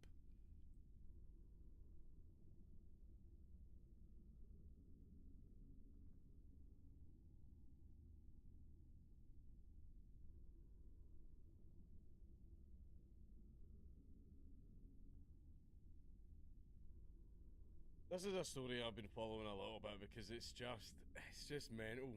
It just sounds like the plot of a movie or something. It's probably going to get made into a movie at some point. Nicholas Rossi, arrested man is missing U.S. fugitive, court rules. So this was a guy who is apparently an American, was about to be charged for a bunch of rapes, faked his death in America and then fled to Scotland and started a whole new life here, but now he's been caught. But he tried to, like, deny it and then turned up to hospital, like, in a wheelchair with, like, an oxygen mask on, like a mob boss, like, type fucking deal and all that, man. Like, yeah, he was trying to, like, lie for ages and say that it wasn't him, but it looks like he's been caught now. A man arrested in a Scottish hospital last year is US fugitive Nicholas Rossi, a court has ruled. The man had claimed to have been the victim of mistaken identity and insisted his name was Arthur Knight, but Edinburgh Sheriff Court heard that his tattoos and fingerprints matched those of Rossi. Authorities in the US are seeking Rossi's extradition over allegations of rape and sexual assault. It is alleged that he faked his own death and fled to Scotland to escape prosecution. He had spent the past year insisting that he was Arthur Knight, an orphan from Ireland who had never been to the US. He claimed that he had been given distinctive tattoos matching those on the arms of Rossi while he was lying unconscious in a Glasgow hospital in an attempt to frame him. Like, that's one of the things that he's claimed, that these tattoos have only just, like, appeared on his body. But after a 3-day hearing, Sheriff Norman McFadden says, "I am ultimately satisfied on the balance of probabilities that Mr. Knight is indeed Nicholas Rossi, the person sought for extradition by the United States." Sheriff McFadden rejected Rossi's claims to have been the victim of mistaken identity as implausible and fanciful, and said his repeated name changes were highly suspicious and consistent with someone who was hiding from someone or something. He will now face an extradition hearing in March when the Scottish courts will decide whether to send him back to the US to stand trial on the allegations against him. Rossi was arrested by Police Scotland last year after staff at the Queen Elizabeth University Hospital recognised his tattoos, images of which had been circulated by Interpol while he was being treated for COVID. Fingerprint expert Lisa Davidson told the court that prints taken from the... I mean, the thing is... One of the things that's kind of weird right now, I don't know if you know about nurses, but they aren't really the type of people that's like, oh shit, I better quickly check Interpol's most wanted website just in case I see it in any of my patients. I don't know. The chances of that happening, that is a little bit weird. Fingerprint expert Lisa Davidson told the court that prints taken from the man claiming to be Arthur Knight after his arrest were identical to those of Rossi, which were included on a US extradition request and the Interpol Red Notice. So that's his tattoos there, and they seem to match the guy that's over here. But Rossi claimed the fingerprints had been meddled with and taken from him by an NHS worker called Patrick on behalf of David Levitt, a Utah County lawyer. Advocate Deputy Paul Harvey dismissed his claims as entirely outlandish and bizarre. Rossi's accent also changed several times while he was giving evidence. A series of earlier hearings in the case had seen Rossi sack at least 6 lawyers and claim to have been tortured in prison. His wife, Miranda Knight, 41, gave evidence to the court during the hearing and said her husband had given no indication that he was really Nicholas Rossi. That's his wife there. Rossi's marriage certificate was shown to the court, which had been signed under the name Nicholas Brown. Interesting. The court was told on Wednesday that US prosecutors submitted additional extradition requests over an allegation of rape in Salt Lake City and another over an allegation of sexual assault against Rossi. Rossi, who appeared in court in a wheelchair, was already fighting an extradition request by authorities in Utah who allege he raped a 21-year-old woman in the state in 2008. He had previously been convicted of sexually assaulting another woman known as Mary after meeting her online in 2008. She told BBC Scotland that Rossi pinned her against the wall.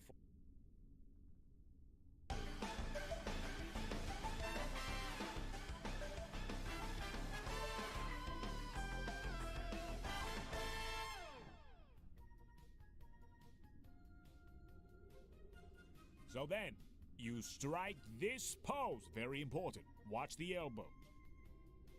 Noted. Then you channel your energy into a single point.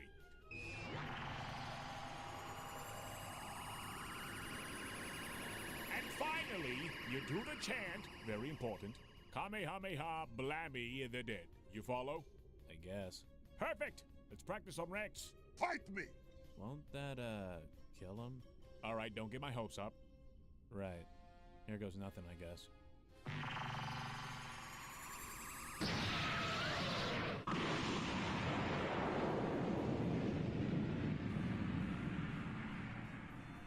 How's that? That was shit. What? That was perfect. It's not perfect if you make a mistake. You didn't say the chant. Is the chant really that big of a deal? Yes, it is a big deal. Who uses the Kamehameha and doesn't even say the name of the attack? It's a fucking sin! It's just, I don't think it's necessary. The effect is still the same. And I don't like your tone. Well, I'm tired of your shit. You take that back. Yeah.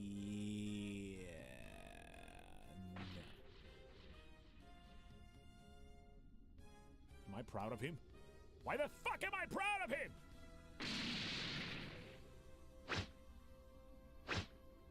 Fight me!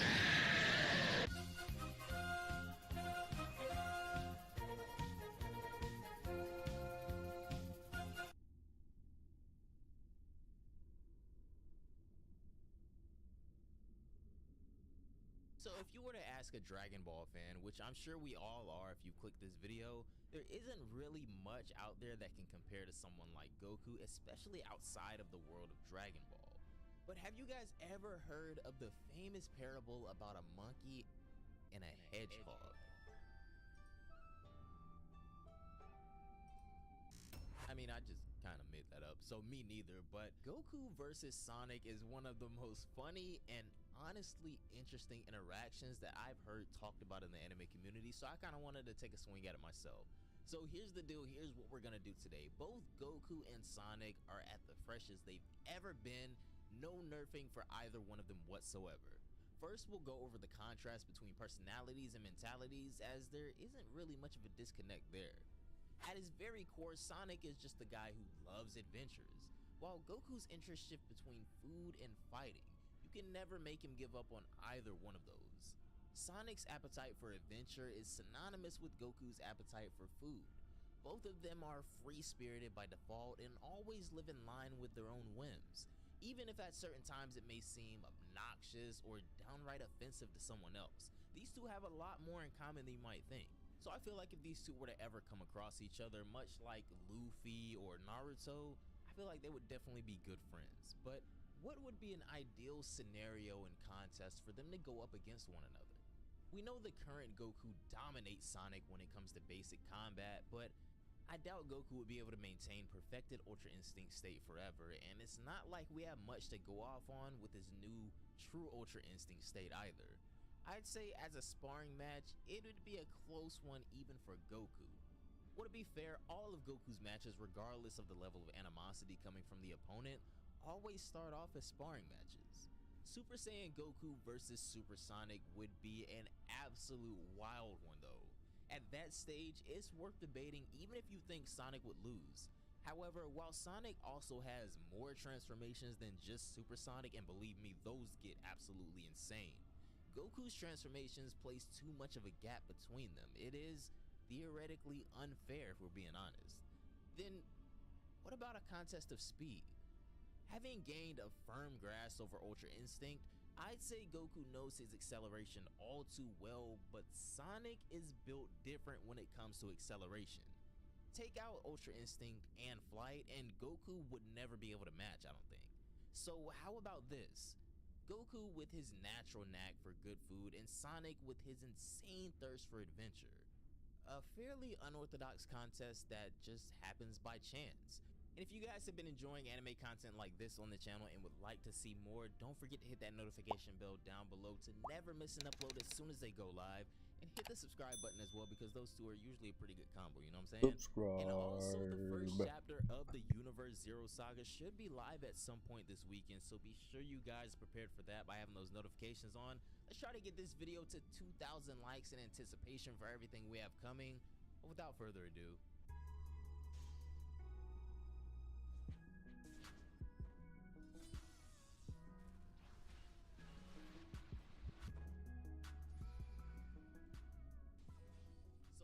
begin one of the most interesting what-ifs we've ever done. One day at a local eatery in a foreign land, there is a limited edition chili dog menu item. So Goku obviously had no idea about this, as he was flying around in the sky wondering what he should do for dinner tonight. Chi-Chi had made him an awful lot of food before she went off to this mom's getaway together with Videl.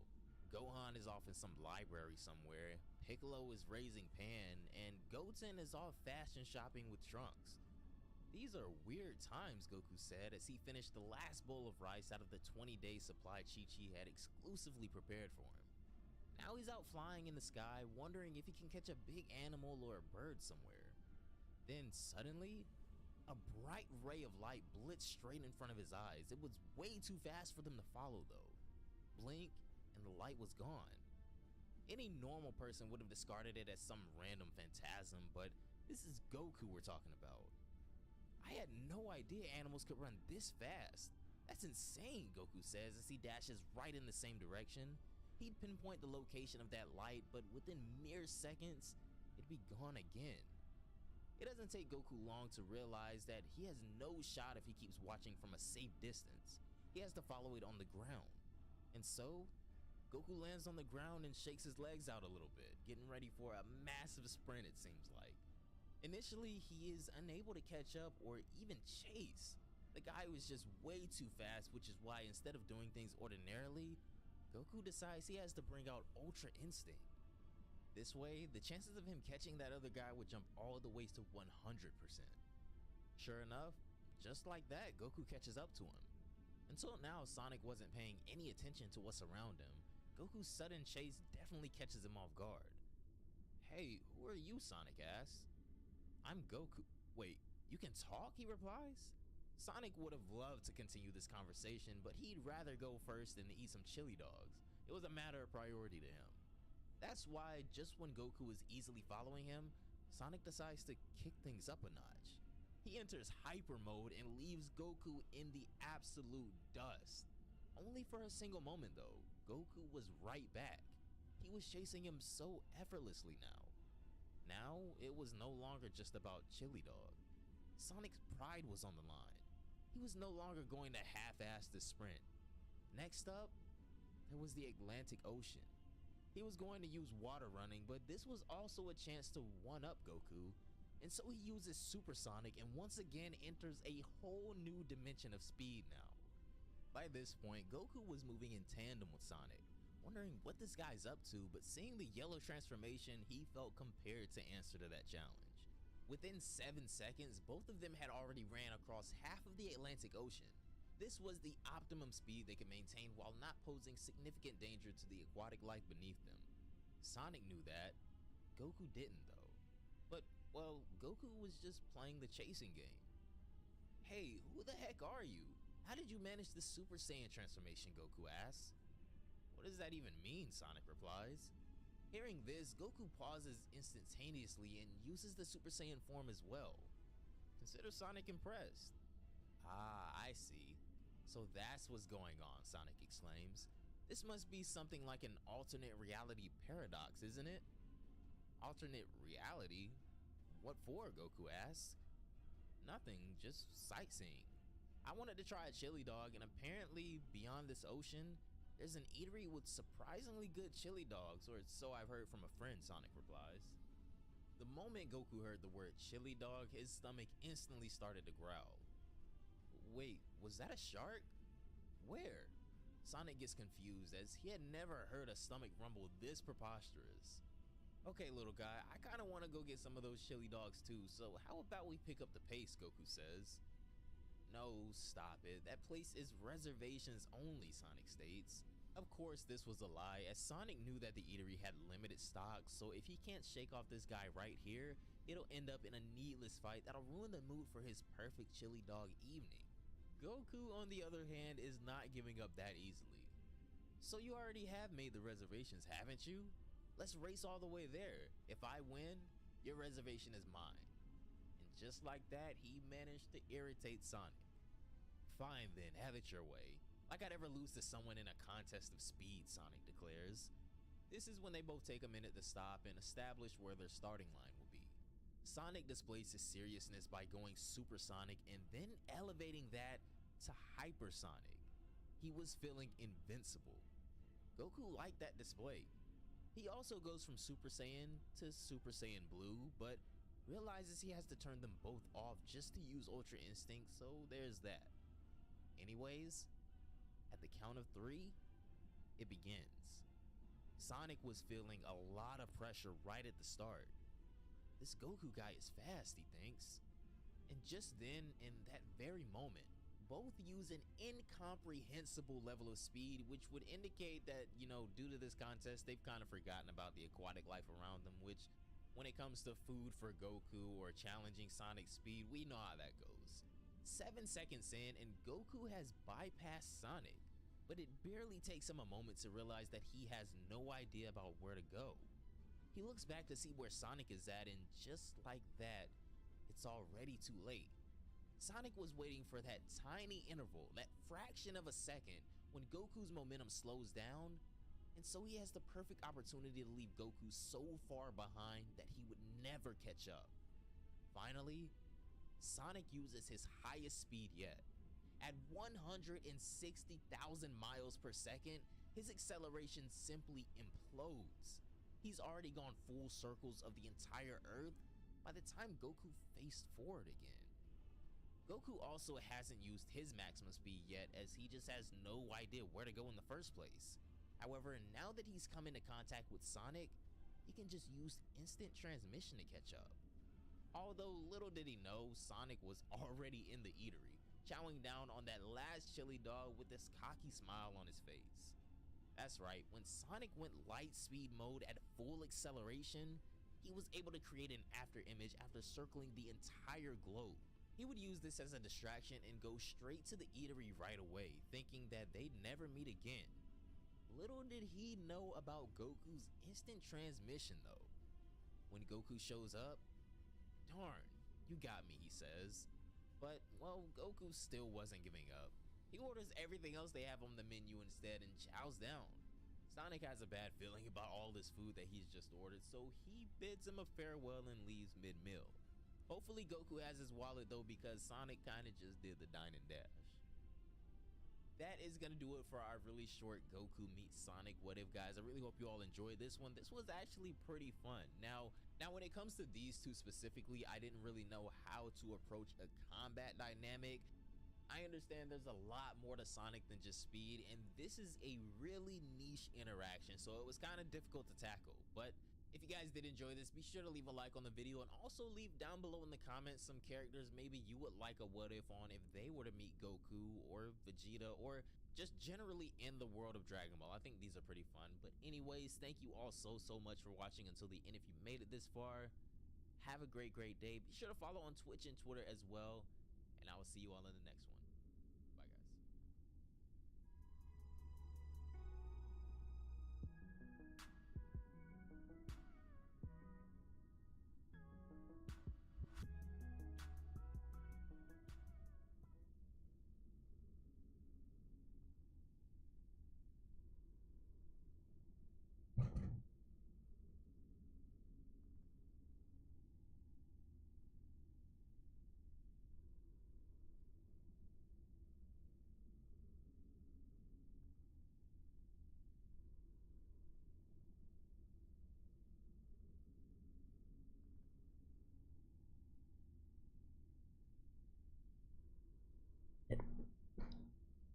Alright.